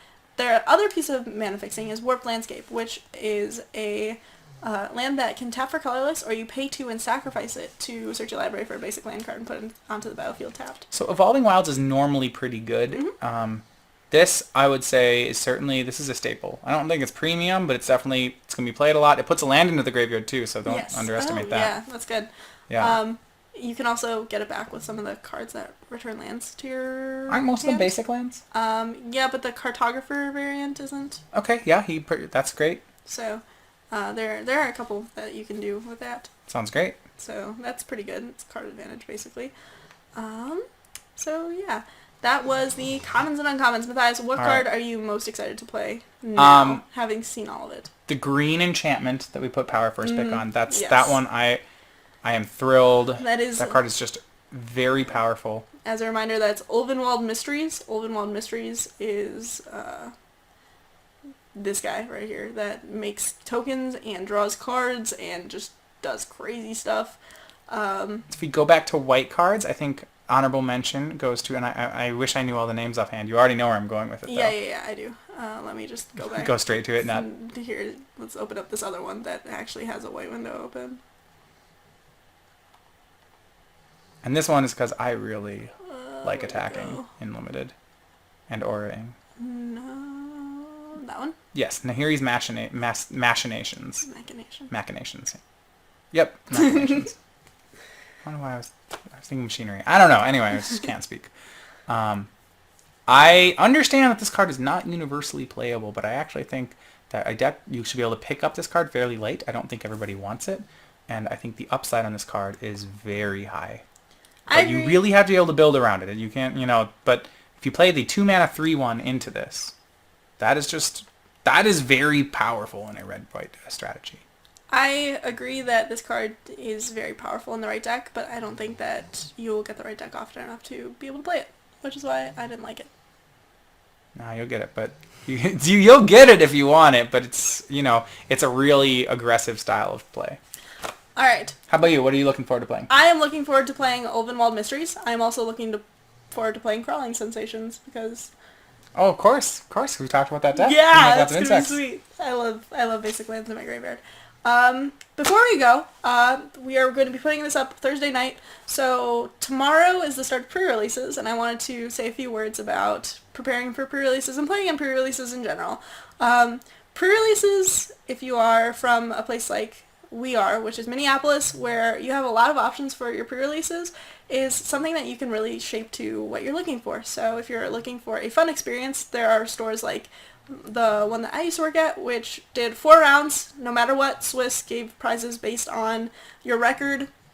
So that's really focused on having fun, where it's not very competitive. If you know a store where they're doing like rounds based on attendance and they're giving out prizes based on rank, that's really competitive. So you can really shape your experience to whether you prefer competitive play for pre-releases or not.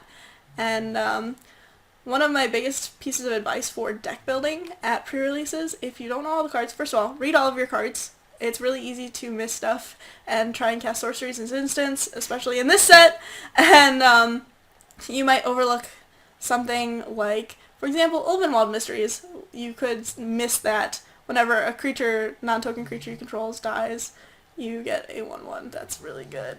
Or whenever you play, it's whenever you sacrifice a clue, right? I don't even know. I just know the card is insane. So read all of your cards, and then look for decks where you can play a lot of removal. Just remove, the creatures tend to be fine. Or none of it, yeah. No, I think that... You want to be heavy on removal or heavy on 2-drops. Yes. I think you want, there's a lot, yeah, that is a very simple way to put it. You either want to have at least 5 kill spells or at least 5 2-drops. And try and get the most out of your pre-release experience. So one of the things that I've learned is I can't go to midnight pre-releases very frequently because I will be too tired to go to the 9 a.m. the next day, and I prefer going to the 9 a.m. Magic one. while awake. You know, Yeah, if I can yeah. only play one of the two, I'll play the one where I'm Yeah, awake and be yeah. awake. So yeah, if you can only choose, if you can choose one or the other, probably go to the one where you get a good night's sleep before you go. So to are we going to have first. rares going up? We are going to be doing rares either probably tomorrow. Okay. Yeah. So we look for that video going up. And where are you going to be pre-releasing this weekend? Hobby Goblins in Rochester, Minnesota. All right. So if you're in the area and want to come say hi, you should definitely do it. Thanks for watching.